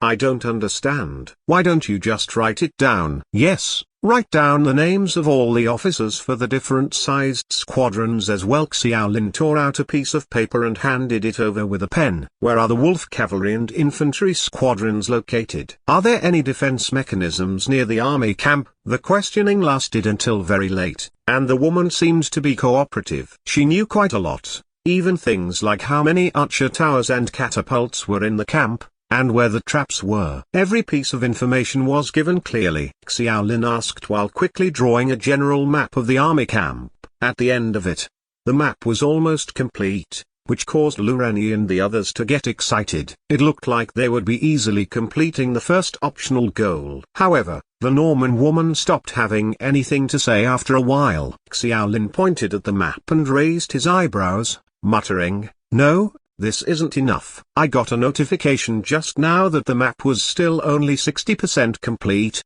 It's still a little away from the 70% we need." "Bro, let me do the asking," Zhifeng suggested. The Norman woman saw how Zhifeng treated the other captives the whole day, so she hastily added a few words, which Gixioyu translated as, "She knows a lot, but she knows nothing about the medium squadron of wolf cavalry units." Xiao Lin looked at the map in silence. The army camp was split into two parts. The front part is where the two infantry squadrons are stationed, and the wolf cavalry squadron is located at the back. The woman claims to be in decent relations with the troops, but she was never allowed into the wolf cavalry squadron's section every time she delivered alcohol. The wolf cavalries were the key point of this army. According to the information they gained from interrogating the others, the two infantry squadrons only amounted to around 2,000 people, and they did not have much combat prowess. The key to completing the investigation still lied in the wolf cavalry squadron. "It seems we really need to infiltrate them," Xiao Lin said to himself. Lu Renyi stared blankly. "Huh? Infiltrate? What are we infiltrating?" Gixioyu answered for Xiao Lin. "Infiltrating the army camp is the best way to complete this task." "No, it is the only choice we have if we want to kill the leader of the wolf cavalry squadron." Everyone could only gasp and stare in shock. Lu Renyi suspected he had misheard and laughed dryly. "Don't joke around. This isn't a game. We don't even know how to hide ourselves. How could we infiltrate them? Those infantry soldiers might not be that strong, but it's not like they're paper. It would be very easy for them to deal with us just in numbers alone." Xiao Lin had an uncertain expression on his face. He was also in a dilemma. If they really wanted to do that, there would be a very huge risk. Even he was not sure it could work. Zhifeng suddenly said, "Get her to bring us into the army camp. As long as she agrees, we can promise to let everyone go." Gixioyu did not translate it immediately. She wrinkled her eyebrows and asked, "Is that possible?" Lu Renyi frowned. "Why do I feel like we're in a movie? I see this all the time on TV, promising to let the person go after agreeing to something, then killing them right after." "Would she believe us?" Xiao Lin said. "If the thought crossed our mind, it definitely crossed hers as well. If she doesn't agree to our demands, she knows all of them will definitely die. If she agrees, there is at least a sliver of a chance. If it was all of you, would you agree?" "Even if she agrees, she could very well be lying to us. The moment we step into army territory, we're basically sitting ducks." Lu Renyi voiced his objections. Chapter 76, Loyalty. This chapter is updated by Novels PL. More people joined the argument. There was confusion in the eyes of the other Norma people. They did not know what Xiao Lin's group were talking about. Xiao Lin remained undecided and thought for a moment before finally saying, "The interrogation will continue tomorrow, but we'll change the focus of the interrogation. I'll write down the questions and Gixioyu will translate them. You'll learn these normies' sentences for the time being and ask them. And Zhifeng, you don't need to participate in the interrogation anymore. Just head here and observe the situation. But remember not to get too close. Just look for a hidden corner in a distance and hide." Xiao Lin's prestige in the team prevented everyone from rejecting his order. Zhifeng nodded happily and agreed, then glanced at Xiaolin's map on the ground. He was slightly taken aback by it. "Isn't this the rendezvous point?" Indeed. The place Xiaolin told Zufeng to check was the rendezvous place agreed upon after Wang Dalen's group parted ways with them. Ever since it had been determined that their whereabouts were discovered, they believed that the other team would not be spared and had little, if any, chance of escaping and retreating. If the Thunder Kingdom were adamant on capturing them, they would then send the Wolf Cavalry Squadron into the canyon within the next few days. Xiaolin deliberately set up that rendezvous point to mislead the opposing commander and prevent the Wolf Cavalry from discovering them too quickly. The sun had yet to shine the next day when Zufeng departed early under Xiaolin's urging. Before leaving, Xiaolin repeatedly asked Zufeng to place utmost importance on safety and leave as soon as he felt that something was wrong. "I can't possibly outrun the cavalry if I am discovered. But in any case, I won't bring the chasing soldiers to this place." Zufeng was not an idiot and he immediately understood what Xiaolin was trying to say. In spite of that, he laughed heartily and patted Xiaolin on the shoulder to ease the latter's worries. "You saved my life last time, and I don't like owing others. I consider this a chance to pay my dues." Xiaolin sighed apologetically. There was a risk of being discovered if he sent someone to investigate, but within the 2 days, Xiaolin discovered that Zufeng was ruthless and was unsure of what his profession on Earth was. Therefore, such a plan was very appropriate for Zufeng. Of course, Xiaolin was also well aware that Zufeng was the most likely person in the team to accede to his orders, since Zufeng had been saved by him. The interrogation at the Supply Depot went on. The main point of that day's interrogation was about the deployment of the army camp or the Wolf Cavalry's garrison. According to Xiaolin's request, everyone began to interrogate their captives' personal information, as well as who they knew in those garrisons and the personal information of those individuals. "How old are you this year? What's your name?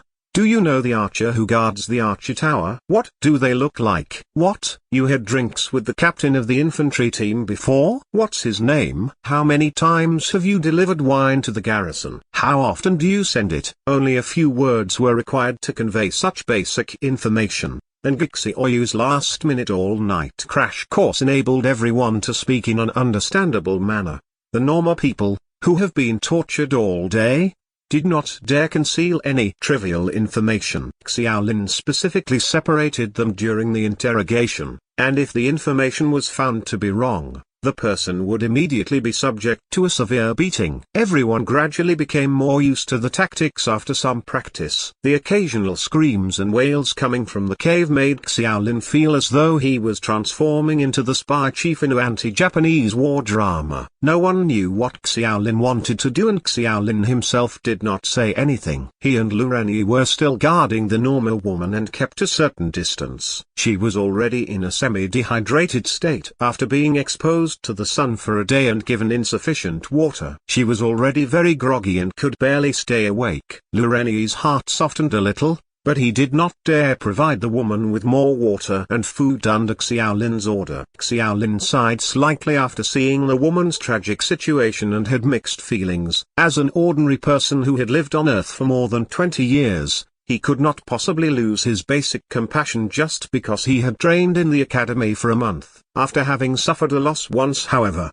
Xiaolin was very much wary of feeling pity for the woman. He repeatedly reminded himself that the woman was their enemy, and a very dangerous one at that. When he recalled the flame shield spell, which had both offensive and defensive qualities, it could have killed at least half their team if Xiaolin had not replicated it in time. The success rate of a spellcaster correlated directly to a person's mental state. The woman was already near death, so the possibility of her using the flame shield again was reduced to the absolute minimum. Xiaolin then compiled all the interrogation information collected by everyone else, supplementing it to the army camp map in his notebook using additional drawings. For example, there were 4 archer towers in front of the camp, and someone happened to know the soldier atop one of those towers. Xiaolin would use an arrow to mark the person's name on the tower. It was written in Norma, so of course Xiaolin did not recognize those words. Nevertheless, it did not matter as much because he simply wanted to record notes. Gixi Oyu was responsible for running errands back and forth to correct Xiaolin's grammatical errors. If he encountered something that Gixi Oyu did not know,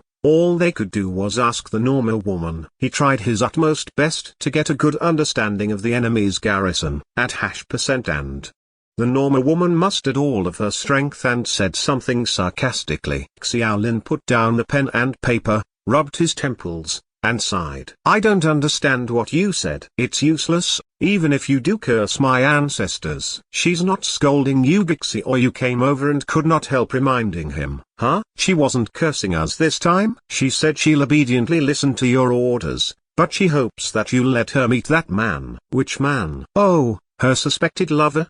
Xiaolin was briefly stunned before shaking his head subconsciously. "She also said that she would rather commit suicide if you don't allow them to meet." Gixi Oyu continued to translate. "Damn it." Xiaolin felt irritated. He mulled over it for a moment and felt that it was fine. The normal woman had been tortured for several days already, and her spirit was extremely weak. In such a state, she had no energy to resist them, and it was useless, even if she had any tricks up her sleeve. "Let them meet then, but you have to observe them from the side and write down what they say," Xiaolin instructed Gixi Oyu. Whether or not the normal woman was willing to help was the key for them to sneak into the enemy's quarters. Otherwise, they would not even be able to enter the army camp. It went without saying that she could not possibly be willing to help, because her actions would be considered treason. Even though Xiaolin was unsure whether Norma's humanoids understood the concept of loyalty and patriotism, it was almost certain that their direct attack against the invaders. Chapter 77, Hesitation. This chapter is updated by Novels PL. According to Xiaolin's plan, the other Normans were taken hostage to intimidate that woman into helping them complete the infiltration reconnaissance mission. However, completing the second mission was purely a matter of chance. The two Normans were reunited and embraced each other with excitement. They whispered to each other, and Gixi Oyu listened quietly with a cold expression. In the midst of the conversation, Xiaolin came over to inquire several times. He was only relieved when he learnt that the two were just talking about their daily torture and concern for each other. All of a sudden, a strange expression appeared on Gixi Oyu's face. She found Xiaolin and said hesitantly, "I'm not sure if I misheard, but I don't fully understand some of the things they said." Xiaolin smiled and comforted her. "Well, your proficiency in their language is only level 3. It's natural you're unable to fully understand them." "That's not the reason." Gixi Oyu shook her head and explained, "I have the nagging feeling that they're deliberately communicating in another language." Xiaolin was taken aback. "Another language? Aren't they speaking standard Normese?" "Not entirely." Gixi Oyu pondered for a moment and pointed out, "It's like Chinese dialects. The dialect that we learnt is probably analogous to Chinese Mandarin, and planet Norma has different dialects too. But this is just a guess, of course." Xiaolin's face gradually became sullen. He fully understood that logic.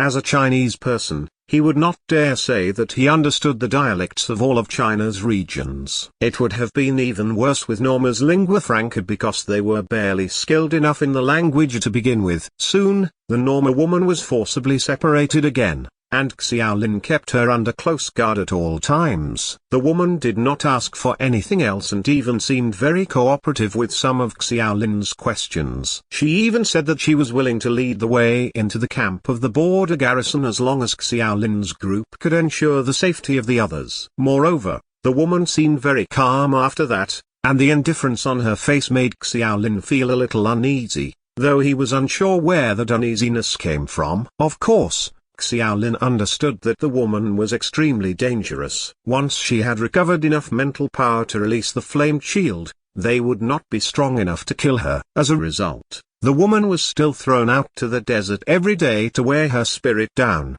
despite having cooperated very well. In the afternoon, Zifeng finally came back when Xiaolin was still waiting anxiously. Everyone was quite unsure whether the news he brought was good or bad. A small number of wolf cavalry troops had appeared at the rendezvous point they initially set up. "That means someone in the group has already been captured and ratted us out, motherfucker." Lureni could not help but yell. They did it just to survive. Xiaolin looked calm. He expected that result. "Will the wolf cavalry squadron come here? I'm sure they know about this supply depot too."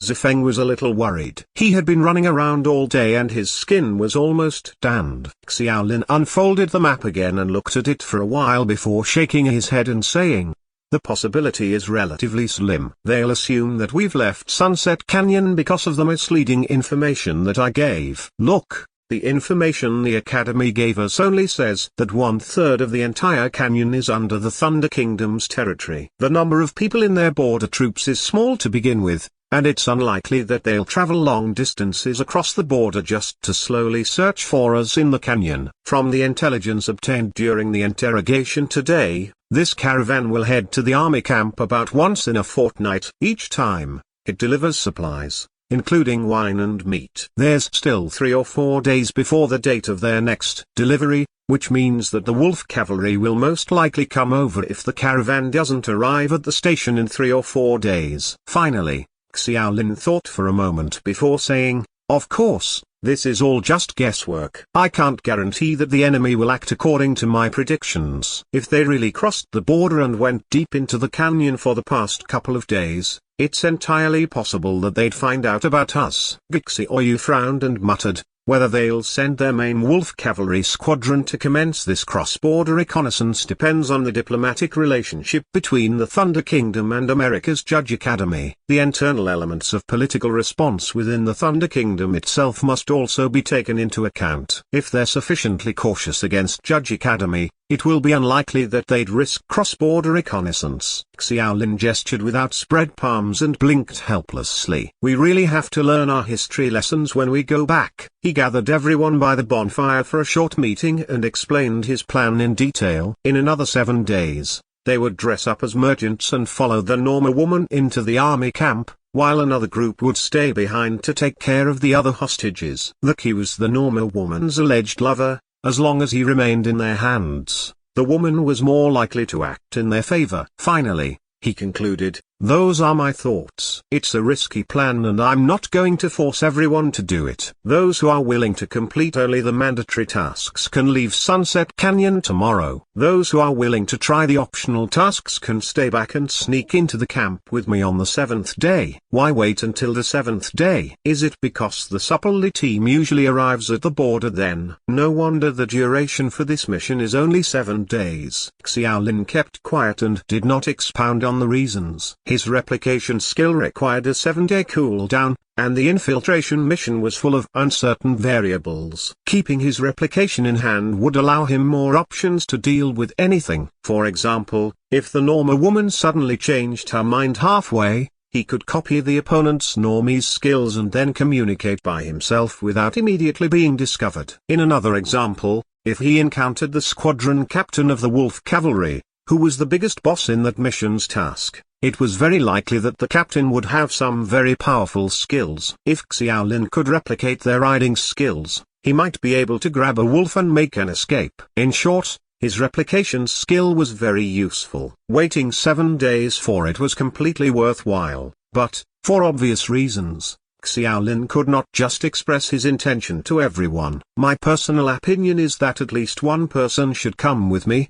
The minimum number of people who must complete the task is 30%, which translates to 18 people. We have 20 on our team, and the other 18 can leave Sunset Canyon first." To Xiaolin's marked surprise, however, several people were willing to follow him on the infiltration and reconnaissance mission. He was initially worried about whether he had to force a few people to go with him if there were not enough. However, his decisiveness during the past 2 days' battles unconsciously made everyone trust him as the monitor. However, Xiaolin was also under greater pressure because of that. He understood that the entire group would likely be killed if he failed. Should that happen, he would lose 10 years of life in addition to failing the required tasks. He had that nagging concern in his heart, and Xiaolin knew that the Norma woman was the source of that anxiety. At the end of the meeting, Xiaolin asked a very strange question: "To what extent do you think that planet Norma's people will be loyal to their nation?" Everyone was stunned. They were roughly able to guess what Xiaolin meant by that question. After discussing it, they realized they knew little about the Thunder Kingdom and could only analyze it from the perspective of humanity and rationality. After all, they may differ in race and planet, but there could still be some similarities in terms of human attributes and sensibility. Chapter 78, The Final Madness. This chapter is updated by Novels PL. I don't think the woman will lie unless she really doesn't care about her lover's life. He's a secret lover too. That man looks like he's a guard and the woman looks as though she's the heir to a big family. Knowing usual plot developments, their love affair will definitely be forbidden in all aspects, and the woman might even have a grudge against her family and country. Do you think this is a fucking Korean romance drama? What if this woman is a fanatical patriot? Reality is often more unpredictable than a TV series. But the human countries in the normal world seem to be similar to the Earth's ancient feudal and slavery systems. I don't think their loyalty to the country is high in any way. Why not? Are you saying that there are no real patriots in China's thousands of years of history? That's not what I meant. Xiaolin smiled dryly and stopped everyone when he saw that they were all arguing in the midst of the discussion. Regardless of whether or not he would end up implementing the infiltration plan, he made ample preparations for it during the next few days. The caravan contained about 100 barrels of wine, the barrels of which were made of oak-like materials. Some of it was damaged in the previous battle, and everyone drank a lot in the past 2 days, leaving only about 70 to 80 barrels remaining. The animal that pulled the caravan was called a camel fowl, but that was no doubt the nickname given by the Academy, and its actual name in Planet Norma did not really matter. The creature looked like a rooster but 10 times bigger. Most notably, it had a huge brownish-yellow fleshy crown on its head and vestigial wings. After asking the Normans about the creature, he learned that it inhabited the canyons nearby rock formations and fed on the lithophytic plants present there. Everyone was busy feeding those animals and waited until the last day arrived. The past few days had been rather calm. Zifeng went to the nearby areas to scout a few more times and the situation was far from optimistic. The wolf cavalry entered the canyon more frequently, and each time, they were expanding the scope of their reconnaissance. It remained unknown what the captives said to make the enemy so interested in them. When the last day arrived, everyone got up early and packed everything up while the sky was still dark. According to their plan, Xiaolin would bring a couple of people to escort the Norma woman to the camp of the border garrison. If everything went well, they would complete the gathering of intelligence on the defense layout and bring the woman back safely. If they were lucky enough and happened to encounter the Wolf Cavalry Squadron's captain, Xiaolin would consider poisoning the wine. So long as the other party drank the poisoned wine, Xiaolin was confident that he could use his ice bullet to kill the opponent in seconds then, no matter how strong the opponent was. In that case, the second optional task could also be successfully completed. As time went by, the anxiety that lingered in Xiaolin's heart became stronger and stronger, making him a little irritable. Other people could sense that he was not in a good mood and the atmosphere before their departure was a little tense. The woman said that she would like to see that man again for the last time. Xiaolin was vehemently opposed to Xiaoyu's inclusion in the infiltration plan and forcibly excluded her from it. The others were somewhat puzzled,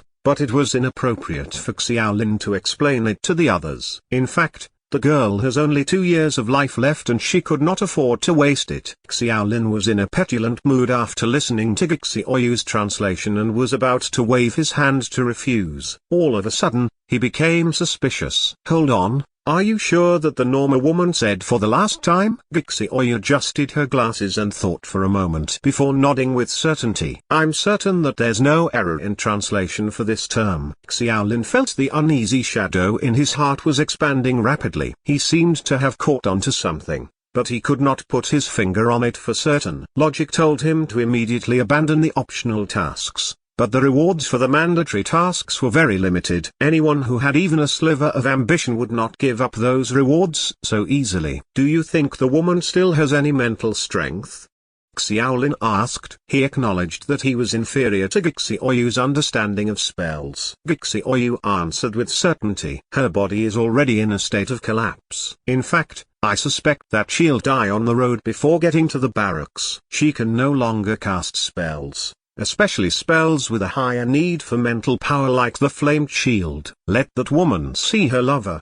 Xiaolin finally agreed, but he also followed the Norma woman. The woman just glanced at him indifferently and her haggard face was completely without feeling. It was as though she had zero attachment to anything. The two Normans met again, though there was a distinct lack of excitement that time. A trace of sadness appeared on the man's face and there was a long silence. Neither said a word, as if they were speaking only with their gazes. Just as everyone was getting impatient, the Norma woman suddenly spoke up. Days of torture made her voice very hoarse, but her tone was still firm and low.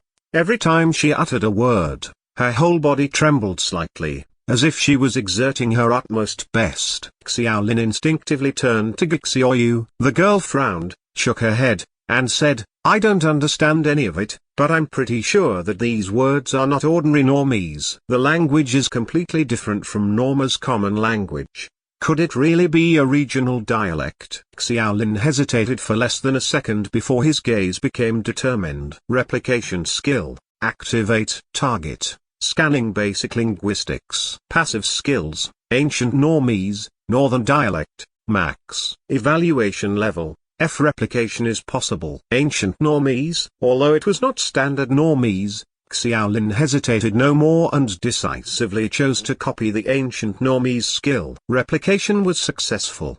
The obscure vocabulary immediately became clear. The Norma couple looked at each other affectionately and with resolution. Every single ancient word was uttered very slowly. "O Almighty Ancient One, I am willing to sacrifice my soul and my life in exchange for the power that I beseech." Xiaolin barely heard a few words and the hairs on his body were already standing on edge. The woman was not saying goodbye to her lover at all. Those words were clearly some kind of spell, or some kind of curse prepared before a sacrifice. It was already too late for him to analyze why the Norma woman who had near zero mental strength could still use it. Xiaolin quickly pulled out the novice wand from his waist. Under everyone's shocked and puzzled gazes, as well as the bewildered and angry gaze of the Norma man, an ice bullet shot out and struck instantly at close distance. The woman stared in disbelief at the ice blade that penetrated her chest and her chanting stopped abruptly. She looked at the man before her and opened her mouth to say something,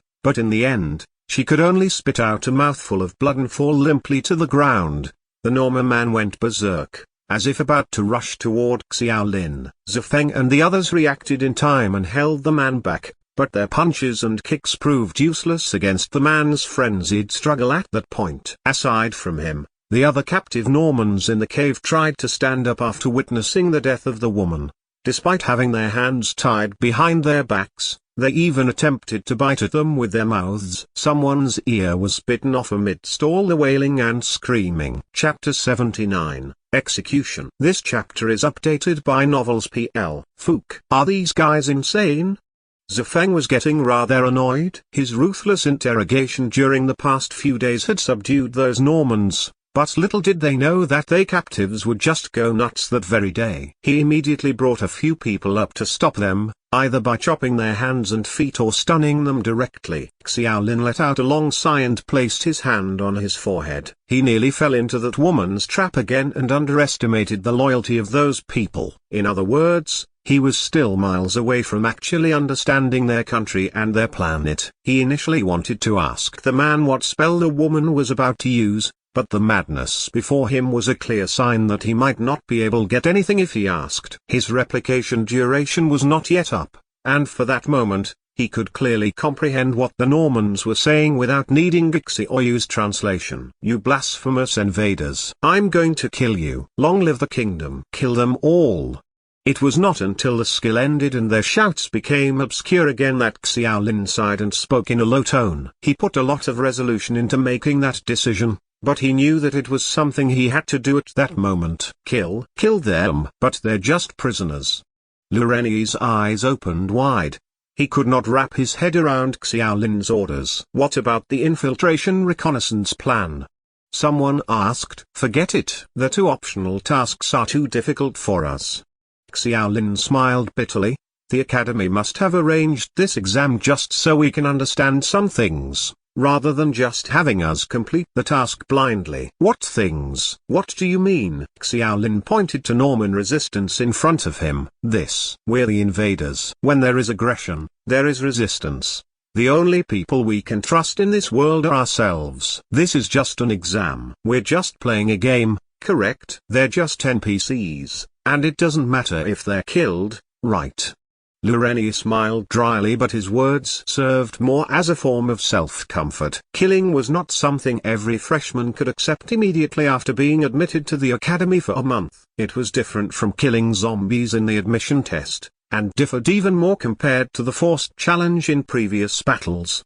They were office workers and otakus that had just been living in a peaceful society a month ago. They might be able to kill chickens and ducks without batting an eye, but they might not have the courage to stab a person with a sword. For that reason, when Xiaolin chose to use the Ice Bullet, a Black Iron ranked spell, to attack a woman who could not resist and had a failing mental strength, it was a pure waste of his own mental strength. However, he subconsciously avoided directly killing the opponent with a sword. Long-range attacks and melee combat were two completely different experiences. In the previous battle with the Normans, Xiaolin copied the flame shield and ended the battle ahead of time, so no one, save for himself and Gixioyu, had actually fought before. As a result, their hesitation was clearly evident. This may be a simulated battle, but as I've said earlier, everything feels real to us. Our lives and theirs are real. Xiaolin spoke slowly as he was pondering, while Lureni and the rest seemed to look enlightened. Zhifeng frowned,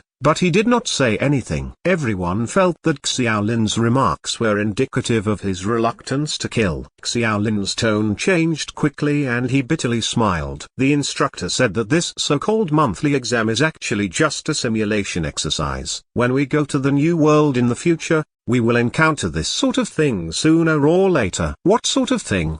Lureni asked stupidly. Killing, of course. Someone lamented softly. Xiaolin's tone was indicative of his conflicted feelings. Anyone in our position would feel reluctant facing this. But we have to adapt. The Normans are our enemy. If we don't kill the enemy will try to kill us. This is probably what the Academy wanted to teach us with this exam. Frankly speaking, I owe everyone an apology. My misjudgment almost put everyone in danger twice. Xiaolin's feelings were unbearably complicated. He seemed to express his regret to everyone else while muttering to himself. The first was when we forgot our identity as invaders, which led to our own poisoning. After we captured them, we quickly forgot that they were actually still our enemies, and that the Norma woman was thinking about how to kill us until the very last second. There was a short silence and several of the girls found it hard to accept. Even if that is the case, do we really have to kill them? Isn't there another way? Zhifeng accepted everything quickly and chided, "Don't be stupid. Do you think this is a game? We're invaders of their country. Are you going to make friends with someone who invaded your country?" Xiaolin's right. In fact, none of us has had the right attitude. We have never really regarded ourselves as conquerors, and I reckon the Academy wants to use this exam to remind us of that fact. If this is the case, we might as well remember this moment as clearly as possible. Xiaolin remarked softly. His expression looked rather subtle, as if he had worked up a certain determination. He placed his wand back, drew out his short sword, then walked toward the nearest Norma man. "I'm sorry," Xiaolin murmured, then gritted his teeth, and raised the sword before slicing a thin wound on the man's neck. Blood gushed out like a fountain, splashing all over Xiaolin's face, and the smell made his stomach churn. Xiaolin once read a quote in a novel that killing a person from a distance using a gun left a completely different psychological impact compared to killing a person with a blade at close range. He finally realized what that meant. Before he could even drop the sword, he hurried to the entrance of the cave and vomited, despite his best efforts to try and calm his upset stomach. Zhifeng glanced at him with a rather surprised and commending look. He quickly drew his saber and disposed of a Norma man nearby him. Then, he walked to Xiaolin's side and patted the latter on the back, saying indifferently, "I didn't expect you to be this brave. You've convinced me this time." Xiaolin looked at the nonchalant Zhifeng, wiped the corners of his mouth and smiled with some effort. "Have you killed anyone before?" Zhifeng smiled plainly. Xiaolin shook his head. "Sorry, I shouldn't be asking you this." Zhifeng waved his hand to indicate that he did not mind the question as much. "It's okay. Earth is in the past now. In any case, I don't ever want to return to Earth again. In fact, I really like this academy. No matter who we were in the past and what identity we had, the future ahead of us is unlimited. Xiaolin and Zifeng chatted casually while the others were still struggling and hesitating. After the duo led the way, however, more and more people began doing it too. None of them were idiots, and they also knew that such incidents would happen sooner or later since they would end up colonizing the entire planet in the future anyway. It was inevitable, but it was still very difficult actually crossing that psychological obstacle for the first time. Chapter 80.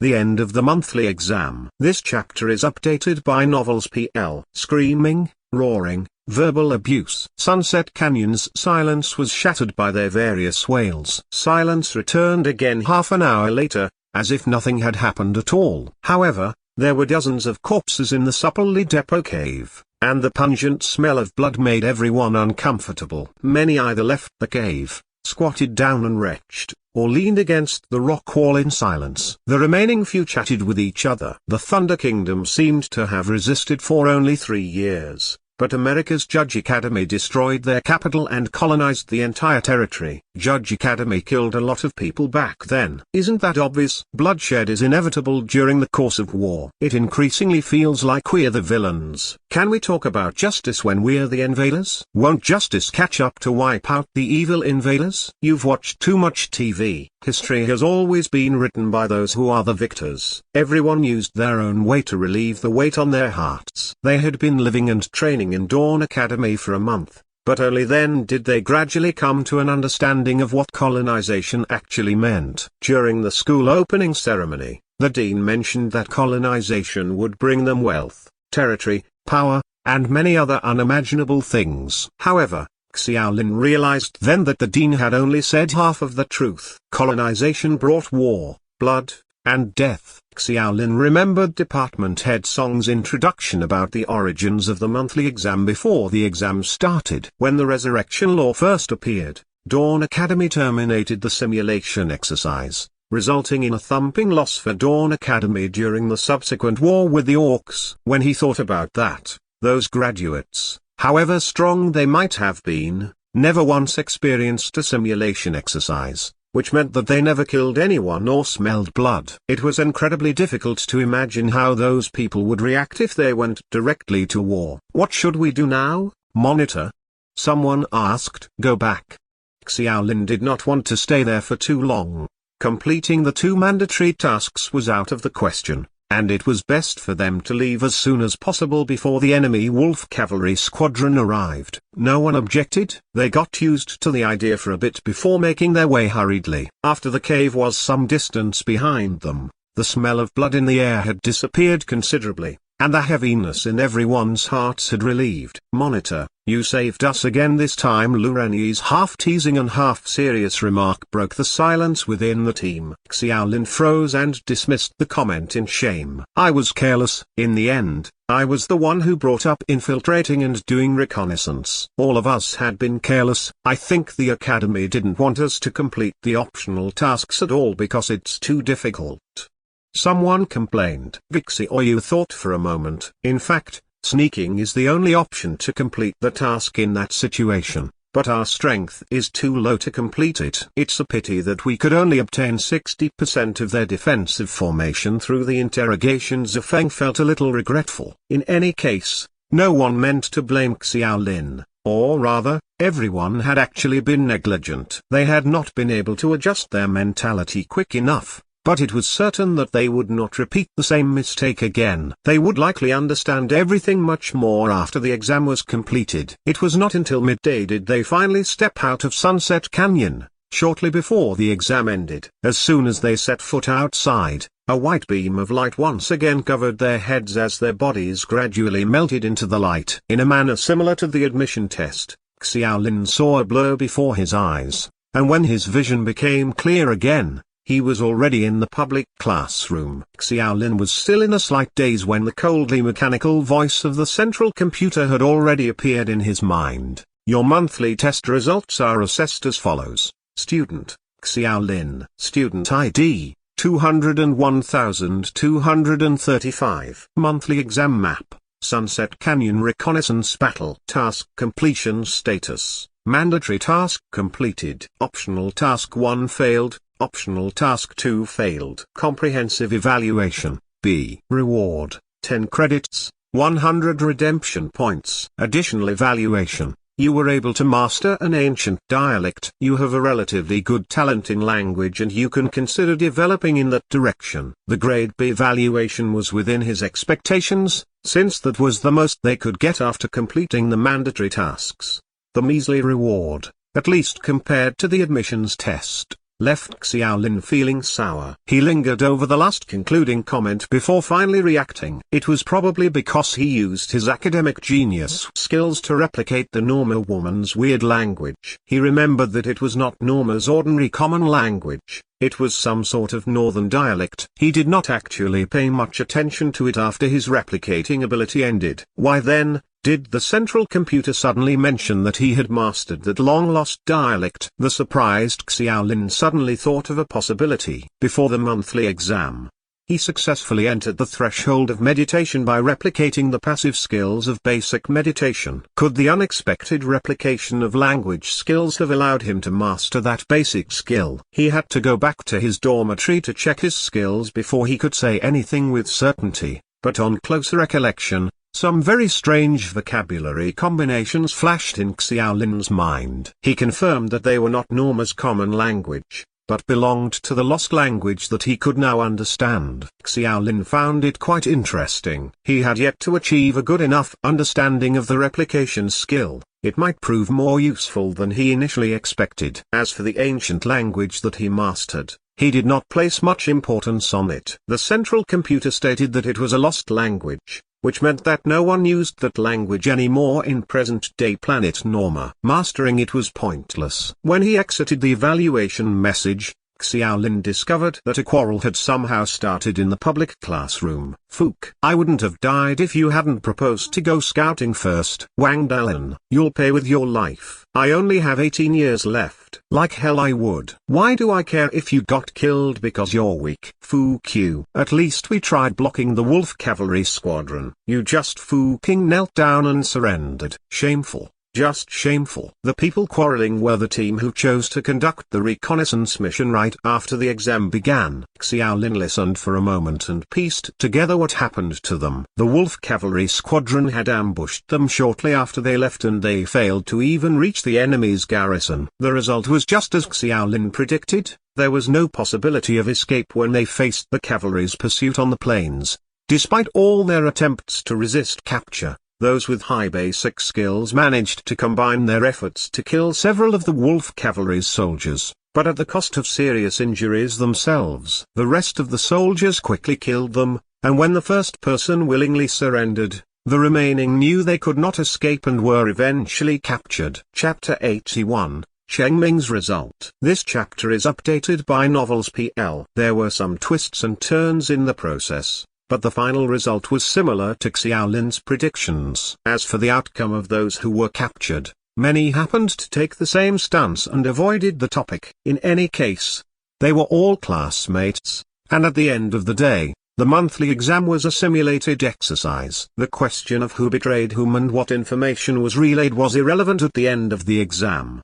Wang Dalin was the subject of everyone's verbal attacks because he was the first to propose that plan. Of course, Xiaolin also understood that the brainless guy was just having some bad luck after being made the scapegoat. Those who had ambitions to gun for the monitor's position were the true instigators behind the scenes. As for the dozens of people who went on the same path with Xiaolin, they were initially not that pleased after only completing the mandatory tasks. Having heard of everyone else's experiences, they then began to feel extremely lucky. At least they were not captured, or worse still, died and had their lives deducted. Lu Renyi did not care much for rewards. He was happy enough to have been able to survive. He smiled and said, "You guys should be thanking us. Actually, you wouldn't have gotten the 100 redemption points if we hadn't completed our mandatory tasks." Sure. That's a great job you guys did there. We would have had it even worse if it weren't for you guys. Wang Dalin shifted the subject. He was the one who surrendered and survived. So based on the rule that the class would pass if 30% of them completed the task, he would not end up losing anything. Soon however, those who could not stand Wang Dalin anymore began jeering. Well, you have to thank Monitor Xiao then. We would have had it even worse if it weren't for him. Wang Dalin's expression suddenly turned ugly. He opened his mouth to say something, but soon swallowed back his words and snorted coldly. What's so great about him? All you had to do was walk straight out of the canyon. It's not difficult at all. You could have at least brought up a better reason if you wanted to flatter him. Fu Q. What are you suggesting? Have you any idea what we encountered along the way? You stupid coont. Are you out of your mind? The majority of the class soon joined in. Gixi left by herself through the back door after checking her scores at the completion of the exam. Xiaolin was also privy to what occurred during the exam, so he got bored after listening to their arguments and left the classroom. In fact, a similar situation occurred in all the other classes. There were constant disputes, with some people ending up in fisticuffs. The student code stipulated that random fights in the school were not allowed. Barely moments after those people came to blows, several individuals dressed in senior year uniforms walked up quickly and shouted, "We're from the disciplinary department. Stop it right now. If you fight again, we'll bring you with us to have your credits deducted. I can't stand it. I want to go back. I want to go back to Earth. Take me right now." Motherfucker, is your student union so oblivious to the lives that were lost? Tuo, why didn't she come back? A sudden roar erupted from the crowd, followed by weeping. Xiaolin stopped for a while. He had a good guess as to what had happened and could not help but feel a little sad. One of the unlucky persons must have died for real because she had a short lifespan. On the other hand, those who remained alive despite having 10 years deducted from their lifespan were still angry. The first guy's roar triggered resentment in their hearts. They vented their anger on the disciplinary department. Then, more and more people entered the fray, though it was uncertain whether they did so just to rile things up or because they felt things had not escalated quickly enough. I heard that this exam was set by the student union. Who the fucking hell could accomplish such a difficult task? Yeah, the caravan tortured me. You and me both. At that time, more than a dozen of us were destroyed by that woman's flamed shield. Is that what you call a reduction of difficulty? It's all the student union's fault. Get them. The scene grew more and more chaotic. Even those who did not die could not help but feel their anger boil up after hearing those few sentences. It was apparent that the test was far from well received. By comparison, they felt that the admission test's difficulty was a walk in the park. Many people did not agree and felt that either the academy or the student union was deliberately making things hard for them. The disciplinary department people who came over became punching bags, but as senior students, their strength was naturally higher than that of freshmen. Even though it was difficult for one person to deal with 4 hands, all they had to do was protect themselves. One of the guys was so incensed that he even took out his cell phone and yelled a few angry words into it, as if calling someone over. Things noticeably got worse and Xiaolin facepalmed because the crowd had blocked the exits to the corridors. He was completely blocked from getting out. In the end, he decided to just find a classroom and hide in it to avoid the angry crowd. Xiaolin, why are you here? A familiar person greeted Xiaolin as soon as he sat down. It was Cheng Ming. The classroom had to belong to Class 1. Xiaolin pointed at the door with his lips. I can't get out. Cheng Ming let out a drawn-out sigh too. I heard that a girl from Class 6 passed away. She had only 8 years left in her lifespan. To be honest, no one took any of this seriously before the exam. Who would have imagined that she would die when the girl just disappeared after the exam? Not even her body was left behind. Who knows whether we might end up like that in the future? Sigh. Xiaolin was silent. The exam was very difficult, and the freshman year's mortality rate might be rather high. Perhaps the academy wanted them to realize that this was a real war, not a game of house. Many people had learnt their lesson, but some people whose lifespans were too short had no such chance at all. Those troublemakers were not so much complaining about the exam's difficulty as they were unable to accept such a cruel rule. In their eyes, Dawn Academy should be a school, but Xiaolin understood that the essence of Dawn Academy was a military camp, a place to train soldiers. What grade did you get? Xiaolin shook his head, not wanting to dwell on those disheartening topics. He decided to switch the topic and start a conversation. As more and more people appeared in the corridor outside, Cheng Ming placed his hand over his chest. Grade C. I'm not satisfied, Xiaolin asked strangely. That can't be, right? Didn't you complete the mandatory tasks? I remember that you'd get grade B as long as you complete the mandatory tasks and survive. Were you unable to beat the normal woman? Woman? What woman?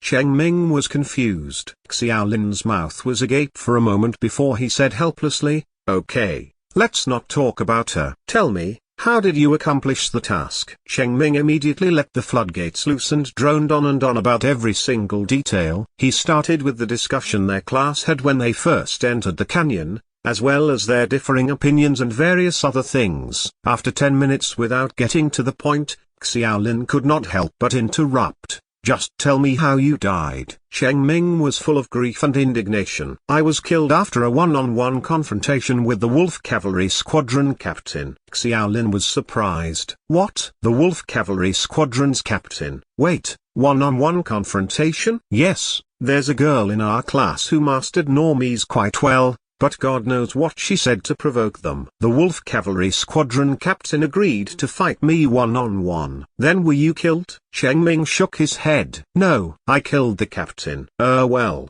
I can't say that I killed him. But, in any case, he drew his last breath. Chapter 82, Judge Academy. This chapter is updated by Novels PL. Xiaolin was dumbfounded. What happened after that?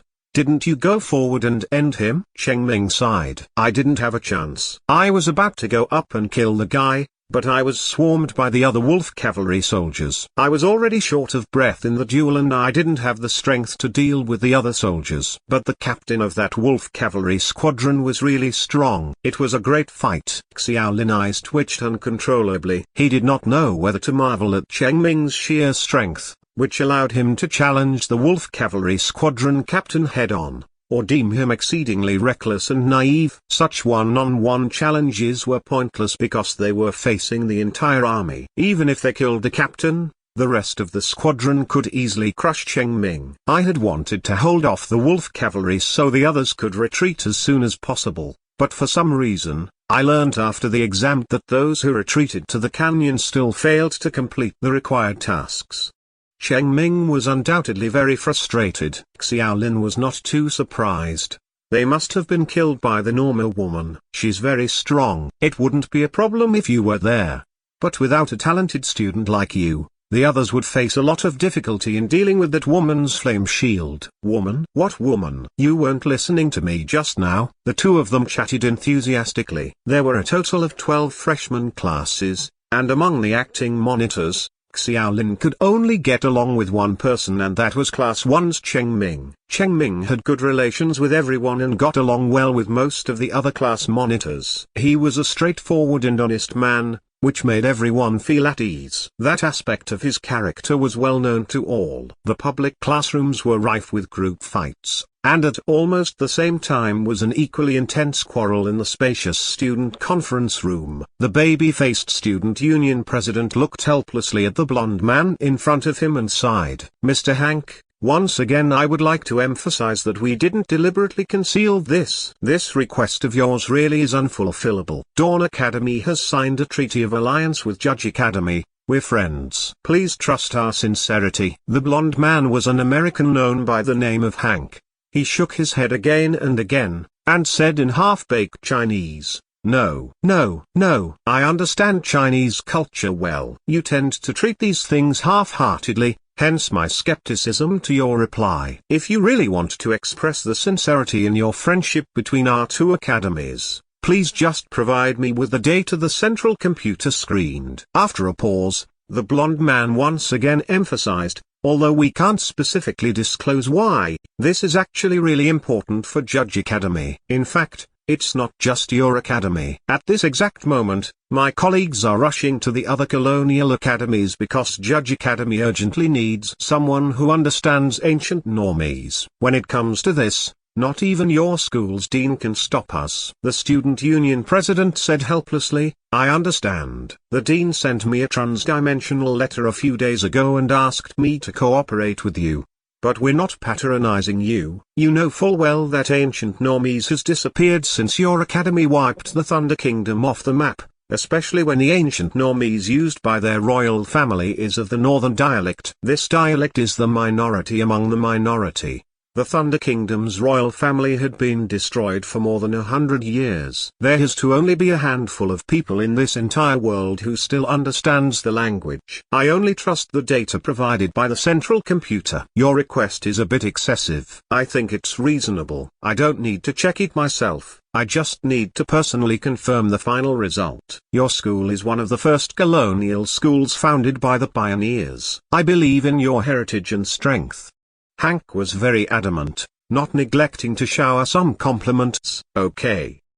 The president was helpless. He finally got up and spread his palms. If you insist, please follow me. All retrieval data will be provided to you, but believe me, no one in Dawn Academy understands this language. Those days, Dawn Academy's colony did not border on the Thunder Kingdom's territory. We've never offered this particular language course, even since the founding of our academy. It's even more redundant now that the Thunder Kingdom has been destroyed. I'm sure your library has the relevant materials. It can't be ruled out that some would learn it out of their own accord. The blue-eyed blonde immediately followed the president and continued prattling on, despite the noticeable fidgetiness of the Dawn Academy personnel accompanying them. This check will include all school students, graduates, graduate students, and doctoral students. With the exclusion of some who are carrying out important missions, data on all others' individuals' language skill levels will be searched. This is a lot of data and it'll take some time. Would you like a cup of coffee? I'll have a cup of Chinese tea then. A cup of fragrant hot tea was soon served, but the blonde man had no intention of savoring its taste. He poured it all directly into his mouth to quench his thirst, then paced back and forth while anxiously waiting for the results. Along the way, a few people came over and whispered in the president's ear to report the chaos in the public classroom. The president frowned and said unhappily, I can't go now. Tell the disciplinary department's head to go there. He's free to deal with it as he pleases as long as no one dies. This is an academy, not a place for them to make trouble. What's wrong? Hank turned around. Something minor has happened on campus. The query result finally came out after a quarter of an hour. Someone came over with a microcomputer and delivered it to the president. The president clicked on the interface and said with a smile, you can rest assured we're not deceiving you on this accuracy. What? The president's voice halted all of a sudden. His face was full of shock, as if he had seen a ghost. He opened his mouth, seemingly to rephrase his words, but he did not know where to start. In the end, he could only murmur, how is this possible? The blonde man had already grabbed the microcomputer and glanced hurriedly at it. The gloom disappeared from his face and he was both surprised and delighted. He exclaimed, good, very good. Dawn Academy has quite the talent pool. As expected, your academy is equally as on par with Judge Academy. Please arrange the transfer procedures for this student immediately. We'll give our full cooperation. The president's face gradually became serious. I'm afraid we still have to discuss this. What? The blonde man asked. What is there to discuss? Haven't we already negotiated? We've also obtained your dean's consent. This is just a temporary transfer. We will have the student on loan for a period of time, less than a month. If you're worried that the student himself disagrees, you can rest assured that Judge Academy will not ask him to serve us free of charge. We'll give him remuneration. The amount will be enough to tempt him. Chapter 83, Negotiations. This chapter is updated by Novels PL. It's not about the remuneration. The president still had not recovered from the shock and was facing a dilemma. If I remember correctly, you said that you'd have to go to the New World for this. Yes. We need someone who understands ancient Normies to help us translate something, but this item is very special and can't be brought to the Academy's self-contained space. We have to go to the New World, but you can rest assured that our colony is absolutely safe. This isn't about the safety issue there.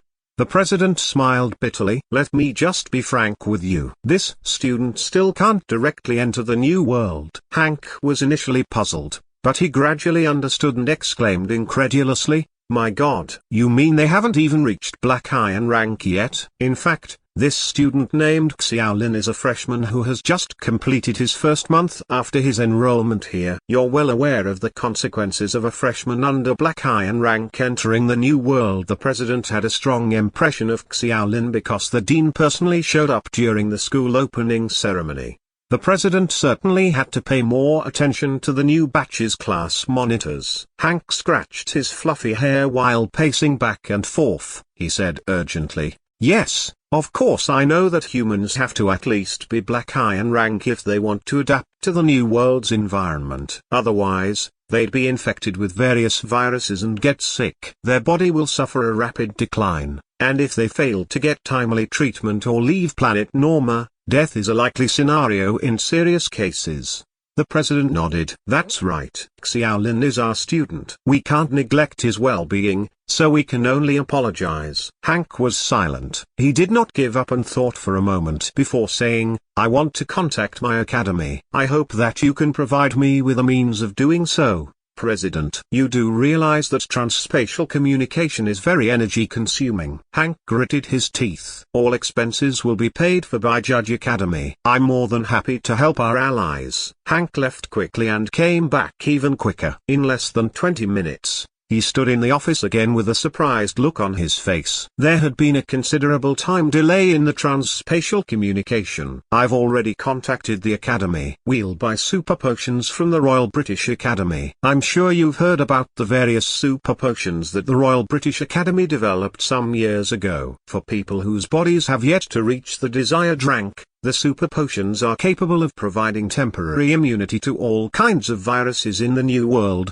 Hank spoke firmly that time. The smile on the president's face gradually faded. He looked at Hank for a while, then nodded and said, "I heard about it when I was a guest at the British Academy last year. These potions seem to have been produced for those who are talented in alchemy and other technical fields, but have subpar strength. Such potions would allow these people to travel to the new world as soon as possible. But with all due respect, the materials for these potions are relatively rare and the cost of manufacturing it is very expensive." Hank shrugged. "This isn't a problem. We're also allies with the Royal British Academy. However, the condition is that we must get in touch with that student in order to make sure that Judge Academy's investment is worth it." In the public classroom, Xiaolin had been talking with Cheng Ming for almost an hour. Cheng Ming was a talkative person who could hardly stop once he started. Other than the initial couple of sentences, Xiaolin was basically listening to Cheng Ming reminisce about the duel with the Wolf Cavalry Squadron captain in vivid detail. For example,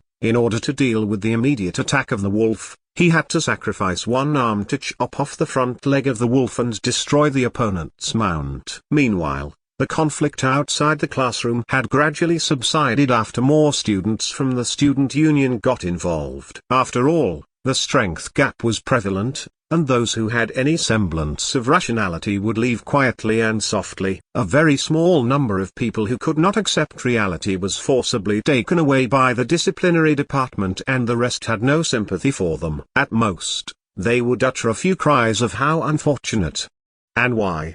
From the standpoint of bystanders. Seeing as the crowd had more or less dispersed, Xiaolin got ready to leave after saying goodbye to Cheng Ming. It was still the weekend morning, and the exam time was not synchronized with the Academy's time. Although 7 days had passed in the simulation exercise, only 1 hour had passed after they returned to the Academy. Just as he was about to get up and walk out of the classroom, he saw the crowds in the corridor being suddenly part. Several people who seemed to be from the student union walked toward that corridor, and to his surprise, the person leading them was the student union president. Other than attending the opening ceremony, the baby-faced president rarely showed up, though he still left a very strong impression on everyone else. In addition, his photos were occasionally published in Dawn Academy Evening News. Practically all the freshmen knew who he was. Xiaolin subconsciously took 2 steps back and returned to the classroom. He turned around and faced the oncoming Cheng Ming,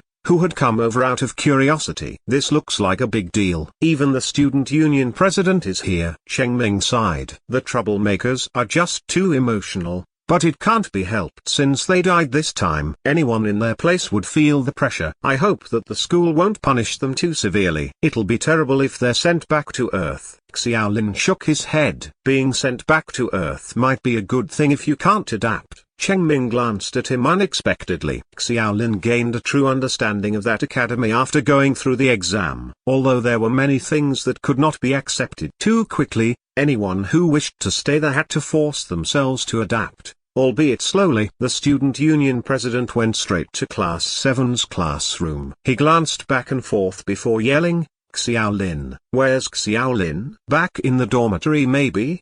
someone offered. There's no record of his entry and exit at the dormitory entrance. The student union president continued to ask, "Does anyone know where Xiaolin is?" The president's expression was serious and the surroundings were completely silent. They might not know how powerful the student union president was, but they knew full well that the baby-faced man must have had a strength so formidable that there was no question of him holding the president's position. Cheng Ming had a weird expression. He looked at Xiaolin and asked in a low voice, "What have you done now?" The student union president was provoked into coming here. "I didn't do anything." Xiaolin had an innocent expression. "Also, what did you mean by now?" "What did I do before?" "You're the only person in our freshman year who insisted on cultivating both magic and martial arts. I'm sure you know that there are more than a couple of teachers who don't like you." Xiaolin was speechless, but he knew about it all too well. For example, the Lolitu who taught them basic meditation and the T-Rex who taught basic swordsmanship were both not fond of him, but he did not think that his actions would go so far as to provoke the student union. Could Department Head Song have done something to implicate him? Someone soon recognized Xiaolin standing in front of Class 1's classroom and quickly notified the student union president. Xiaolin was not even given any time to escape, prompting him to grit his teeth with hatred. The student union president rushed to Xiaolin before the latter could slip away and looked carefully at him. A feeling came over the president. He had studied the information of the new batch's acting class monitors and each had their own merits. The sole exception was shameless Xiaolin, who had poor foundation and zero talent. The president felt that it was only sheer coincidence that the guy was able to be elected as class monitor. Another possibility was that Bixi Oyu eschewed the position. Chapter 84, An Opportunity to Visit the New World. This chapter is updated by Novels PL. Xiaolin, right? Come with me. There was not the slightest anger on the student union president's expression and he seemed to have no intention of offering any explanation. With a wave of his hand, two members of the student union immediately walked over to Xiaolin and held one arm each. Nothing more was said and Xiaolin was half forced away. Hey, can any of you explain everything? Xiaolin was startled, but he soon gave up after struggling for a few seconds. The two people beside him grabbed his hands like steel bars, so his struggling made no difference. Their strength differential was just too wide. Everyone was surprised when they watched the sullen Xiaolin being taken away. Several other deputy monitors heard the movement and ran to ask Cheng Ming. Cheng Ming was anxious too. "I don't know either. I still believe in Xiaolin, especially after the exam. Could his assessment rating be so bad that he's about to be kicked out of the academy? You must be kidding. That can't be a rule. Who knows? Now that you mention it, what grade did you get?" Haha, what's yours? As acting monitors, it was only natural that they paid more attention to their own results. With Xiaolin, they expressed only a brief curiosity before quickly forgetting about him. The student union president was not too tall and had a baby face. He gave the impression of being a boy who had not grown up, but in fact, Xiaolin once heard that the president was actually in his 40s. It went without saying that Xiaolin had understood a fundamental truth in Dawn Academy: never judge a person's age based on their appearance. Not many people knew the student union president's real name. Everyone usually addressed him as president. He always had a cordial smile and was friendly with everyone, but his face looked rather solemn that day, which made Xiaolin's heartbeat quicken. Xiaolin racked his brains to think about what he had done to offend the president. The president finally spoke when they were on the way to the student union. His voice was low and tactful. This matter is rather complicated. I have to ask you first. Did you really master ancient Normese? I've read your information at the beginning of the academic year and you hadn't mastered this skill at that time. After the exam, I happened to check it again and found that you've actually mastered this obscure language that had been lost for more than a century. Even though your mastery is only level 1, I'm curious as to how you did it. Xiaolin was slightly surprised. Ancient Normese was the skill he copied from the Norma woman. Although the central computer's evaluation after the exam had vaguely indicated that he had mastered the language, he did not put too much attention to it and wondered why the president suddenly asked him about it. Xiaolin gave a half-hearted explanation. During the monthly exam, I met a Norma woman who spoke the language.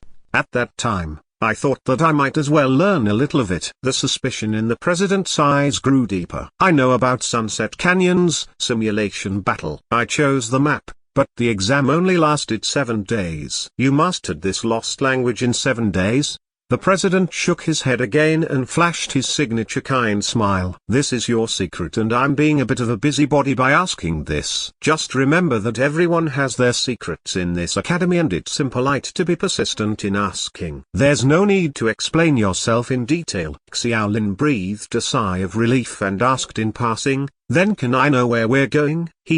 Well, this is a bit complicated, but I have to ask for your personal opinion first.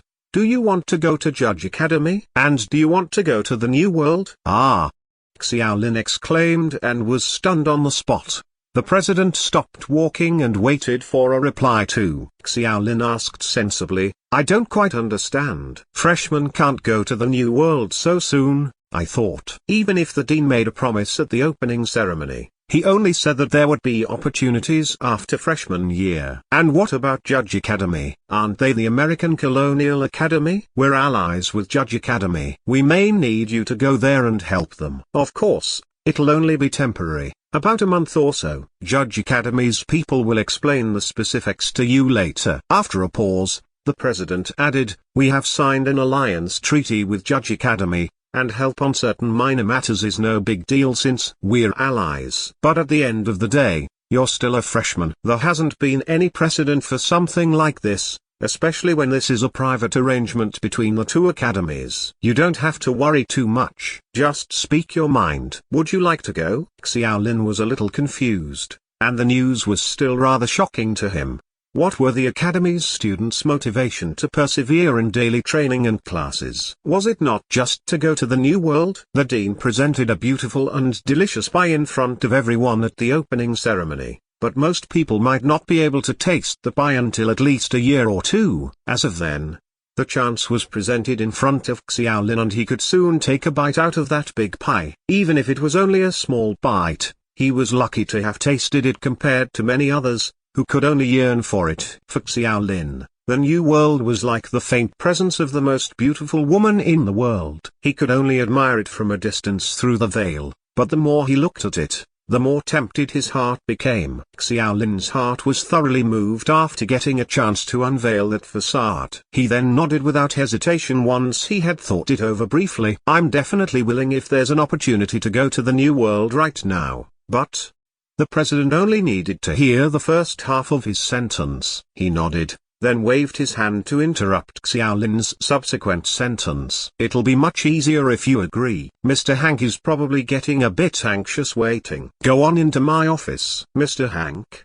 The president nodded. Yes, from Judge Academy. The details of the subsequent negotiation will be between you and him. In principle, this is a private invitation and you're willing to undertake it, so it's inappropriate for anyone else to interfere. I must remind you though, don't be overwhelmed with excitement. Offer yourself at a low price. If you're not sure about the remuneration, you can always ask me. There's remuneration?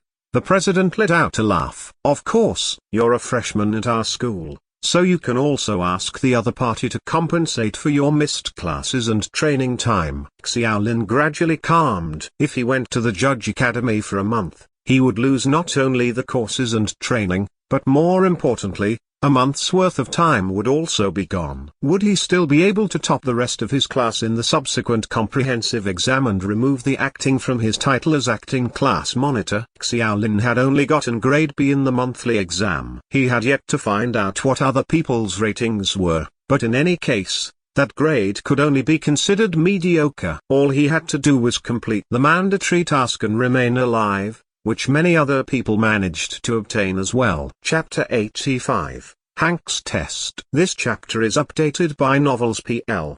The office of the Student Union's president was simple yet elegant. A blonde American was gulping tea beside the long table. As soon as he saw the president come in, he immediately set aside his teacup and got up. Some less than fluent Chinese came out of his mouth. Is this the alleged freshman who knows ancient Normese? That's right, a first-year freshman. Xiaolin, this is Mr. Hank, the representative sent by America's Judge Academy to Dawn Academy. The president gave a brief introduction and chased out the other members of the student union. He sat next to the conference table, and smiled toward Hank. As Dawn Academy's student union president, I won't interfere with your discussion, but since our two academies are involved, diplomatic issues aren't trivial. For this occasion, the entire conversation will be recorded for verification and shall be passed to our dean later on. He will make the final decision. I trust there's no issues with that. Okay. The Chinese are always so troublesome. I'm fine with it. This is purely procedure. The president smiled and nodded. He took out a light blue cone-shaped crystal and crushed it with his hands. The diamond-like crystal fragments turned into countless tiny particles in the air and spread quickly to the surroundings, permeating every corner of the entire office. Xiaolin stared blankly. He subconsciously wanted to avoid the floating particles, but the president smiled and assured him, "Don't worry, they're harmless." Hank's mouth twitched and he muttered, "Memoria crystal. Your procedure is extravagant. Crystals like these, which are solely dedicated to recording, are very rare, even for us in Judge Academy." Okay then, I believe we can start. The president smiled and nodded. Hank's expression gradually turned serious. He rubbed his hands and said, "Student Xiaolin, the information obtained from your central computer shows that your ancient Normese is LV1, and it just so happens to be the northern dialect that our academy needs the most. Even so, we still have to test you right now. That shouldn't be a problem, right?" Xiaolin nodded, but felt a little nervous. The other party's words suggested that they had confirmed his mastery of ancient Normese through his replication skill. Although the level of ancient Normese he replicated at the time was max, he had forgotten most of the vocabulary when the replication ended. He could barely remember some of the most basic grammar, and that was why Hank referred to ancient Normese as LV1. Due to the importance attached to his language level, Xiaolin guessed that Judge Academy needed him to translate some ancient historical documents. With his LV1 level, however, he was not that confident of his ability to do it. The student union president sat quietly next to him with the same confusion in Xiaolin's eyes. That language, which was already very rare to begin with, had been lost for hundreds of years, and it was normal that Judge Academy had no one with that ability. Nevertheless, he did not think that Xiaolin could help, as the boy's level was still too low. Hank took out a plastic paper bag from the black briefcase he carried with him. There were a lot of fine paper scraps in the bag. He opened it, dumped all the scraps on the table, then pushed it to Xiaolin and said, "I'd like you to reorder these letters or words in the correct sequence based on ancient Normese grammar." "Mr. Hank, may I ask you what this is?" The president could not help but interject with confusion. "This is a document written in ancient Normese from more than a century ago. We found this in our reference room. I've divided the document into about 100 pieces, so all he has to do is reassemble them. He can have as much time as he needs to mull it over." Hank thought for a while and added, "I know your ancient Normese is only level 1, but that's not our concern. All you have to do is to arrange the pieces of paper in grammatical order. As for the meaning of the completed text, don't give it too much thought, because I believe rearranging it can be done, even at level 1. Xiaolin nodded and said yes. Unlike the translation that he was expecting, Simply arranging the vocabulary according to grammar might be doable, and he could certainly try it. It was likely similar to the subject-predicate-object grammatical structure. Although he might not recognize the meaning of each ancient Normese word, but at LV1, he could distinguish which words were the subject, the predicate, the object, and the attributive. Xiaolin picked up a piece of paper and looked at it. Hank must have torn a complete article, so most of the paper pieces he saw were only part of the article. It might lack a predicate, a subject, or several words might be missing. That way,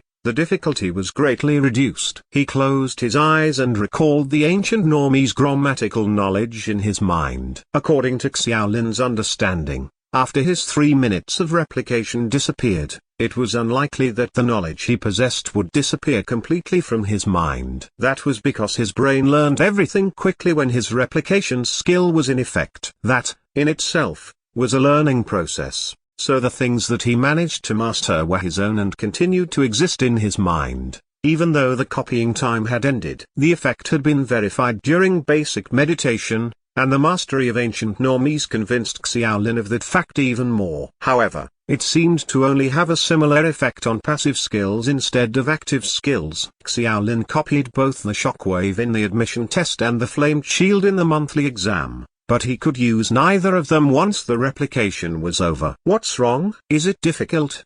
Hank became a little anxious when he saw Xiaolin closing his eyes for a moment. Xiaolin came back to his senses and said, "Oh no. I was just resting for a while." "You probably don't know that I just went through a monthly exam." Hank spread his hands and said innocently, "I can understand your exhaustion. I'm very sorry to disturb you right now, but this matter is really important to Judge Academy. We'll give you a satisfactory reward if you can help us." "I understand. Let's start then." Xiaolin took a deep breath and got up to spread all the pieces of paper on the table. Firstly, he gathered up and recategorized all the pieces of paper which were relatively complete, such as those that lacked the subject or the predicate. Then he piled the pieces of paper with only one word on the other side, sorting them in the order of subject and predicate. The selection process took him at least half an hour. After all, his mastery was only at LV1. He knew a scant amount of vocabulary and often needed to think hard for a while just before continuing to scan through.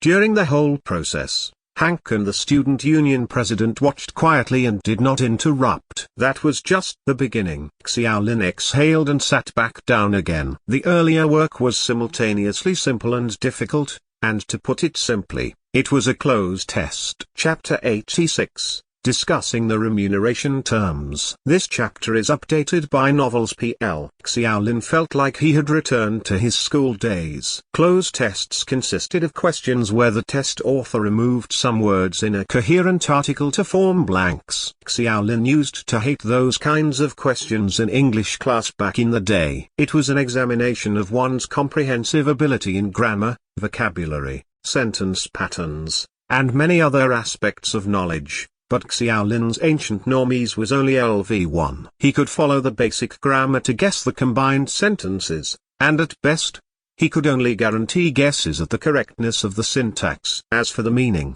Xiaolin felt like he was reading obscure or illegible text. The process took another hour, and Xiaolin did not stop until he cobbled up a complete article. There were still a few torn pieces of paper on the table that were not put in, and Xiaolin thought for a moment before saying helplessly, "That's it. I can't do anything with all these other words." Hank stood up. "Thanks for all your hard work. I'll check it." He took out the original text of the article and compared them one by one. The American obviously knew nothing about ancient Normese, and even though he was comparing the original text, it took him nearly half an hour to complete the check. "It's about 60% correct." "What an amazing result." A bright smile finally appeared on Hank's face and gave Xiaolin a thumbs up. Xiaolin was somewhat speechless. Could being half correct be considered good? Hank turned his head again to look at the student union president and said, "I think we can arrange the transfer procedures now." The student union president's confusion grew even more. Judging from the results of the test, Xiaolin's understanding of the ancient lost language could only be regarded as superficial at best. He thought about it and said, "Xiaolin's ancient Normese is only level 1. Don't worry. In fact, when I contacted the academy earlier, They told me that the passing mark for this little test is getting 40% correct. Xiaolin's result is exceptional. He won't be the only person in this assignment, and we'll search the entire world's colonist academies for those who understand the language. Don't you have an old Chinese saying, strength in numbers? Yes, but before we talk about the formalities, I think you should discuss remuneration with Xiaolin. Hank slapped his forehead and laughed out loud. I almost forgot. Don't you worry, we'll try our best to meet your requirements in terms of remuneration. So, Xiaolin, is there anything you need? Xiaolin breathed a sigh of relief. He felt as though he had passed an interview. On the way to the office, the student union president had earlier told him that the Judge Academy had a request and that he did not need to be too courteous. Can you give me a paper and pen? Sure. After receiving the paper and pen from the student union president, Xiaolin thought about it for only a few minutes before writing everything down. He actually did not know what he needed, so he simply listed down all the expensive weapons, equipment, and accessories he had seen in the trading zone. He jotted down anything that came to mind, and it did not matter whether he could use it or not because he could still sell it if he did not need it. Hank did a double take and withdrew his gaze. There was a smug smile on his face, and as one of the first time-honored academies to colonize planet Norma, Judge Academy had a very large colony. There was no shortage of wealth or supplies, which was why he was confident enough to let Xiaolin ask casually. 10 minutes later, Xiaolin was still struggling to write. Hank was still smiling, but his smile seemed a little reluctant and dry. Xiaolin still showed no sign of stopping even after 20 minutes. Some bean-sized drops of cold sweat appeared on Hank's forehead and his mouth twitched a couple of times, but after recalling how much he had boasted earlier, he simply sucked it up and kept quiet. 30 minutes later, Xiaolin finally put down his pen and raised his head, but before Hank could speak, Xiaolin had already said to the student union president, I don't have enough paper. Could you give me some more? Fook. Hank was finally at wit's end and stood up all of a sudden. He immediately realized that he had stepped out of line and was still on the other side's turf. He massaged his neck and mumbled, cough cough. My throat has been quite bad recently. It's just awful. Hay fever, you know how it is. Have some more tea. Our tea is specially cultivated to moisturize the throat. The president immediately offered. Dawn Academy lives up to its reputation as one of the most famous academies with a long history. The two smiled hypocritically at each other and barely moved past that little embarrassment. Hank then stretched out his hand and placed them on the paper that the president handed to Xiaolin. He smiled dryly. Well, Xiaolin, although I said I would try my best to pay you an appropriate remuneration, it doesn't mean that you can treat Judge Academy as your own back garden and take whatever you want. Do you understand? Xiaolin frowned in thought and sighed. Understood. You're saying Judge Academy can't afford these things, right? Hank's fair face turned red. He was unsure whether it was due to embarrassment or anger, but he eventually leaned back and said sullenly, let's put it this way. It's not that we can't afford to give you the stuff that you mentioned, but I don't have the authority to do so and no one will agree either. Don't forget that your ancient normies is only level 1. Your value isn't worth all this. Also, are you sure that you really need these things? Like this golden holy sword? If I remember correctly, you're just a freshman. You must be joking if you claim that you can use this golden sacred sword. I can sell it. I can always bring it back with me and sell it. Xiaolin answered frankly. The student union president could not help but laugh and quickly sat back down. He said, Xiaolin, be serious. This is a diplomatic occasion. This conversation will go on record and be archived. But Mr. Hank, I hope you can be more understanding too. After all, Xiaolin is just a freshman who has only been here for a month. In fact, I don't think he can immediately think of what he actually needs. Xiaolin nodded repeatedly. It was not that he could not think of what he needed. Instead, the things he needed were far too many and he had no idea how to choose. For example, he wanted a full set of weapons and life water even, but he was also unsure whether his demands reflected his value. The student union president thought for a while and suggested, how about this? For every day Xiaolin stays at Judge Academy or the New World, Judge Academy will pay him a certain amount of new dollars. I'm sure Xiaolin will have more than enough time to think about how he'll spend that money. Hank touched his nose and thought, this is a good idea, but what amount are we talking about? 1,000 new dollars per day? Hank nearly jumped up again. This is blackmail. 800? His ancient normies is only level 1. Then it'll have to be at least 500 new dollars a day. Don't forget, Xiaolin has sacrificed no less than a month's worth of his time. 300 new dollars a day. No more, no less. You mustn't forget too that Judge Academy has its own training place too. I can lend it to him for free during this period, and I can assure you I call the shots here. Your price doesn't show me your sincerity. We are allies after all. How about this? We each make concessions and agree on 400 new dollars a day. Long live our friendship. Deal. Long live our friendship. Hank was really bad at bargaining. He immediately approved once he saw the student union president acceding, but when he looked up again and saw the president's satisfied smile, Hank had a vague feeling that he had been conned. Chapter 87, New Dollars. This chapter is updated by Novels PL. Xiaolin coughed a few times after being ignored and raised his hand weakly, asking, "Excuse me, what are new dollars?" Both Hank and the student union president shot him a weird look.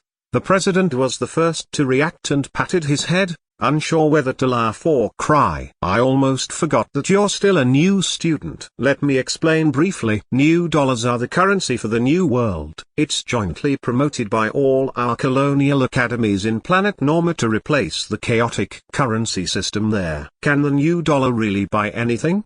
Xiaolin was skeptical. The president smiled and said, "You can rest assured that this is different from redemption points. The so-called redemption points or credits are merely a trading system used by students in our academy, while the value of new dollars is vouched for by the Supreme Council, which comprises all colonist academies throughout the world. The purchasing power of new dollars is guaranteed in all colonies." Understood. Redemption points can only be used within the academy, while new dollars are the currency of the new world. What's the Supreme Council then? Xiaolin blinked his confused eyes. The president sighed. "We can go on forever if we are to explain these things. In the future, all these basic things will be systematically explained to the freshmen before they enter the new world for the first time. You are an exception. Judge Academy will send someone to help him understand these things." Hank answered quickly. "I don't understand English." Xiaolin gave a very curt response. The president had a headache. "How about I sent someone to accompany Xiaolin? After all, it'd be more convenient for people in my school to communicate. There are still many things that need attention before going to the new world." Xiaolin and Hank thought for a while before nodding simultaneously in agreement. The president rubbed his hands and looked at Hank. "Well then, I'm sure you know that even senior students or graduates have many things to do. If you want to get them to go to Judge Academy, it's all a question of labor costs." Xiaolin was a little speechless. Was that a buy one get one free offer? Hank finally lost it and jumped up. He shook his head like a rattle and objected. "No, absolutely not. If I agree, I'll be sliced in half by my superiors when I return." The president's baby face looked quite dejected. He was not trying to deliberately embarrass the American, but he had no power, not even with his president's authority, to compel any senior or graduate to accompany Xiaolin to Judge Academy for free. It was almost impossible for them to do so unless they were paid. "Maybe you can have Department Head Song come along with me?" Xiaolin suddenly proposed. "Department Head Song? Which Department Head Song?" The president asked blankly and quickly realized. "You mean Song Junlang, the head of the logistics department?" "Yes, him."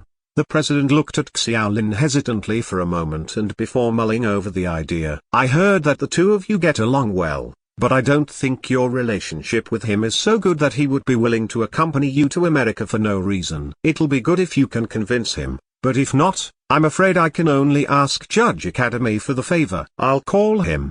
Xiaolin was not very sure, but instead of going to a completely unfamiliar academy all by himself, he felt that it would be better to find a reliable person to accompany him. After living at Dawn Academy for a month, the only person he knew who met that requirement was Department Head Song. Based on what Xiaolin knew, Department head Song usually woke up at around that time on weekends and might be washing up or having lunch. The call quickly connected and the virtual image of Song Junlang in pajamas with bread in his mouth appeared through the magic cell phone. Xiao Lin expected such a scene and briefly explained everything. After listening to everything, Song Junlang widened his eyes and finished the bread in his mouth in 2 bites. Ignoring the crumbs at the corners of his mouth, he shouted with spittle flying everywhere, "What? You want me to go to America? I don't care what reasons you have for going there, but why should I accompany you? Have you gone bonkers after the monthly exam? Don't you know I have loads of stuff to do at my farm? Ahem, I mean my logistics department, every day," Xiao Lin murmured. "What else could you be doing other than spraying hypnotics on your cabbages or something like that? Just have the president arrange people to take care of them for a few days. Don't use the student union president to threaten me. Someone higher up is taking care of me and I'm not afraid." Song Junlang looked absolutely frustrated. The student union president coughed a few times to indicate that he was still there. Hank shrugged and turned around wisely to show that he would not interfere with the Dawn Academy's internal affairs. Xiao Lin was silent for a while and sighed. "Then I won't bother you, department head Song." Song Junlang snorted twice. "I'll hang up if there's nothing else." Xiao Lin then said, "Well, actually, there is one more thing. I didn't perform very well in this monthly exam and ended up getting a bad grade because of the side effects of the burning fire chicken that you gave me before. I thought about it for a while and I'm afraid I won't be able to participate in your diet therapy research in the future." The corner of Song Junlang's eyes twitched noticeably. He was silent for less than a second and his expression changed rapidly. A hearty laugh soon followed and he said, "I was just kidding." "Did you actually take that seriously?" "Come on, what are we?" "Of course, I'll help you. This is no biggie." "Tell me, when are we going to Judge Academy?" "The specific time hasn't been set yet and I'll let you know once I get news. But if you're really busy, then it's okay if you can't come with me." "Xiao Lin, you don't consider me as a friend anymore if you say that again." "Don't worry. Just let me know if you're facing any difficulties and I'll help you as much as I can. After all, someone high up is watching over me." The student union president's face was a bit stiff after Xiao Lin hung up. He had no idea whether he should admire Xiao Lin's quick-witted wisdom or denounce Song Junlang for being so unethical. After a long while, he said, "I'll send someone to make arrangements with department head Song's logistics department and he can rest easy." "You seem to have a very good relationship with him." He. Xiao Lin forced to smile. "Yes, we have a very good relationship." He. Now that the chaperone had been selected, it was much easier to handle everything else. Hank seemed to suggest that the sooner they set off, the better, and the best scenario was if they could set off immediately. However, the president indicated that they had to go through many procedures. First of all, Xiao Lin would be absent from school for a month, and it was imperative that their teachers must be briefed. The central computer must also be notified so Xiao Lin's daily absence would not be recorded in the attendance. To do all that, the dean must first be informed, and it was the dean who had to give his final approval before they could proceed with the above procedure. After sending Hank away, the president said to Xiao Lin, "The entire process won't be too slow. The procedures will probably be completed tomorrow or the day after. As for department head Song, I'll have to trouble you to inform him about it. You can rest a bit for these 2 days. After all, you just finished your monthly exam." Chapter 88, Monthly Exam Results. This chapter is updated by Novels PL. Xiao Lin saw the warm smile on the president's face and hesitated before asking all of a sudden, "Did you arrange this monthly exam?" The president nodded. "I discussed with several teachers, as well as other individuals from the student union. The academy always attaches great importance to the freshman's performance. The exam simulation was only selected after careful consideration." Xiao Lin asked again, "Did anyone complete all 3 tasks in this exam?" I'm just curious, because I think it's almost impossible for freshmen like us to complete all 3 tasks at once." "No one did. I just scanned the results of this session, and I can tell you with certainty that the best grades anyone could get in this exam was A. Only 3 people achieved that." The president answered quickly. Xiao Lin did not ask who they were and was unsure whether or not he should breathe a sigh of relief or regret. From that result, His grade B was actually not that bad, but he was even more curious about how the three people got grade A.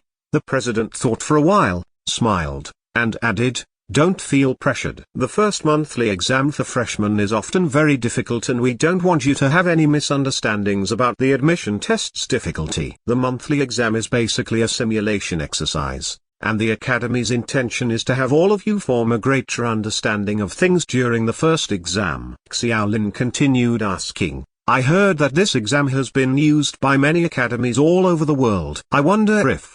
The president understood what Xiaolin meant and interrupted him. He replied immediately, "As far as I know, our academy's previous students have received grade S in this simulation battle, but you don't need to worry too much because they were all sophomore students. A freshman will find it extremely difficult to get grade S in this simulated exam." Xiaolin persisted with his questioning after keenly noticing that the president termed it as being extremely difficult, not absolutely impossible. "Does that mean there are freshmen who managed to get grade S?" The incessant questions made the president frown imperceptibly. He hesitated longer before speaking slowly. "Yes, there are freshmen who have obtained grade S in this setting." Then, the president continued explaining everything in one go. Perhaps he was afraid that Xiaolin would continue asking further. "That person is an American who was admitted to Judge Academy last year and got grade S in this Sunset Canyon exam 3 months after enrolling." Of course,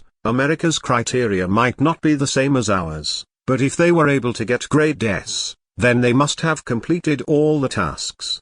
If you're really interested, you can ask Judge Academy about it when you go there. This matter isn't classified as confidential, so I believe the Americans will tell you about it. I don't know their name, but she has a nickname, the Demon Queen. Demon Queen? What a cool nickname. Xiaolin muttered. An image of 2 sharp horns and a terrifying appearance popped up in his mind. He made a mental note of it. In fact, he asked a lot of questions because he wanted to know just how big the gap was between himself and true masters. It was only after he knew the gap that he had the motivation to keep improving himself. "Thanks for your answers, President. I'll head back to rest." Xiaolin politely said goodbye. The president nodded and stopped him all of a sudden. He rubbed his forehead and said helplessly, "I almost forgot to tell you something important after you interrupted me earlier." "Something important?" Xiaolin walked back again. The smile on the president's baby face gradually sank and his tone became low and serious. "Hank never made specific mention of what you're supposed to do when you go to Judge Academy. Isn't it to translate?" The president snorted softly. "That's a big fat lie. I won't tell you much more about the history of ancient normies and the Thunder Kingdom because you can check all the relevant information when you head back. What I want to tell you is when you arrive at Judge Academy, try to keep note of every single thing as much as you can, regardless of what they ask you to do. Do you understand what I mean?" Xiaolin understood it clearly. "You want me to be a spy?" "I understand." The president's face twitched and he coughed a few times. "Don't say that. We're still allies with Judge Academy. It's just that this is a rather abnormal matter and we place importance on." "You know what, forget I said anything. You wouldn't understand anyway. My point is, if they ask you to read something, you must remember as much of it as possible. But don't go out of your way to do something if Judge Academy is bold enough to recruit those who understand ancient normies from all around the world. They must have taken some precautions." Xiaolin nodded and only half understood everything.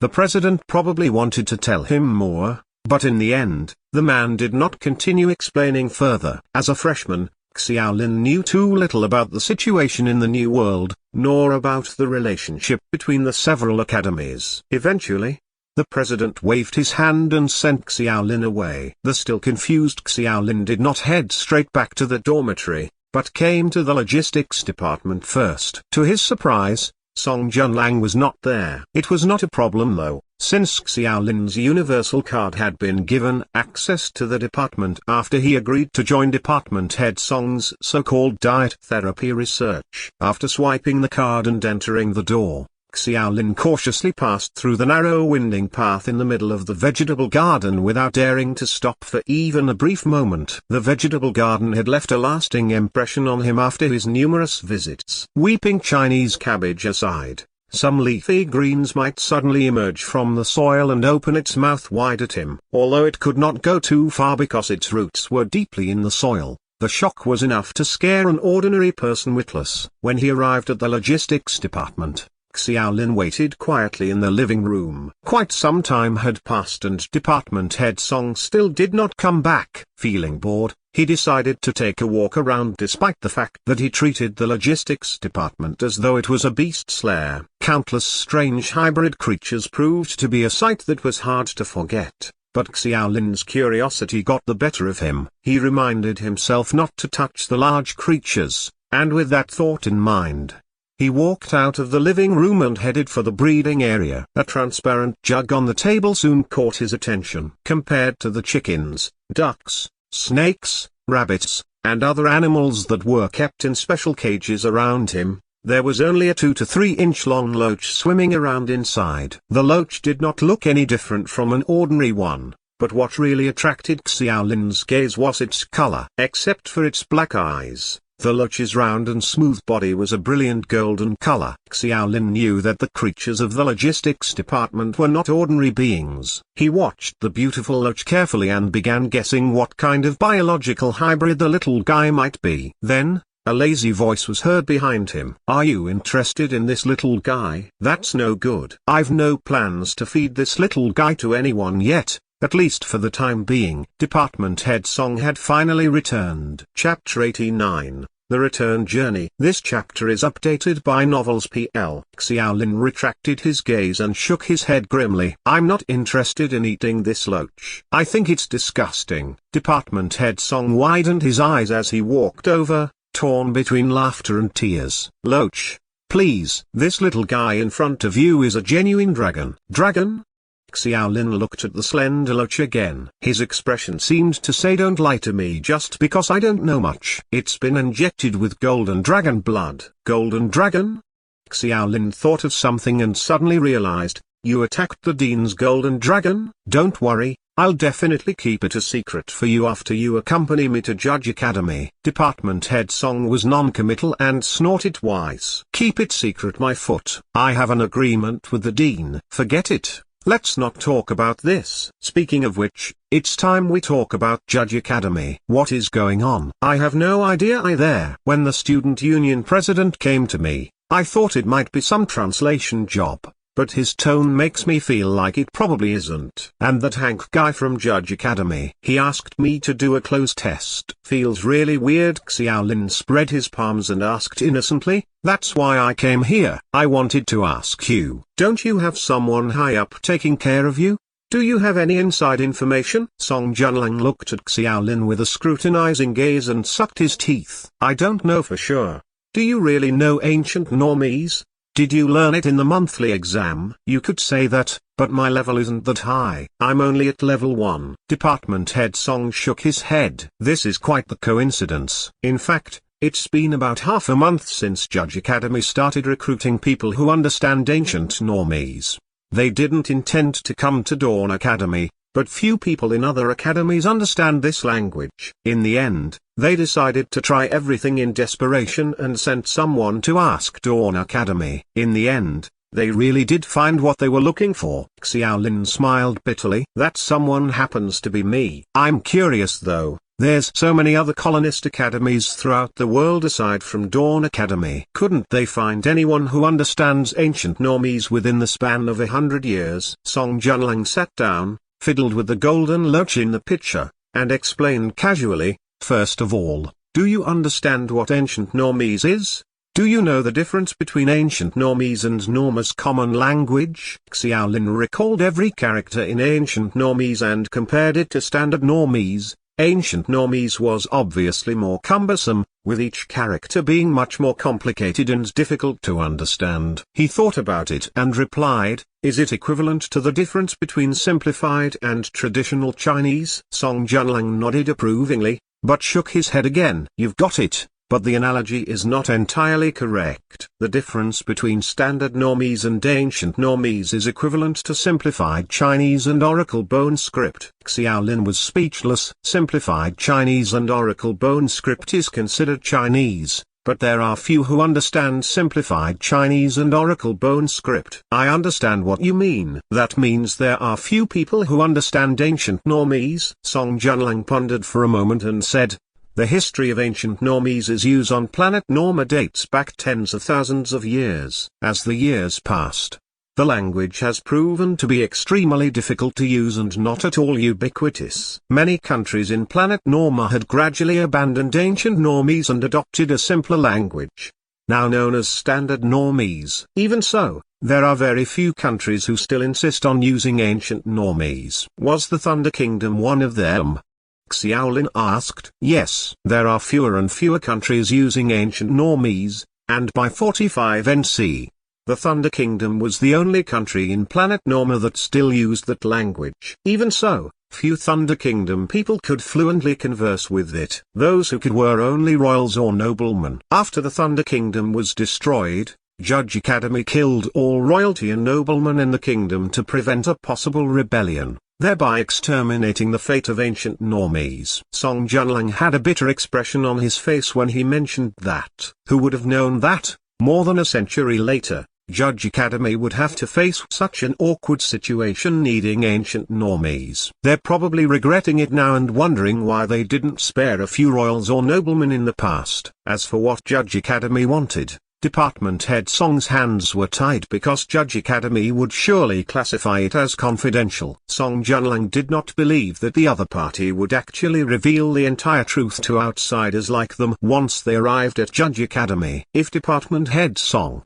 who knew someone high up, had no idea what everything was about, it would not be helpful for Xiaolin to rack his brains over it. Xiaolin therefore decided to set everything aside. From his personal point of view, his visit to Judge Academy was regarded as an expatriate mission. Other than getting a remuneration, the most important point was that he could finally go to planet Norma ahead of time to see the new world that they would colonize in the future. As Xiaolin thought of that, he was overjoyed and could not help but ask, then when can we set off? Are we going straight to the new world? Song Junlang shot him a weird smile. Looks like you still don't know much about the procedure. We're going to Judge Academy's colony in the new world. This is a very complicated process. First things first, we need to return to the Earth and go to America. Then, we must enter Judge Academy's self-contained space through a certain spatial point on American soil. Only then can we traverse through Judge Academy's portal and enter their colony. Xiaolin was a little dumbfounded. That troublesome,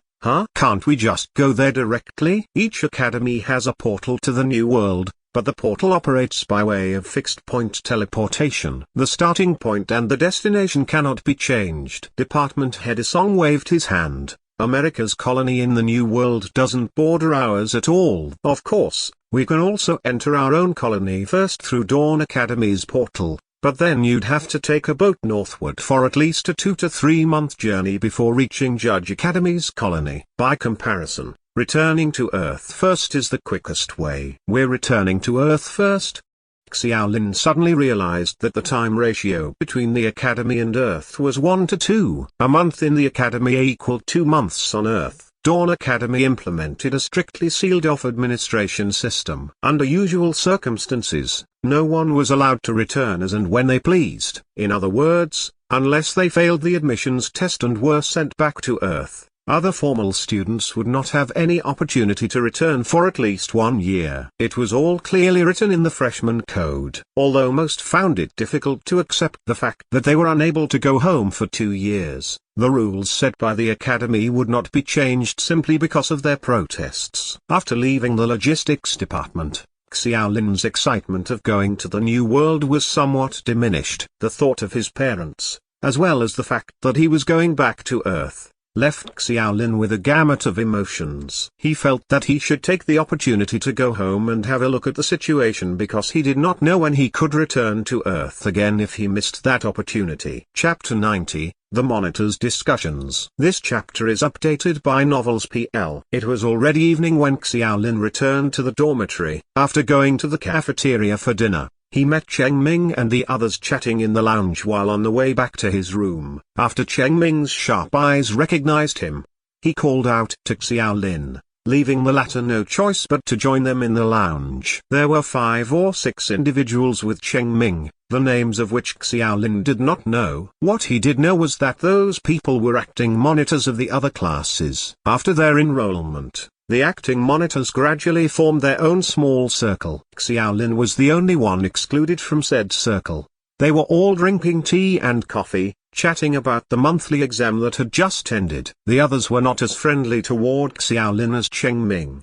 They simply nodded politely when Xiaolin came over and did not even bother to stand up. One of the guys suddenly asked, "What grade did you get in your exam, Xiaolin?" Before Xiaolin could speak, Cheng Ming had patted him on the shoulder and said, "Xiaolin got grade B, which is way better than me." Sigh, if I had known earlier, I wouldn't have engaged in the duel with the wolf cavalry captain. I lost 10 years and I didn't even end up killing the guy. In the end, no one else in our class managed to complete the required tasks. Cheng Ming began prattling away as soon as he had something to talk about. A ponytailed girl who was immersed in a newspaper suddenly looked up and glanced unexpectedly at Xiaolin. She asked, "Grade B, did you beat that Norma woman?" Xiaolin had seen her in the magic training room before and replied, "Her flamed shield was a bit tricky, but luckily we managed to capture the woman." Cheng Ming hurriedly asked, "And then what happened?" "What did you do with that Norma woman?" "We were discussing her just now and the woman seemed a bit weird." Xiaolin probably guessed what they were talking about. "If you're talking about the last spell she wanted to use,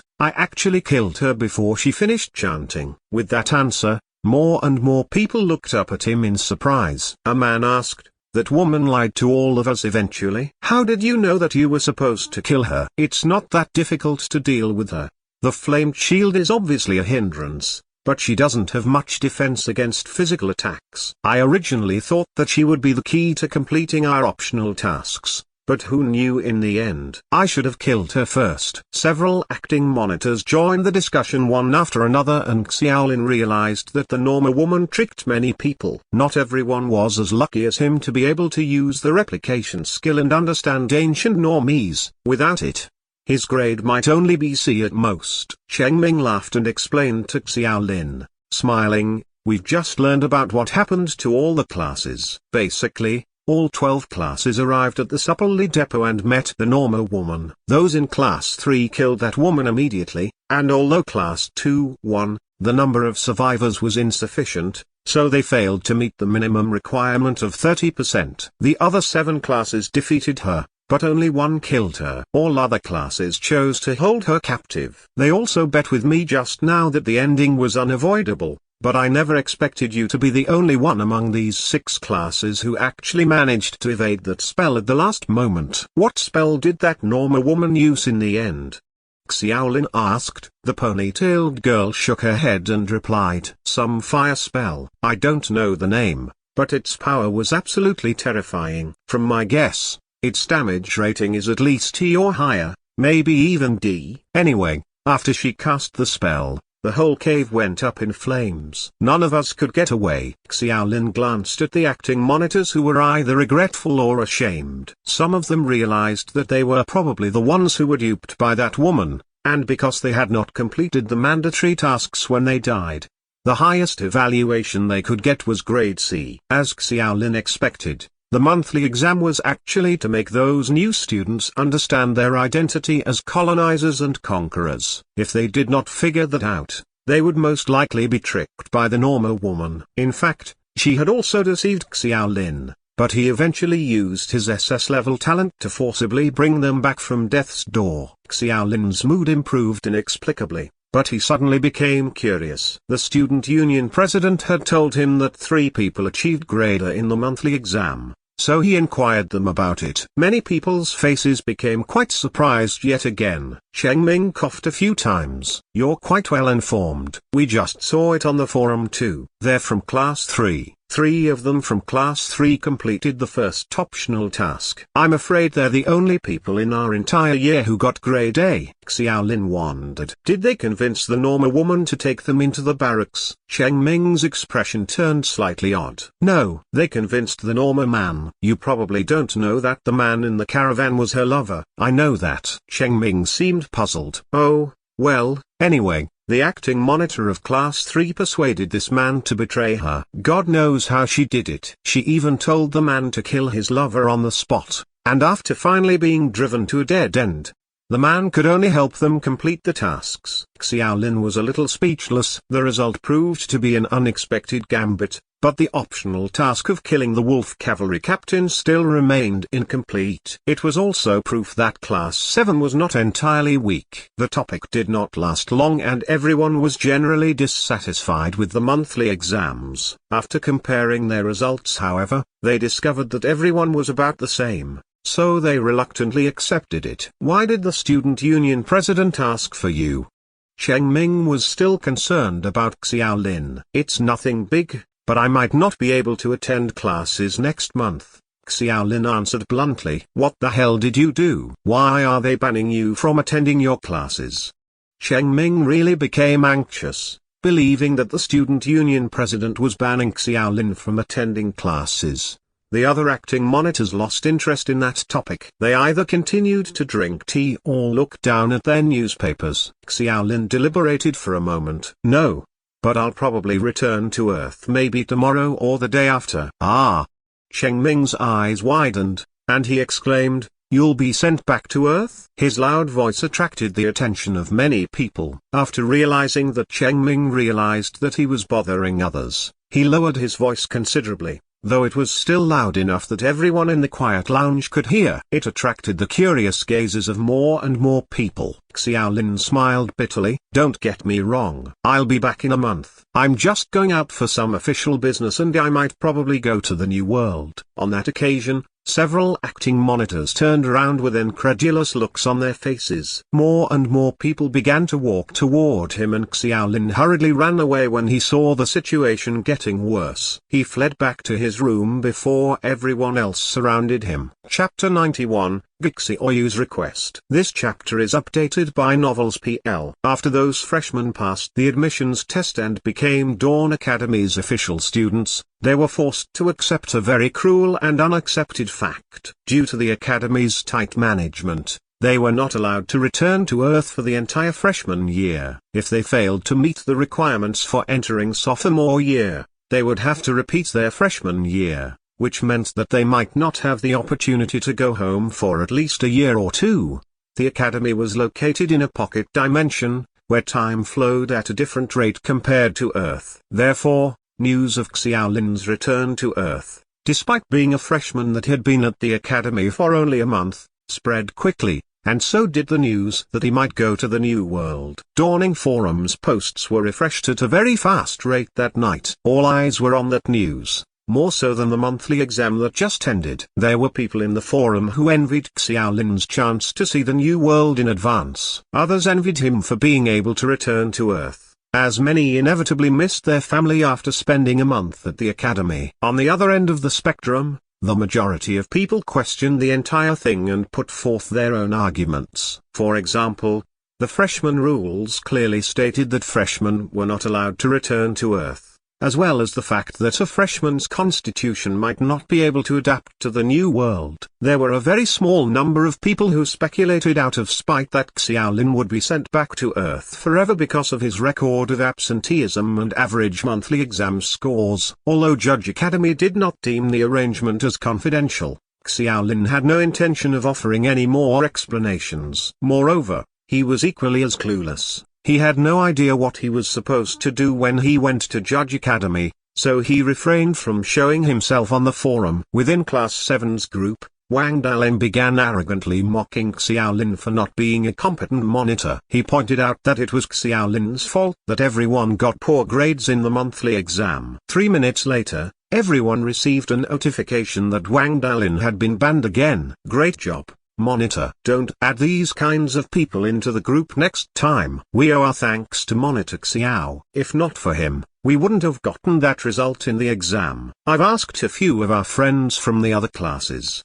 The class with the most grade B seems to be our class, Class 7. In contrast to before, Xiaolin had gained noticeable support within his class group. On closer scrutiny, those people mainly consisted of those who followed him during the exam. Even though Xiaolin had admitted his shortcomings and acknowledged his misjudgments that nearly led to everyone's death, he still played a key role in saving everyone during the two crucial battles. Those who went the other way with Wang Dalin questioned the group who went with Xiaolin. Although many people continued to express doubt, their acknowledgement of Xiaolin as acting monitor rose rather considerably. Xiaolin's night was bound to be a restless one. Someone posted his phone number on the forum and he received all kinds of unfamiliar calls, mostly from other classes' students. Everyone came to ask him about it after hearing that he was going to return to Earth.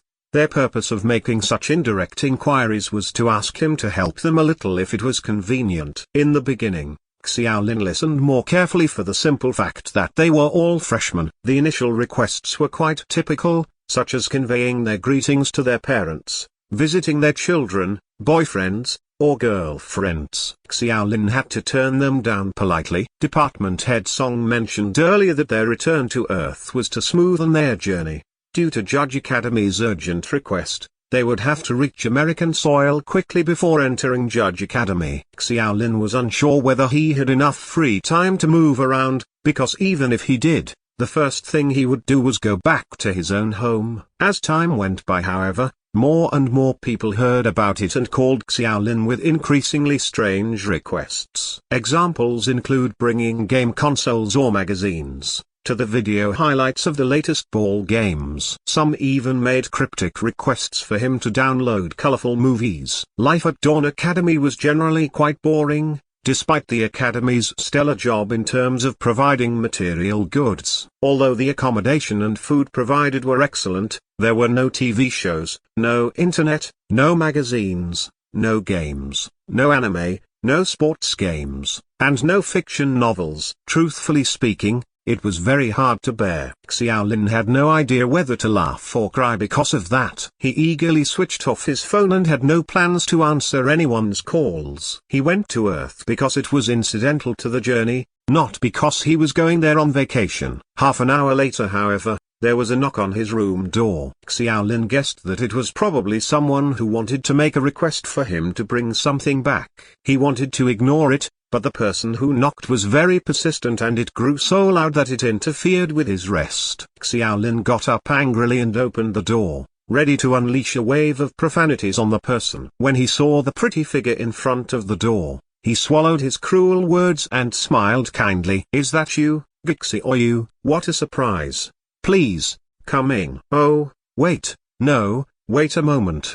The person standing beautifully outside the door was Gixioyu and Xiaolin was just about to welcome her into his room. All of a sudden, however, Xiaolin remembered something and closed the door. He hurried back in and threw the unwashed socks and underwear into his drawer before tidying up his messy bed. He scanned all around and decided that everything looked okay.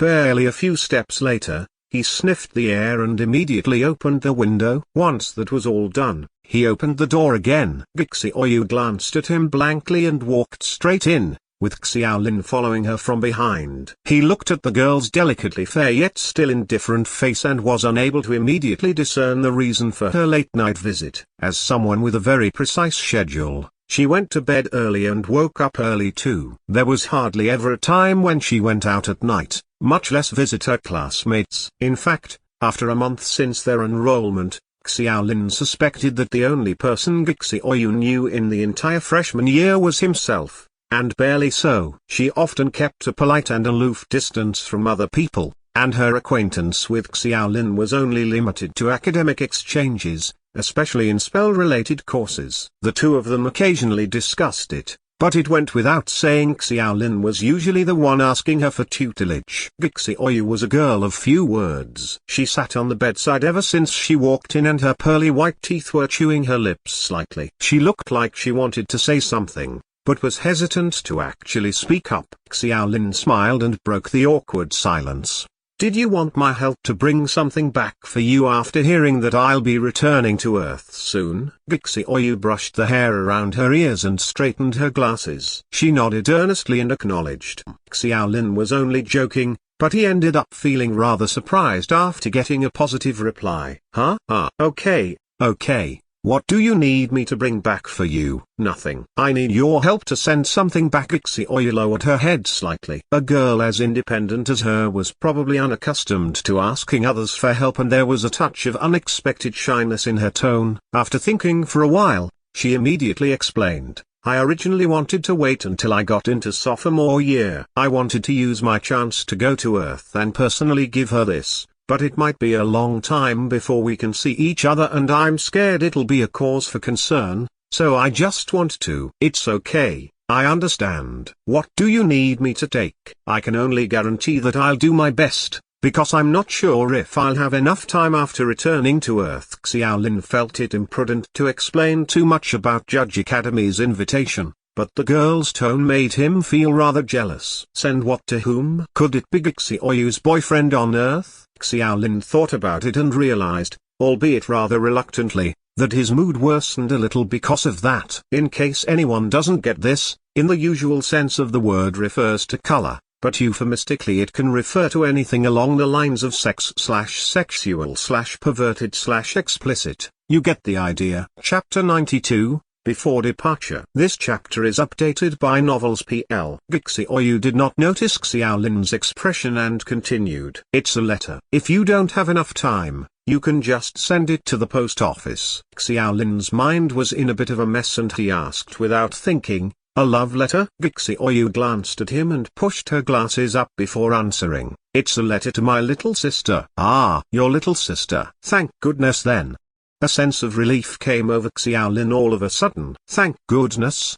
Xioyu looked at him strangely. Xiaolin quickly concealed the expression on his face. Ahem, nothing. Okay, I'll do my best to personally deliver that letter, and if I can't, I'll help you to post it. Where does your sister live? Xioyu mentioned an address and Xiaolin jotted it down immediately with pen and paper. He then remarked out of the blue, at the Xiling Academy of Fine Arts. I heard that it's really hard to get in that Fine Arts Academy. Your sister's quite amazing. She'll definitely be a great painter in the future. Xioyu turned her head slightly to reveal her delicate side profile, as if she did not want Xiaolin to see her expression at the moment. Xiaolin nevertheless spotted a tear from the corner of the girl's eyes. Xioyu never usually showed any sad expressions, let alone cry. Xiaolin froze. With no idea as to what he mistakenly said, all he could do was apologize.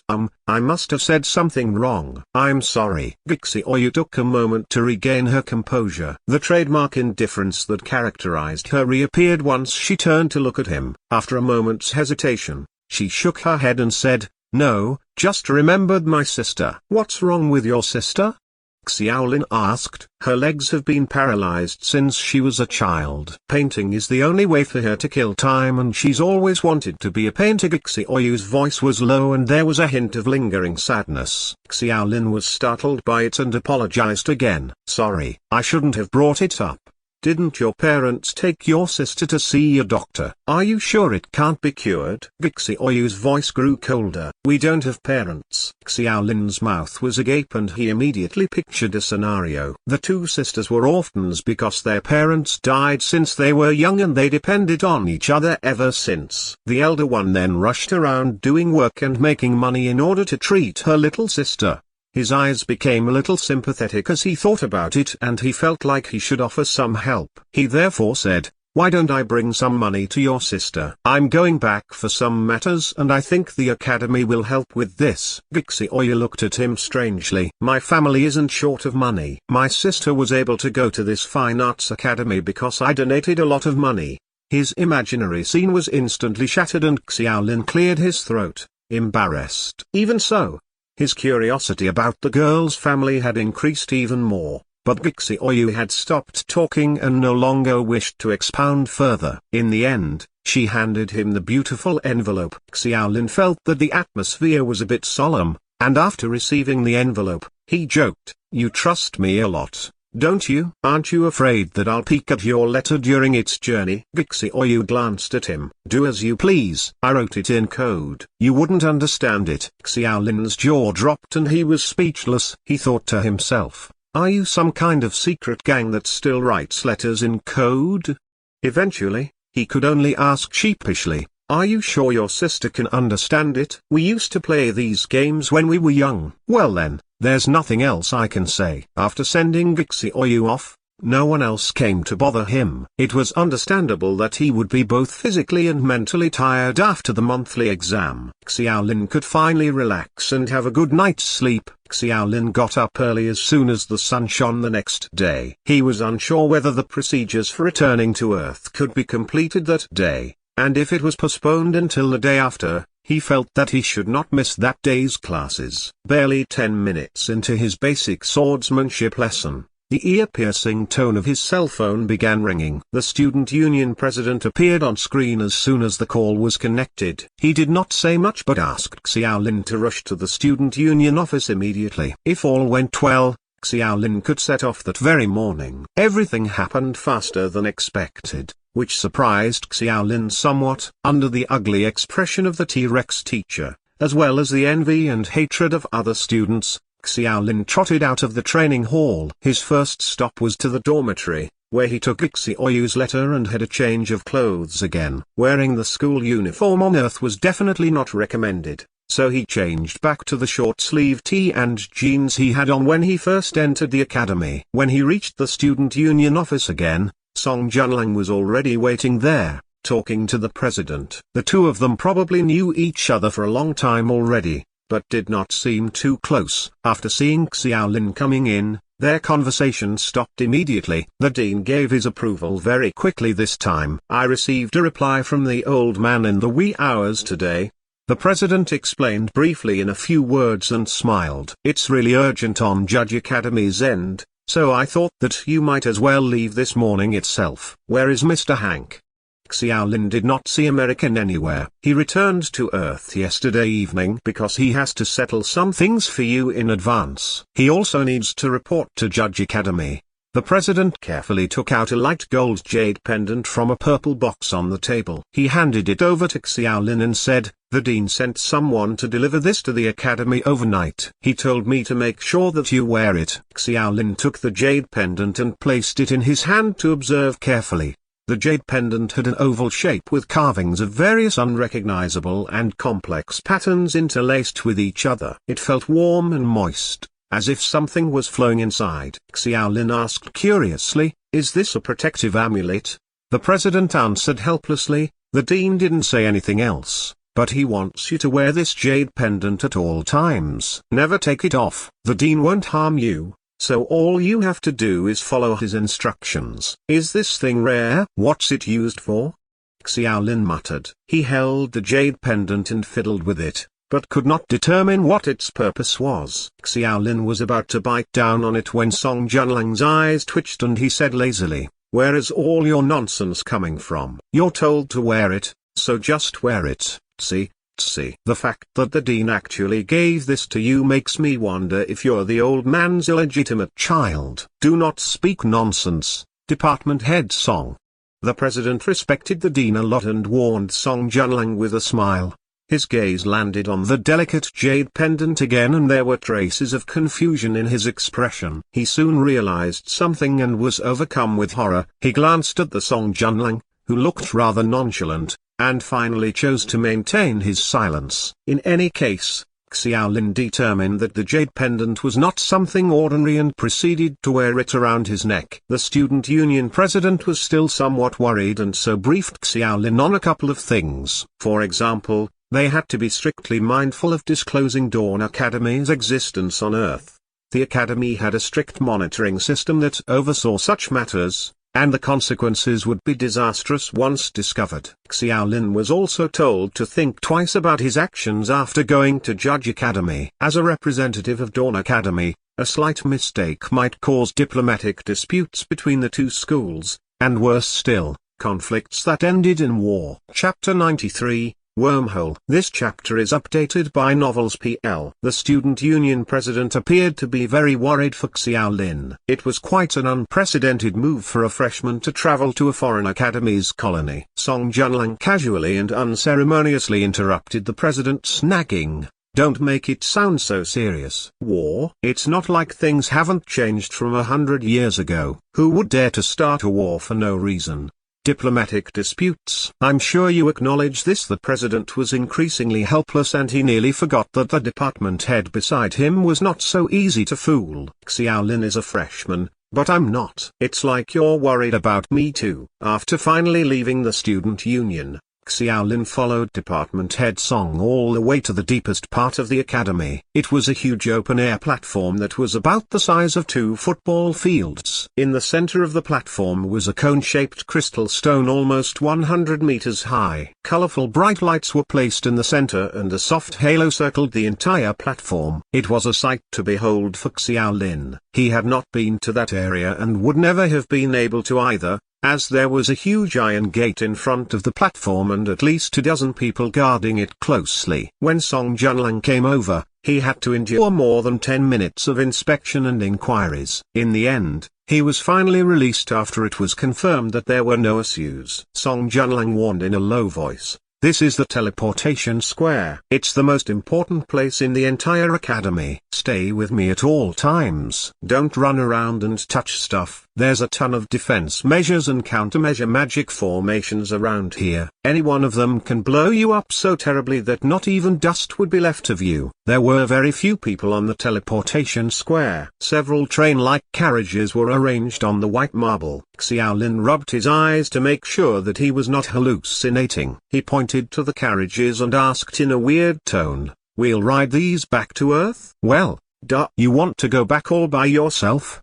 Song Junlang rolled his eyes and walked to a small light blue carriage. After showing the relevant documents to the guard next to him, the latter nodded, opened the door, and motioned the two of them to get in. The inside of the carriage was narrower than the outside and could only accommodate about 3 or 4 people. Xiaolin casually touched it and felt the carriage's cold and firm walls. It was by no means made out of ordinary metal. There were no windows in the carriage, and when the doors were closed from the outside, everything became a pitch black inside. The dark and airtight environment made Xiaolin a little uneasy, but Song Junlang was used to it. A lazy voice came from the darkness, "Don't worry, the teleportation passage to Earth is very short. It'll be 10 minutes at most." "It's not what I imagined," Xiaolin said pensively. In fact, it was entirely different from what he had in mind. Department head Song smiled softly. "What kind of teleportation did you think it would be?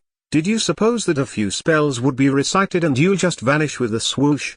Almost. You read too many novels." Unconvinced, Xiaolin continued. Professor Dai in his history class mentioned that similar novels or scripts on Earth were actually written by people from Dawn Academy who had their memories erased before being sent back to Earth. They ought to be right somehow. Song Junlang fell silent and said, "If you put it that way, then yes, but the teleportation that you mentioned can only be used by people who are at least on gold rank. For insignificant side characters like us, we can only sit properly in this trans-dimensional carriage, or the chaotic energy in the teleportation channel would shred us to pieces." "Did we also travel here through this when we first came to the academy?" "Yes. The admissions notice was used to gather you at the teleportation point first. You were then thrown into this trans-dimensional carriage and brought to the academy. The process is slightly more complicated, but if you're interested, you can ask the admissions department's head." "I don't know him that well." Xiaolin gradually relaxed after some brief exchanges.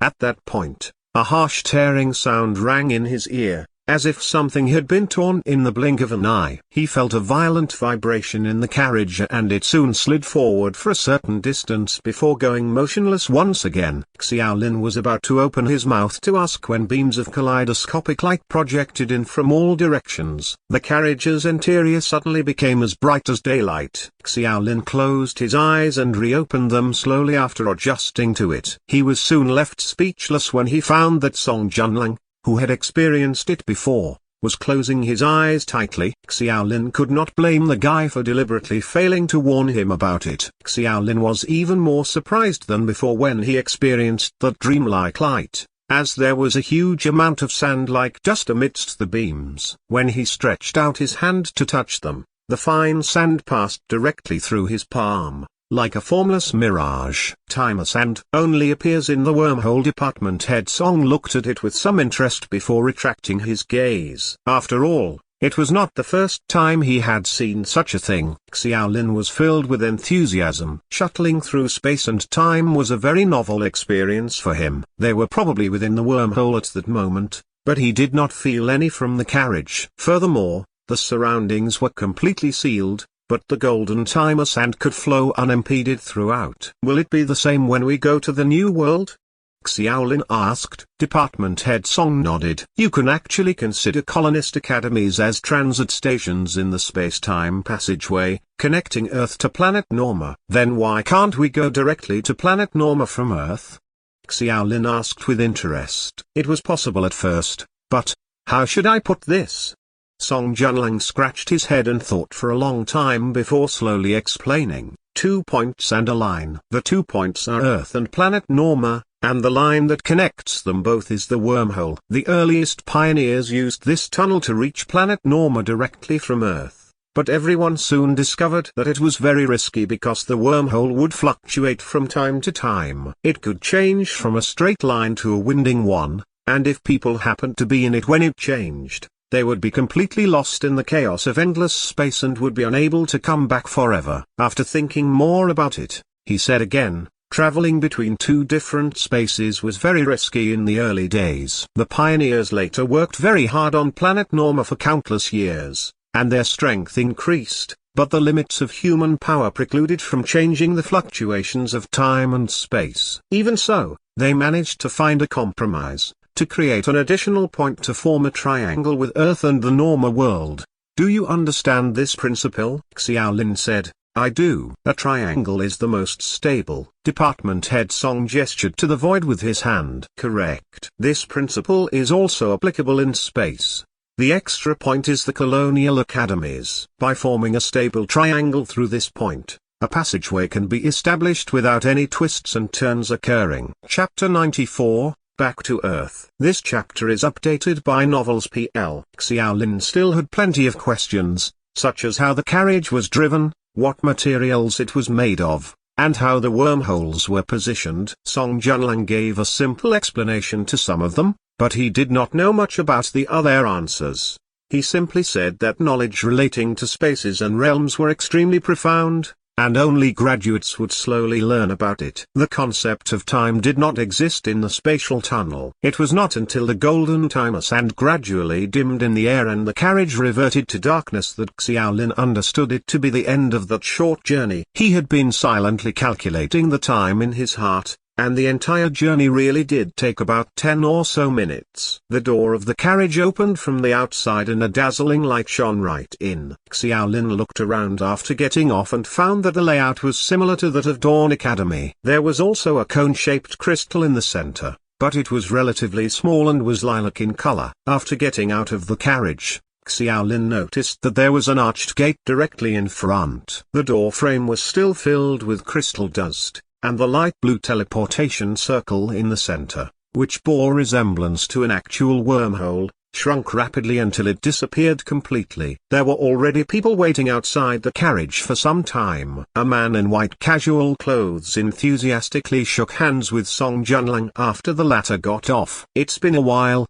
Department Head Song. You haven't been back on Earth for many years now. Department Head Song was filled with emotion. He looked around and murmured, It's probably been 3 or 4 years since I last came, but your base hasn't changed at all. The man curled his lips. While I do want to redecorate, you're well aware that the focus of Dawn Academy has always been the New World. The resources given to the Earth Division are very limited. On noticing the surrounding rock walls and the spiraling stone stairs, Xiaolin asked in surprise, Are we in a cave? Actually, a whole mountain was hollowed out. It wouldn't be easy to place all this teleportation equipment if that hadn't been done. Department Head Song pointed to the man next to him and said, This is Mao Danying, the person in charge of Dawn Academy's Earth Division. Old Mao, this kid is Xiaolin. I know. The Americans sent me a message. Tsitsi, a freshman going to the New World. How enviable. Mao Danying's eyes were full of yearning and envy.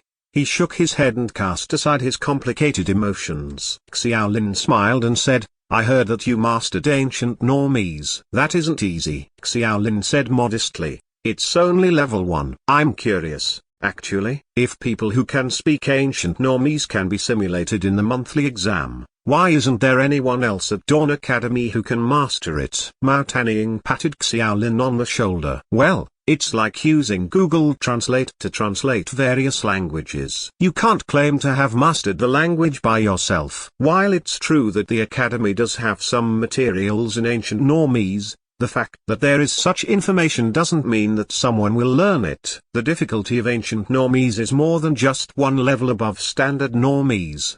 The Thunder Kingdom had also been wiped out for hundreds of years now, so who would waste their time on that? If anyone is idle enough to learn it, they'll often be shocked by its difficulty and would give up without even reaching the threshold to learn. Song Junlang added, the central computer is not omnipotent. Let's put it this way. The computer had not been invented yet when Judge Academy destroyed the Thunder Kingdom. The scene in your exam is an inferred simulation by the computer, based on the limited information provided by the Academy. It can be as true to life as possible within the range of existing data, but even the computer is unable to simulate any more beyond that range. Mao Tanying smiled and said, well, enough about this. Judge Academy is urging us to hurry. If it's convenient for you, I'll arrange a chartered flight to America in the afternoon for you. Don't you need a visa or something like that? I'll handle it for you. Don't I need to go there myself?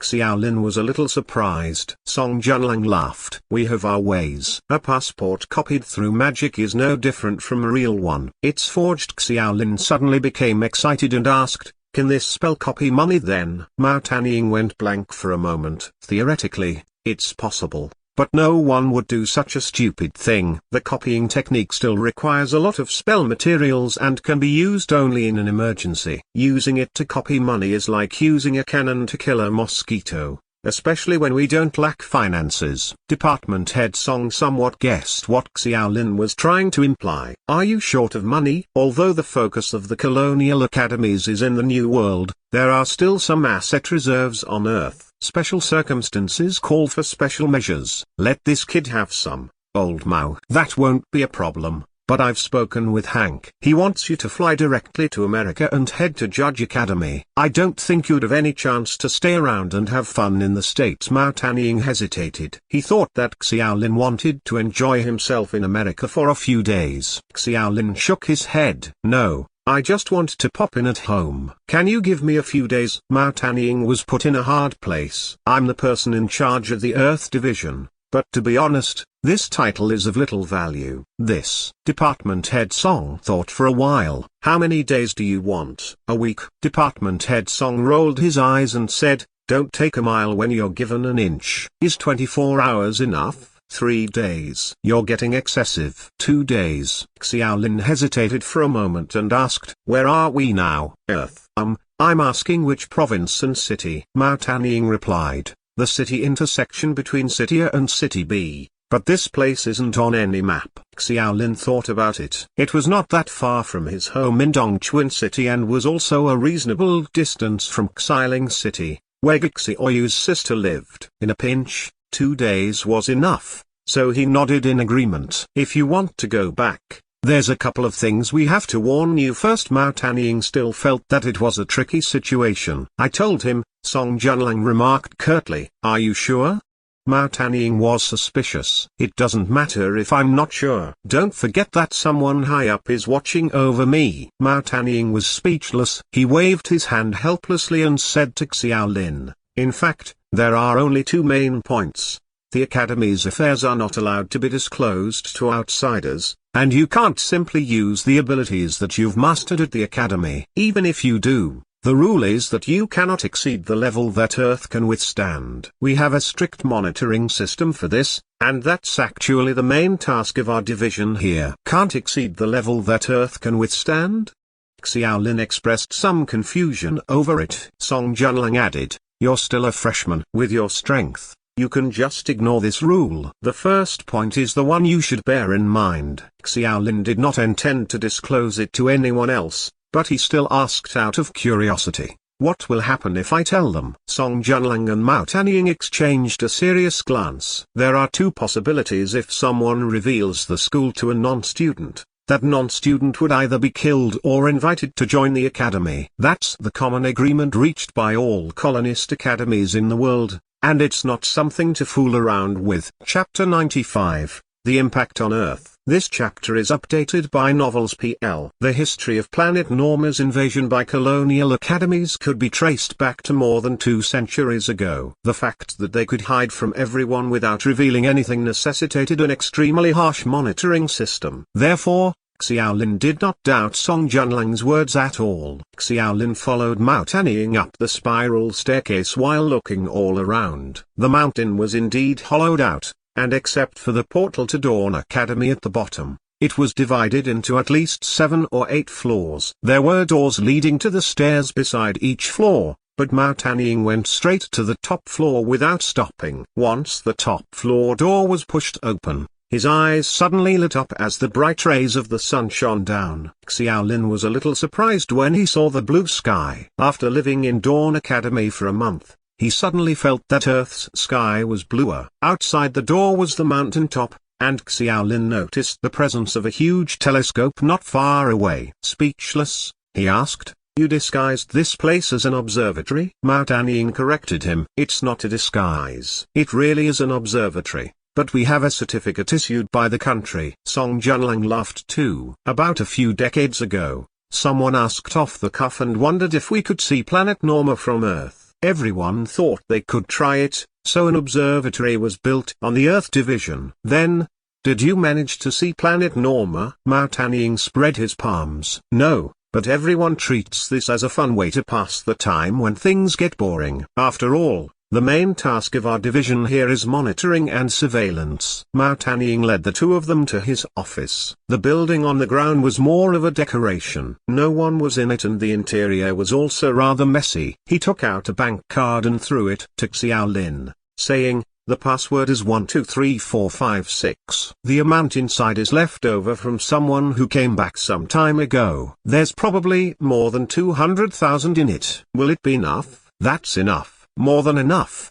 Xiaolin was a little surprised at how nonchalant the man was, but when he thought about it, renminbi was probably nothing to an academy that aimed to colonize strange worlds. "You'd have to inform the American side if you want to go back. Department Head Song has to come forward on this." "I don't have a high enough level," Mao Tanying said half-jokingly. "Leave it to me." Department Head Song asked for a number. Magic cell phones were not allowed to be used on Earth, so he picked up the landline on the desk and dialed. The other side answered in seconds. "Mr. Hank, I'm afraid it'll take 2 days for Xiaolin and I to arrive in America." "Why?" "Oh, it's a long story. Xiaolin isn't feeling well after returning. I'm afraid he's not comfortable with the environment since it's his first time here. He has to rest for a couple days." Department Head Song, "Can you not patronize me with such ridiculous excuses? He's an Earthling. This is Earth. I admit that I was kidding when I said his body can't accept the environment, but he really is not feeling well. As you know, the wormhole is full of uncertainties. We haven't fully understood the effect of time and on the human body yet." The two went back and forth with each other for nearly 10 minutes and Song Junlang finally convinced the other party to agree. Xiaolin was rather dumbfounded when Song Junlang hung up. Did he really believe that I'm not feeling well? He's not an idiot. Who in the world would believe it? Then why would he agree? After a moment's silence, Song Junlang sighed. The chances of coming back will only decrease in the future. Everyone understands this, so it's only natural they give you some leeway. Song Junlang rummaged around the office, seeming quite familiar with everything. After a while, he found a car key, a couple of bank cards, and a few mobile phones. He threw one to Xiaolin and said, "Don't use the magic phone. Just put up with it in the next 2 days. I'll drive you to the airport." Mao Tanying waved them goodbye after sending them down the mountain. Song Junlang found the parking lot by himself and vomited a bit. Those guys still had not upgraded their vehicles even after so many years. Department Head Song claimed that he had not been back for several years, but he was actually familiar with the roads nearby. He pointed to the roadside from time to time and talked about the changes that had occurred in the past few years. For example, he would comment that a very large hotel had been demolished there some years ago, or that a bridge had finally been completed. Xiaolin sat in the front passenger seat and listened quietly. He suddenly asked, "Why haven't you come back all these years?" Department Head Song: "I know that the Academy has strict restrictions against the students returning to Earth, but graduates don't seem to be bound by this rule." Song Junlang fell silent for a moment. Despite his talkativeness earlier, he turned his head and pretended to look at the scenery, as if he did not want Xiaolin to see his expression. After a while, he faintly replied, "I don't want to come back." "Must there be a reason for that?" Realizing that the other party did not want to talk about it, Xiaolin changed the subject. "Why does the school restrict students from coming back? Are they worried that Earth would undergo turbulent effects?" Department Head Song shook his head. "There's no might. It already has, and the effect is irreversible. It's a pity that people always realize the seriousness of the problem only after things happen." Song Junlang asked while driving, "Have you heard of the Great Tanki Explosion?" "I have. It was a mysterious explosion that occurred in Beijing during the Tanki period of the Ming Dynasty. Both the scope of the explosion and the casualties were large, but the cause of the explosion is still an unsolved mystery." Song Junlang had a non-committal attitude and asked, "What about the Tunguska explosion?" "I've read about it. It was an explosion that occurred over Siberia, Russia in the early 20th century. The force of the explosion was in the tens of millions of tons and its power was extremely terrifying. There are many speculations about the cause of the explosion, such as asteroids, comets, nuclear weapons, and even an alien spacecraft crash, but there hasn't been an exact statement yet." After speaking, Xiaolin realized something and was overcome with shock. "Fook, no way. Are you saying that these two incidents were caused by people from colonialist academies? Isn't it obvious?" Department Head Song said in a very calm tone. "These two incidents were clearly recorded and filed. The big explosion in the Ming Dynasty was when a student wanted to dispense a new type of magic potion, but accidentally caused an explosion. Said student exploded to death on the spot." "Doesn't the reign of the Tanki Emperor during the Ming Dynasty date back more than 400 years ago?" "It's 210 NC now, which means it's 210 years of colonial history. This timeline is based on the time on planet Norma. Don't forget that the time ratio is 2:1. Our country's first foray into planet Norma dates back to the Ming Dynasty." Xiaolin was rather surprised when he heard that and asked, "What about the Tunguska explosion? Was it also a failure in preparing a potion?" "That was a fight between two people from Russia's Voino Academia. The reason for the fight is known only between their own people, but in any case, it was a very fierce fight." Having said that, Department Head Song sighed again. The original colonists had no qualms about unleashing the otherworldly power they mastered on Earth. Fortunately,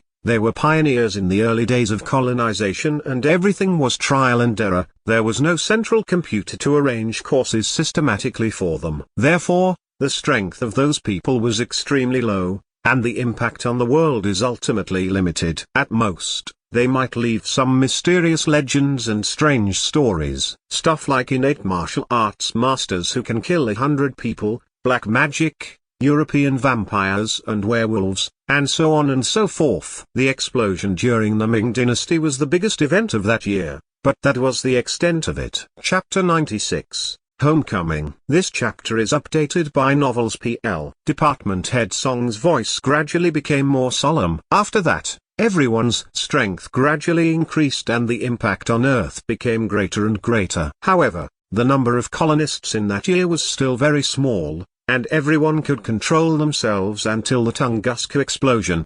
The absolutely awful consequence of the battle finally woke everyone up. Xiaolin nodded in agreement. An explosion of that scale probably had a certain impact on the world back then. Colonists would never take such effects to heart. Song Junlang sighed with a wry smile. "It's the stability of space. Earth simply cannot withstand such a high-level energy impact." Everyone realized it after they got more knowledge of space and law, but unfortunately the damage was already done. During the past 2 decades, volcanoes, tsunamis, and earthquakes all over the world have been more frequent than before, but you probably already know that. Xiaolin was even more surprised. Are you going to tell me that these were also caused by colonists? Not at all. These are all the bad effects caused by space-time disequilibrium. We have done data deductions, and if this situation continues to intensify, the only result will be that Earth disintegrates completely and turns into cosmic dust. Such a deduction frightened everyone. Although we want to colonize other worlds, Earth will always be our home, and no one wants to see it destroyed. From that time onward, all colonial academies began to impose the harshest restrictions on the return of colonists to Earth.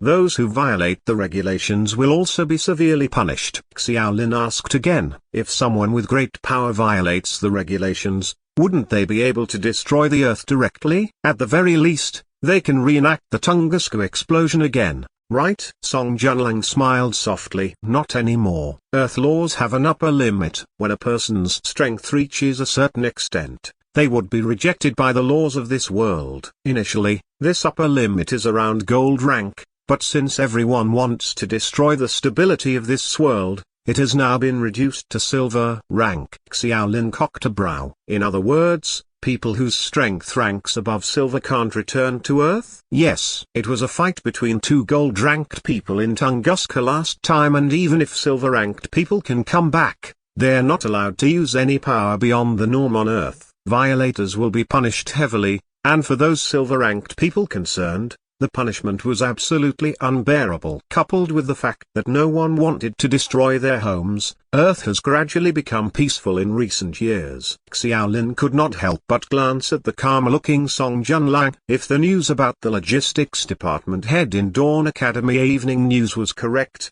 then department head Song was also a gold-ranked genius long ago, but fell to bronze after being seriously injured. So far, his strength had not shown any signs of recovering. He sighed and said, no wonder you said that the number of times we can return would be even lesser. What would happen if someone insists on returning to Earth and deliberately stops training? The two options are either to have your memory and imprint erased before being expelled from the academy forever, or to be dispatched to the Earth Division. As you just saw, Xiaolin felt a myriad of emotions. He did not know how he would choose in the future and slowly became silent along the way. When they reached the airport, Song Junlang bought him a ticket and patted him on the back before comforting him with a smile. Don't overthink. Silver rank is still a long way ahead of you, and since your basic attributes are so low, you might never reach silver at all. Xiaolin lips twitched. Are you sure you're trying to comfort me? The two of them parted ways at the airport. Xiaolin did not ask where Song Junlang would go, while Song Junlang only mentioned that they should meet at the airport in 2 days. The both of them went their separate ways after exchanging temporary phone numbers. In any case, the future was still far away, and after boarding the plane, Xiaolin slowly let go of those mindless questions. After an hour's journey, he landed at Dongchuan Airport and took another 3-hour car ride. By evening, Xiaolin had arrived home.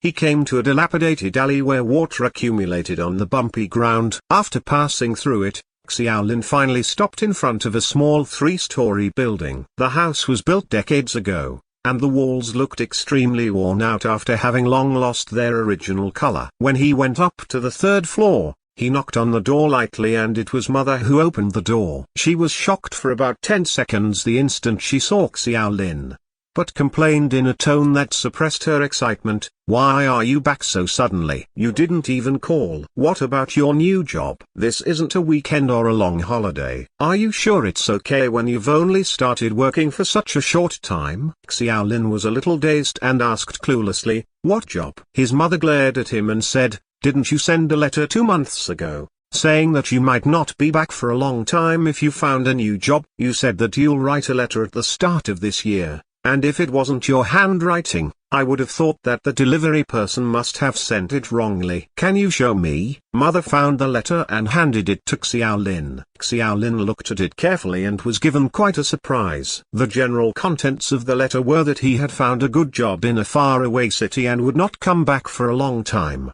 He clearly did not mail the letter himself, so the only logical conclusion was that Dawn Academy did it for him in the aftermath of everything. After all, The sudden disappearance of an ordinary person would no doubt cause problems. In any case, it was a good explanation, much better than if it were an inexplicable one. Xiaolin pretended to pat his forehead suddenly and smiled. I almost forgot. I did write this letter. I'm doing good right now, and I've made a lot of money this month. I mean, in these 2 months. Xiaolin took out the bank card. On the way back home, he had applied for another card and deposited a few thousand yuan inside before setting up a regular remittance. Otherwise, he felt his parents would be frightened if he gave them the 100,000 at once. He would find it even harder to explain, and he did not know when he would next return to Earth. His father soon came back, and although Xiaolin was either evasive or vague about his work, the two of them were happy that he could find such a good job.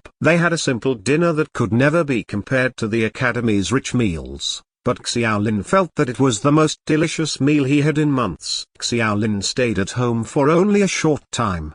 The 2 days allowed by the Judge Academy's kindness included that day as well, so he had to bid a hasty farewell to his parents early the next morning. Even so, going home for a short time allowed himself and his parents to feel more at ease. He then took the letter Xiaoyu entrusted him and boarded another flight. His destination was the Xiling Academy of Fine Arts. It was already 2 in the afternoon when he arrived at Xiling Airport. Xiaolin was very tired from running here and there in the past day, but there was no time to sidestep it. He had received a call from Department Head Song that morning, saying that Judge Academy had urged them again. And it was Hank's superior no less. Unable to avoid the inevitable, the latest time he was allowed to return was set to that night. Chapter 97, Gucheng. This chapter is updated by Novels PL. Xiaoyu's younger sister was named Gucheng. Xiaolin hardly had any time left, but fortunately, it did not take long for him to find her. As soon as he arrived at the Fine Arts Academy, Xiaolin asked a random person about her and managed to find her directly. Gucheng, the paralyzed girl who was admitted to the academy this year. Of course. Who in this school doesn't know her? Who are you to her? I'm a friend of her elder sister. I was asked to deliver something. Oh, she does have an elder sister. The tall girl who spoke probably knew Gucheng and let her guard down slightly after hearing what Xiaolin said. Yes, they were dependent on each other since they were young, and it's such a pity too. Her sister is very busy and isn't able to leave for the time being. Xiaolin explained vaguely as much as he knew. The tall girl really did believe it. I'm her classmate. I'll bring you there. As soon as they saw Gucheng in the corridor next to the studio, the girl went over and pushed Gucheng's wheelchair over. Xiaolin was rather stunned for a moment when she saw Gucheng. He almost thought that he was looking at Xiaoyu. The two of them were spitting images of each other. The only difference was that Gucheng did not wear glasses, but she was nevertheless very beautiful. She was not the stereotypical beautiful woman, but a single glance at her delicate and bright temperament was truly an unforgettable sight. Who are you? Do you really have a letter from my sister? Gucheng's first reaction was that of great caution and suspicion when she saw Xiaolin. Xiaolin did not say much and handed the letter directly to her. Xiaoyu said that the letter was written in a secret language. Needless to say, it was a nonsensical thing that only herself and her sister would understand. Sure enough, Gucheng's doubts were relieved after she opened up and saw the contents of the letter. Its contents were not lengthy, and it looked as though it was about a page long. The girl read very slowly though, and Xiaolin could not help but quietly lean over to take a few glances. He did not intend to peek, but his actions were done out of pure interest in the so-called secret language. The letter was full of tadpole-like words. Each word was distorted, slanted, or upside down, but they did not appear to have been written randomly. It looked just like how words should look like. Xiaolin's neck was sore from all the peeping, but he did not even recognize a single word. Uncle, just tell me if you want to see it. I didn't say I wouldn't show it to you. Gucheng suddenly looked up. Her bright eyes winked and she remarked playfully in a voice reminiscent of a silver bell. Xiaolin retracted his gaze. I don't indulge in reading other people's letters. And I'm not an uncle. You can't understand it, can you? Gucheng smiled. She was very lively, unlike Xiaoyu who was often very unfeeling. Although Gucheng was paralyzed, the bright smile on her face was very much genuine. Gucheng tilted his head cutely and said, I'm really curious, Actually? Do you really know my sister? I'm not suspicious of you or anything, but I still can't believe that someone like my sister actually asked someone for help. And I'm even more surprised that someone was willing to help her. Xiaolin's mouth twitched after being jibed and smiled resentfully. I don't think there's anyone in China who would be so silly as to write letters in such a cryptic language. The girl giggled for a while. I actually don't know what text it is either. Father taught it to us when we were young and we learned it. Her statement conflicted with Xiaolin's imagination of their parents dying since childhood, so he asked casually, "What happened to your father then?" The smile on Ge Chengyan's face faded in an instant and she said bluntly, "He died." Xiaolin remembered Ge Xiaoyu mentioning that they had no parents, so he quickly apologized to Ge Chengyan. In spite of that, the girl's expression did not seem to improve. Xiaolin was a little embarrassed and quickly asked about Ge Chengyan's current situation, such as what difficulties she might have in her life and whether she needs people to take care of her. But after recalling that Ge Chengyu had donated 20 million yuan to the Tat Academy, Xiaolin felt those topics quite irrelevant. Ge Xiaoyu only spoke briefly about her family's riches, but rather than being rich in the ordinary sense of the word, they could be considered as perfect because they were fair, rich, and beautiful. Xiaolin did not know how else to continue the conversation. He knew very little about Ge Xiaoyu. Moreover, he was not good at chatting with girls, so he prepared to leave since he had already sent the letter. Ge Chengyan threw her hair back and regained a faint smile. "Sorry, I just remembered some unpleasant things." "How is my sister?" "Well, she's good, but she might not be able to see you for a while." "I'm used to it." Ge Chengyan did not seem to mind it and appeared to show no indication of talking too much about her sister. Xiaolin had to give up asking further questions, despite his intent to try and find out about Ge Xiaoyu's lifespan and ascertain whether the girl had any terminal illnesses or cancer. "You came all the way to send me the letter and I have nothing to thank you for. I'll give you a painting I just drew." Xiaolin thought for a while and added, "Sure, I can bring it back and show it to your sister to prove that I actually delivered the letter. Then I'll autograph it for you. Hee. You can even auction the painting once I become a great painter." She was a happy-go-lucky girl indeed, and if Xiaolin had not noticed her wheelchair from time to time, it would have been difficult to imagine that her legs had been paralyzed since she was young. Xiaolin respected her for that. He pushed her wheelchair into the studio again while smiling and answering, "Sure." The Statue of Liberty was painted on the girl's drawing board. Xiaolin looked at it for a while and lauded her. "It looks so real." "Your skills are amazing. I've been dreaming of traveling around the world since I was a child, but I also know that my legs are troublesome, so I won't bother my big sister. It's good enough that I'm able to show the world with my drawing paper." Xiaolin was silent for a moment and no longer continued the somewhat depressing topic. Instead, he pointed to the sky on the drawing paper and said, "Is that rain?" "No, it's hail." "Why did you paint the Statue of Liberty with hail?" "Those hailstones look quite big too." Xiaolin was very curious. Ge Chengyan pursed her lips and shook her head. "I don't know. I always imagine the subject in my mind before painting. When I picked up the pen today, the Statue of Liberty in a hailstorm suddenly appeared in my mind, so I painted it." That reason was strong enough and Xiaolin had no words for it. Due to his limited time, Xiaolin kept the painting and could not stay any longer. After bidding farewell to Ge Chengyan, he rushed to the airport without even stopping on the way. When he contacted Song Junlang, he discovered that the latter had been waiting there for a long time with Hank. Xiaolin jogged all the way to them, panting while asking, "I didn't miss the flight, did I?" "It doesn't matter. It's a chartered flight anyway." Song Junlang pointed to the American next to him and added, "It's their money." "Sorry to interrupt your vacation, but unfortunately, I just received a message from our HQ. People from several other academies have already arrived and we're the only ones left. They're urging us already." Hank came up to Xiaolin, shook hands with him, and apologized politely. He surmised that Xiaolin had visited home over the past 2 days and did not give Xiaolin a hard time over it. Chapter 98, New Washington. This chapter is updated by Novels PL. It was a rarity that Xiaolin could enjoy the first-class treatment of a chartered flight. The exhaustion from a busy 2 days quickly made him fall asleep. It was not until Song Junlang woke him up that he realized they had reached America. "You had a real deep sleep." Song Junlang crossed his legs and was reading the newspaper. "I'm a little tired." "Are we arriving soon?" Hank spread out his hand and said helplessly. "I'm afraid it'll be a while. We were originally scheduled to land in New York, but the down weather somehow decided it was time for some hail. We'll be transferred to Pennsylvania." Here in America, there are quite a number of teleportation points to their academy, Department Head Song explained. "New York, hail."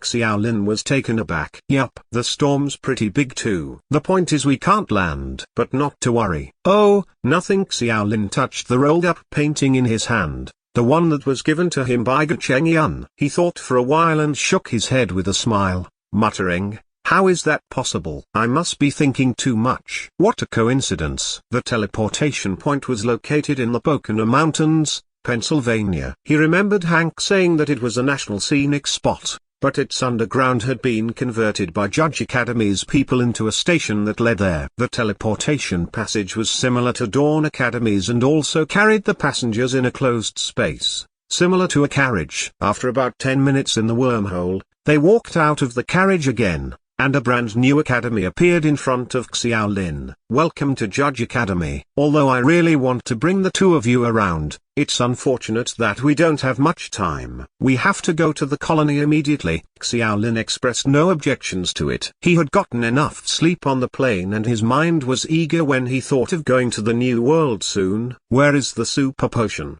Song Junlang asked suddenly. "What's that?"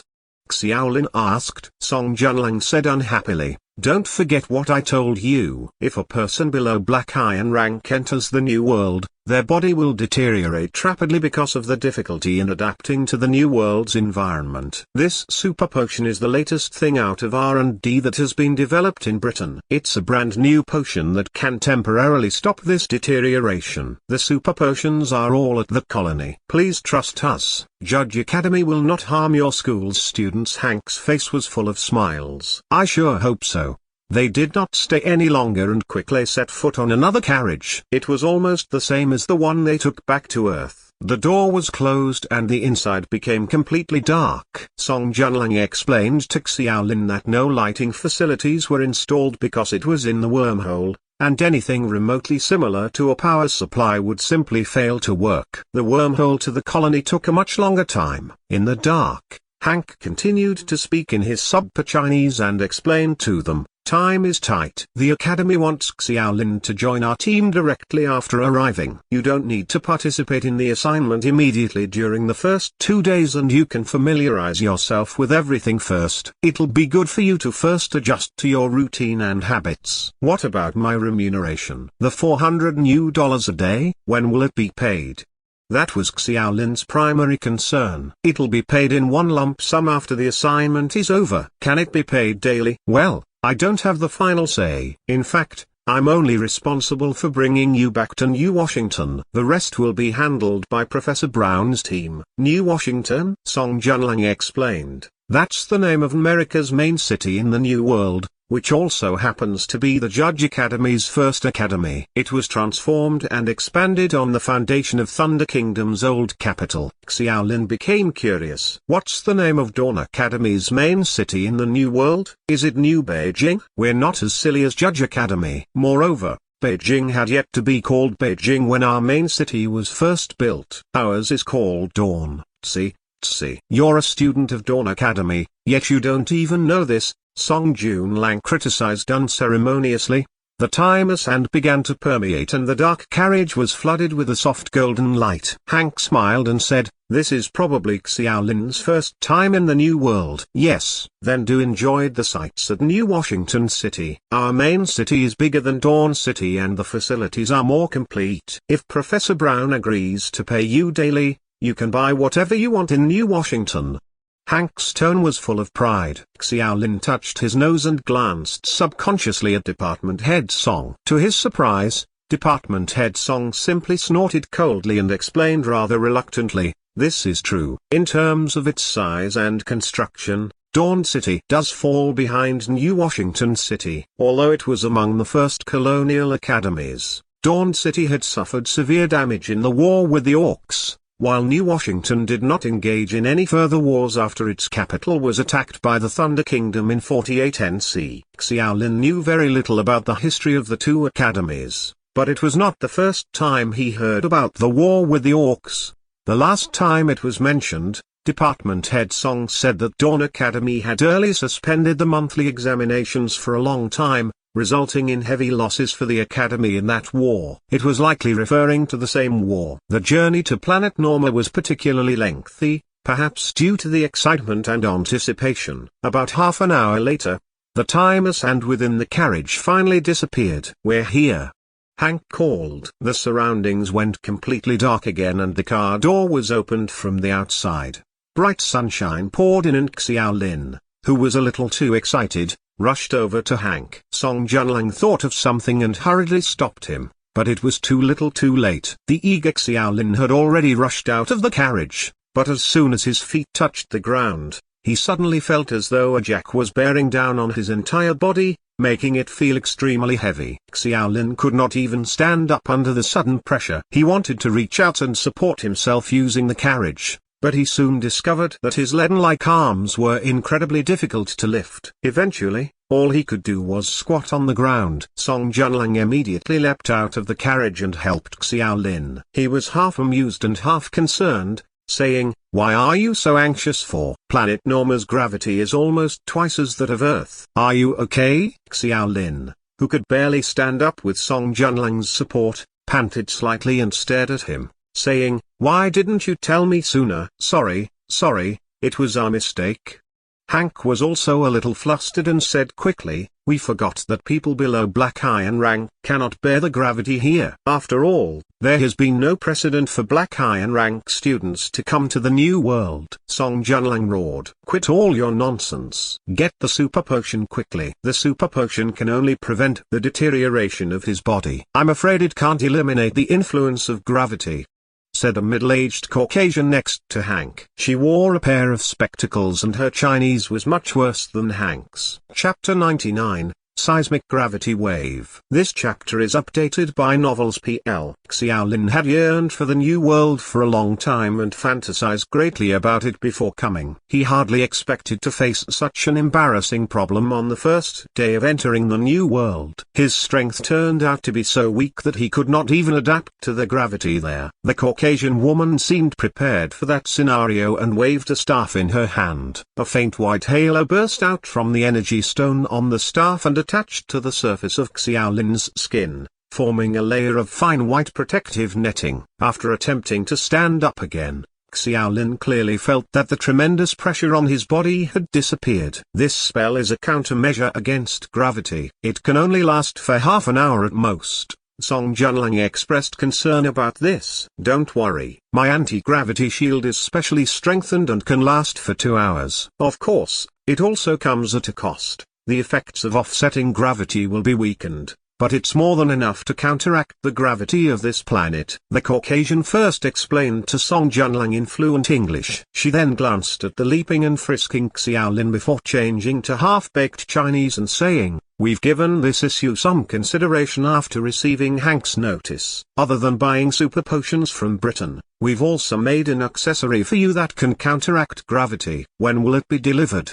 Xiaolin asked. "I'm not too sure. It might arrive a bit later, but during this time, I'll be responsible for following you and replenishing your anti-gravity shield when necessary. You can call me Bella." The American woman's voice was a little cold. "Frankly speaking, I personally think that Hank is getting old and confused. To think that he let a freshman join the team." Xiaolin narrowed his eyes. The slight affection he had for that woman because of her anti-gravity shield suddenly disappeared. "Do you mean I don't deserve to be here?" Bella was non-committal and warned with a haughty look, "I hope you'll show a value that's worth all our efforts, otherwise, Getting expelled from New Washington is the least of your problems. We'll also inform the Supreme Council of this matter and have Dawn Academy send you back to Earth for good. You don't have to be nervous. I'm just saying this to tell you that Judge Academy doesn't welcome liars. Bella obviously did not believe that Xiaolin really mastered ancient normies,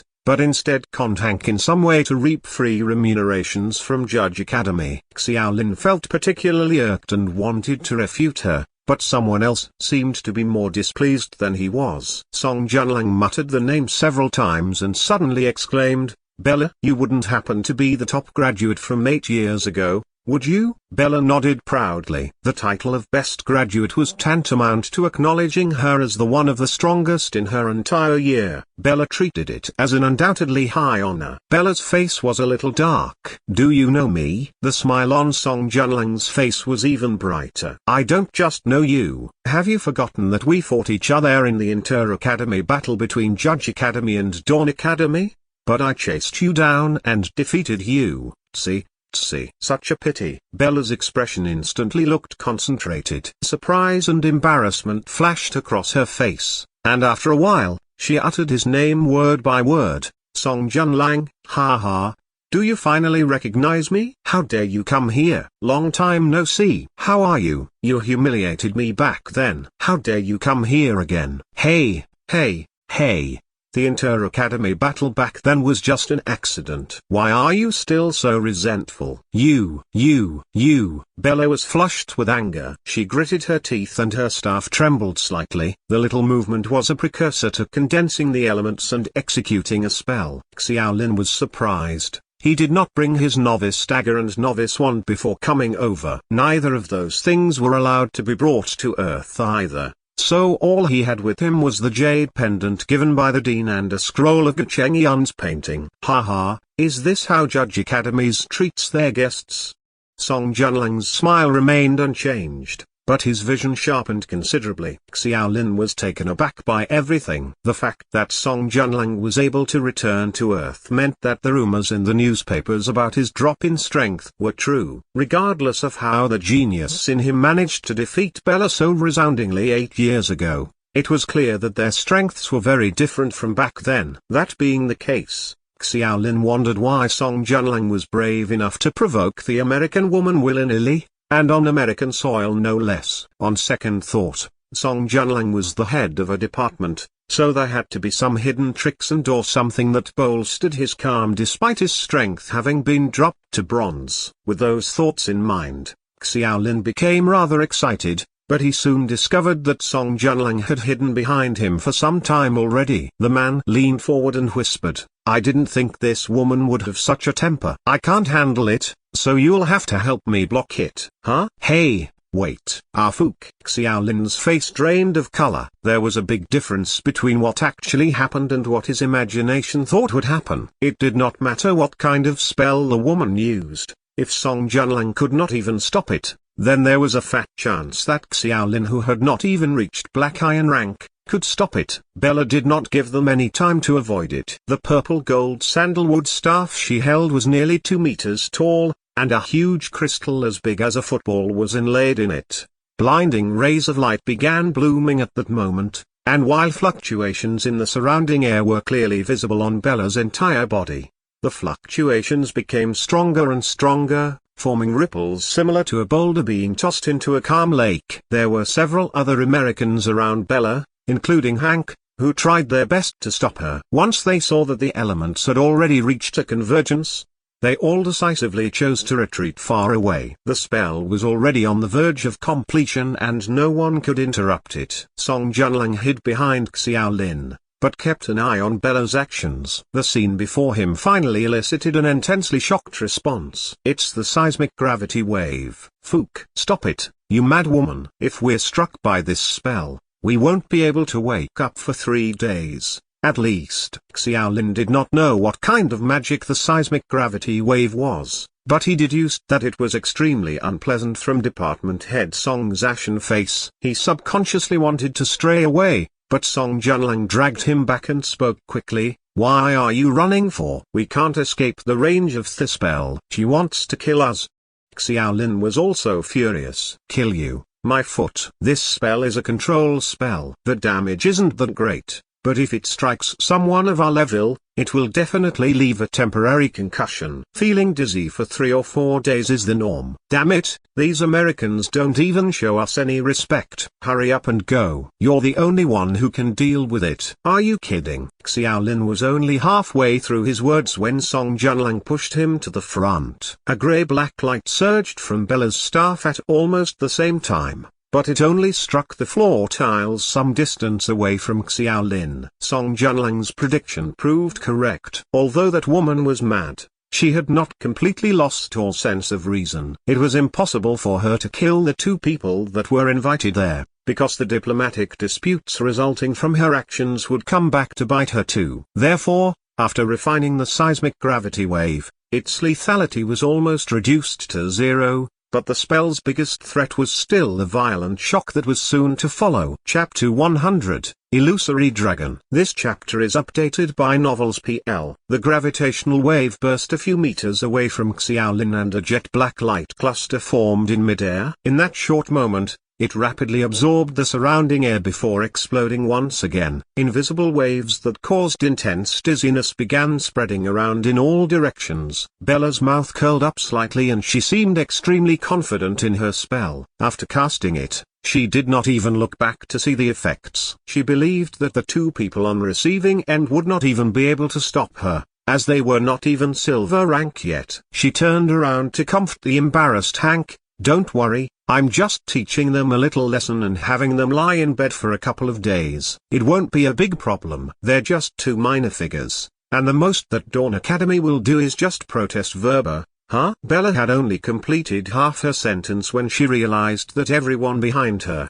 including Hank, was not listening to her at all. Their jaws dropped open in surprise and their pupils were riddled with fright. However, they were actually looking behind her. What was behind her? Bella frowned, but her confusion lasted for less than a second. A strong feeling of dread rose quickly behind her back, and when she turned her head suddenly, her expression became that of shock as well. Behind Bella, a huge golden dragon had roared into the blue sky in front of Xiaolin's chest. The dragon's loud roar resounded across all of Washington City, and the majestic draconic power quickly descended. Although it could not cover the entire city, Bella, Hank, and the others could not even stand properly under its draconic power. A G-Golden Dragon? How is that possible?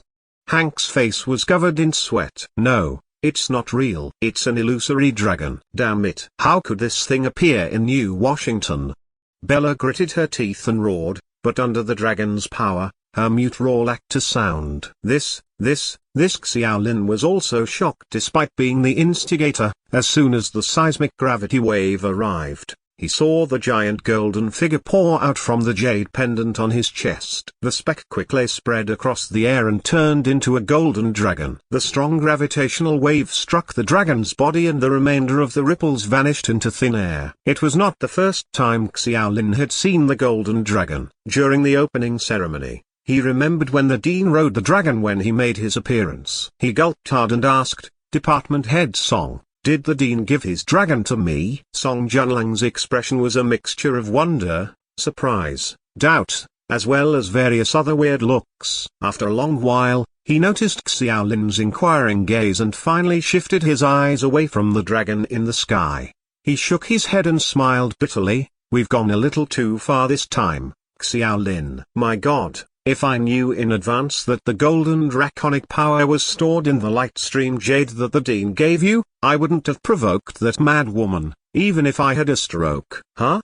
The plot developed in such a way that was completely at odds with Xiaolin's imaginations. Xiaolin thought the dragon was Department Head Song's plan. He believed that Song Junlang knew about the draconic power within the pendant and therefore used it to refute Bella's ridicule. Therefore, they would not have encountered any trouble whatsoever if she attacked them. Song Junlang looked up at the dragon as its howls became progressively louder and louder. His expression was very solemn and he slowly said, "This isn't the real golden dragon. The golden dragon has surpassed gold rank and almost reached dark gold. There aren't any vessels that can contain a dragon of such levels, and even if there was, it's impossible to have brought it back to Earth. As I've said before, Earth's laws would suffer much destruction. What's this then? It's the Golden Dragon. Department head Song rubbed his eyebrows. I don't have the time to explain everything to you. To put it simply, the jade pendant given to you by the Dean is called the Lightstream Jade. It's a very rare piece of defensive jewelry, and the Dean extracted his Golden Dragon's draconic power just to store it in this Lightstream Jade. In other words, this isn't the real Golden Dragon, but an illusory dragon transformed by the Golden Dragon's draconic power. An illusory dragon formed by draconic power? Xiaolin narrowed his eyes and gazed upon the huge golden dragon against the dazzling sunlight. He looked over to Bella and the others struggling under the draconic power and felt his mood improve considerably. He finally had the mood to look around. The place where he stood was a very high platform, and under the platform was an extremely prosperous city. Various medieval European-style castles and houses extended to as far as the eye could see. That was New Washington, and Judge Academy's colony was right in the center. Idiot! Why aren't you running?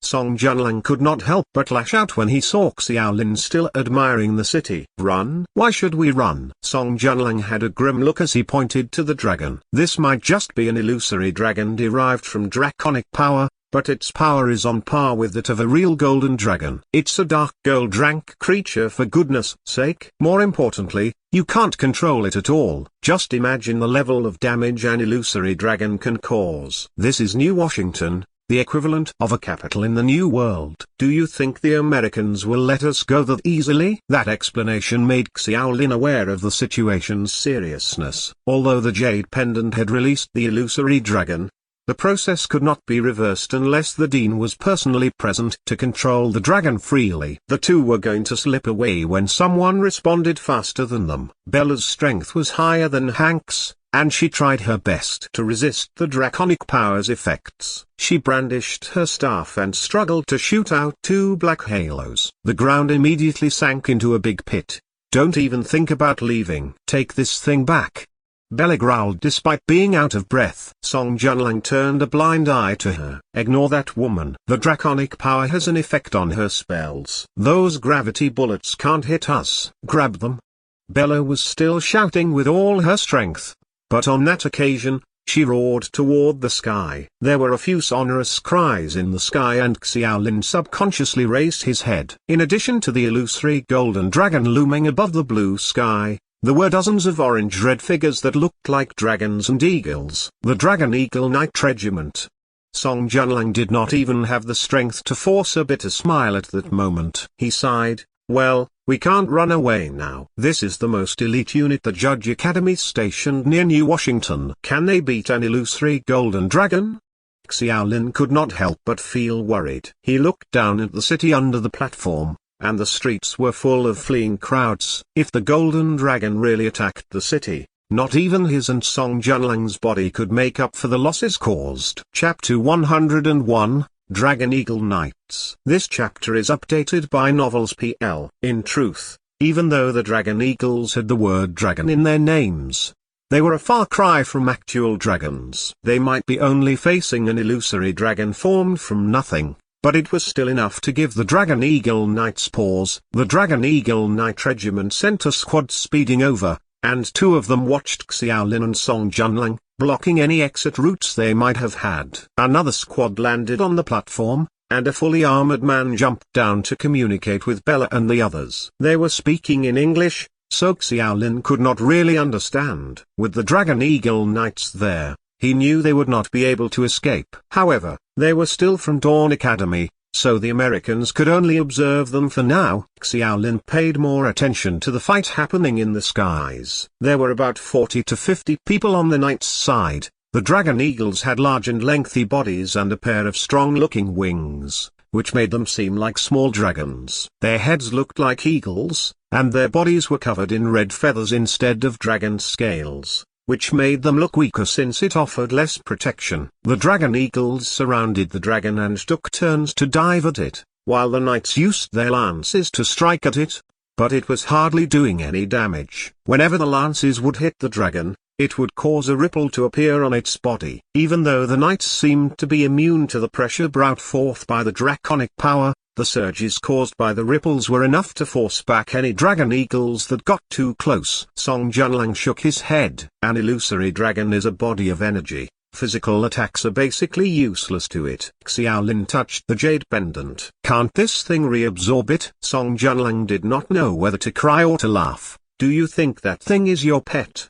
Didn't I tell you, that thing is only an illusory dragon, and the draconic power was kept in the jade. It's a limited use object. It will stop working once the draconic power is exhausted. Are you telling me I can only use this once? That would depend on how much power the Dean stored in it. Song Junlang could not help but be a little envious. I thought that the Dean had only put some gold rank protection spells into the jade, but he actually stored draconic power in it. Now I'm really beginning to wonder if you're his bastard child. Xiaolin ignored that last part and asked curiously, is it that hard to extract draconic power? Of course it is. Simply put, only a handful of people could possibly extract the power of a giant golden dragon in all of the academies put together. Even if the Dean is protective of his students, this is just way too much. Song Junlang could not help but regard him with some suspicion, trying to see what was so different about Xiaolin. The battle in the sky was not going well.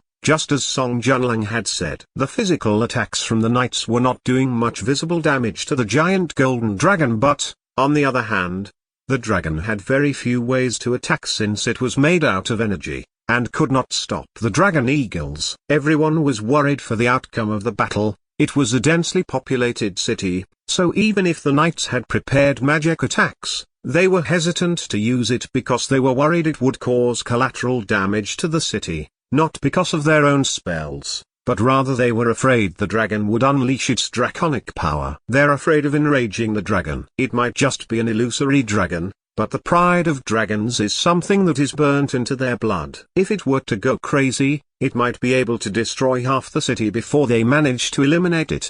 Song Junlang had a serious look on his face. How long will this dragon last? Between 5 minutes to half an hour. It depends on how much draconic power the Dean extracted. Song Junlang hesitated before patting Xiaolin on the back, consoling him. Don't worry about it too much. Even if the worst comes to be, I can still guarantee that we will be able to get back safely. Don't forget, I have someone powerful on my side. Song Junlang kept saying that, but it felt like he was really serious this time. Despite the ferocious battle in front of them, Xiaolin could not help his curiosity. Department Head Song, who exactly is your backer? Xiaolin always thought it was the Dean, but it did not seem to be the case now. No matter how clueless he was, he still understood that New Washington was the capital of the Judge Academy in the New World. If half the city were to be destroyed, even the Dean of Dawn Academy would not be able to deal with the aftermath. Song Junlang could only shake his head in silence. Thanks to the Dragon Eagle Knights, the dragon was not able to descend into the city. After a few minutes, the knights suddenly scattered. Xiaolin curiously said, huh? Why did they run? Are they going to abandon the city? Song Junlang did not have to answer this time. Xiaolin saw the answer himself. Surrounding New Washington were a few sharp and tall towers which suddenly shot many blue streams of water toward the giant dragon. There were more than 100 streams in total which all centered on the giant golden dragon. Did they finally activate the magical defense array? But what is this spell? Song Junlang furrowed his eyebrows and talked to himself. The gigantic dragon made for a very good live target. The streams of water seemed to hit it without much difficulty.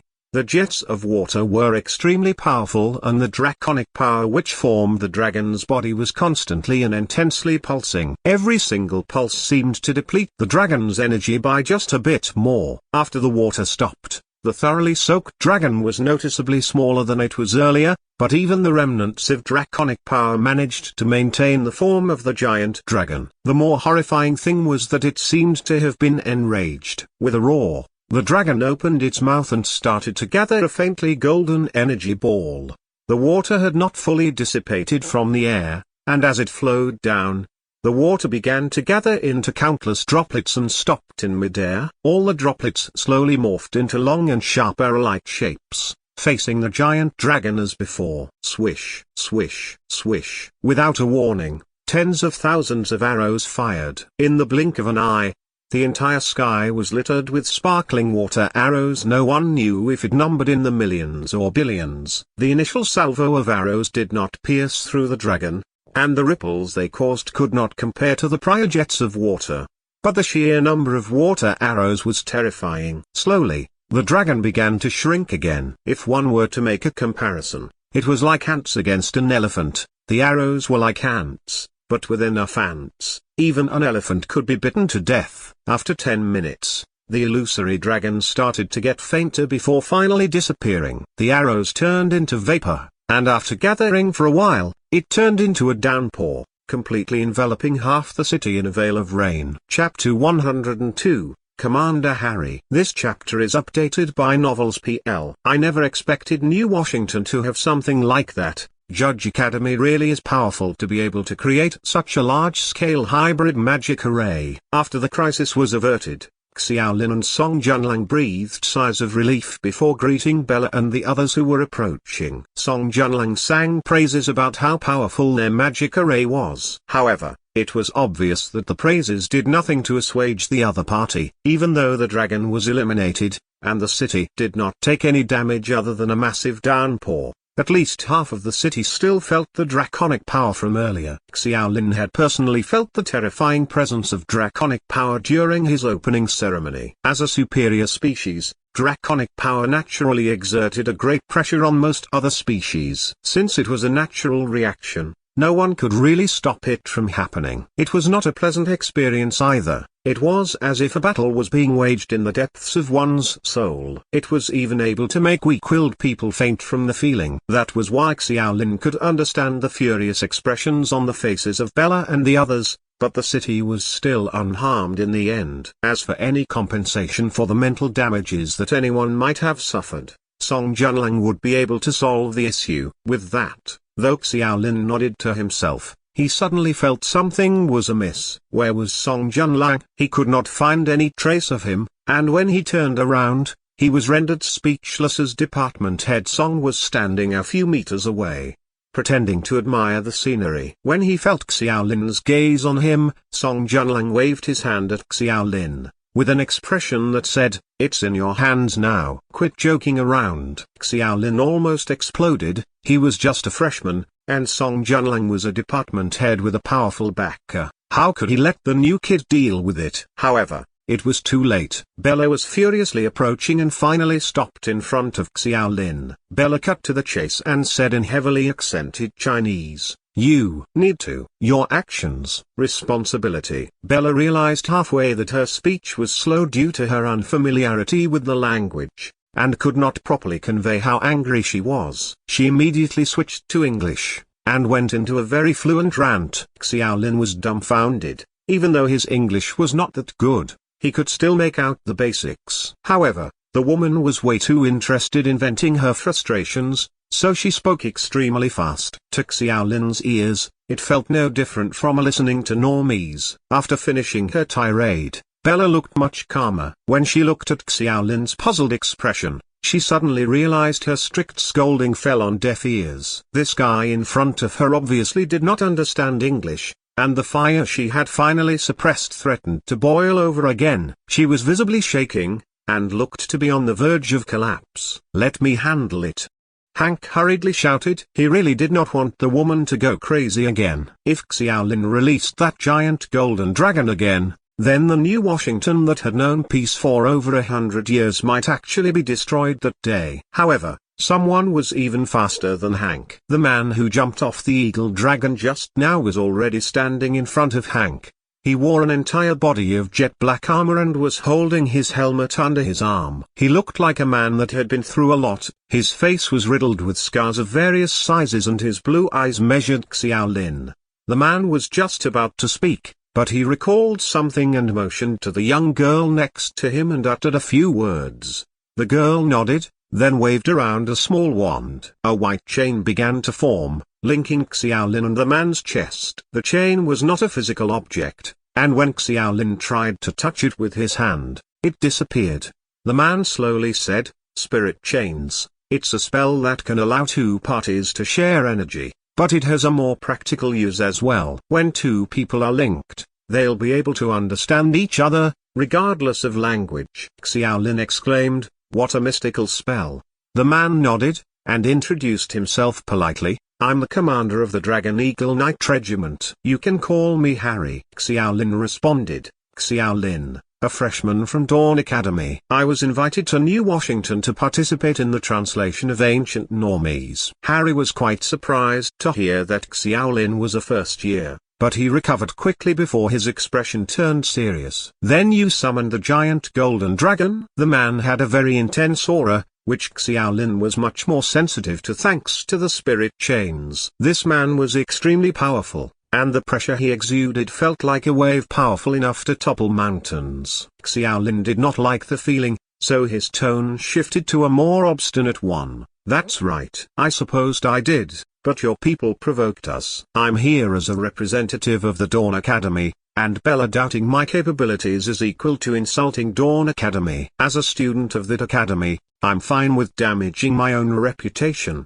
but I absolutely cannot have the academy be looked down upon because of me. How could I possibly tolerate it?" Xiaolin shouted all that with his head held high. Even Song Junlang could not help but cringe hearing his words. "He's so pretentious." Harry did not answer immediately, but instead looked at Xiaolin's chest with great interest. He was so fixated that Xiaolin could not help but grip his collar in shock, retreating a few steps before warning, "Don't even think about asking for my body in compensation." "Ha ha." Harry laughed and averted his gaze. "I'm sorry for being rude earlier, but are you really wearing a Lightstream jade?" "Yes, that's correct." "It is said that Lightstream jades can store anything. It's a pity that the stuff is so rare, and basically only found in the colonized areas of the Eastern academies." Harry's eyes suddenly widened as he said with a smile, "Why don't you name a price? I'll buy this jade off you. You can ask for money or for some other goods to exchange, no problem." "Huh?" Xiaolin paused. He felt a bit dumb at the moment. Every single development had been completely different from what he expected. He had thought that the commander stepped up first in order to hold them responsible, but Harry did not seem to care about it at all. "Give me your price. I'll pay as long as I can afford it." Harry pushed once again with an earnest expression on his face. Bella was starting to get anxious, and whispered, "Commander Harry, are you just going to ignore the fact that this guy almost destroyed New Washington?"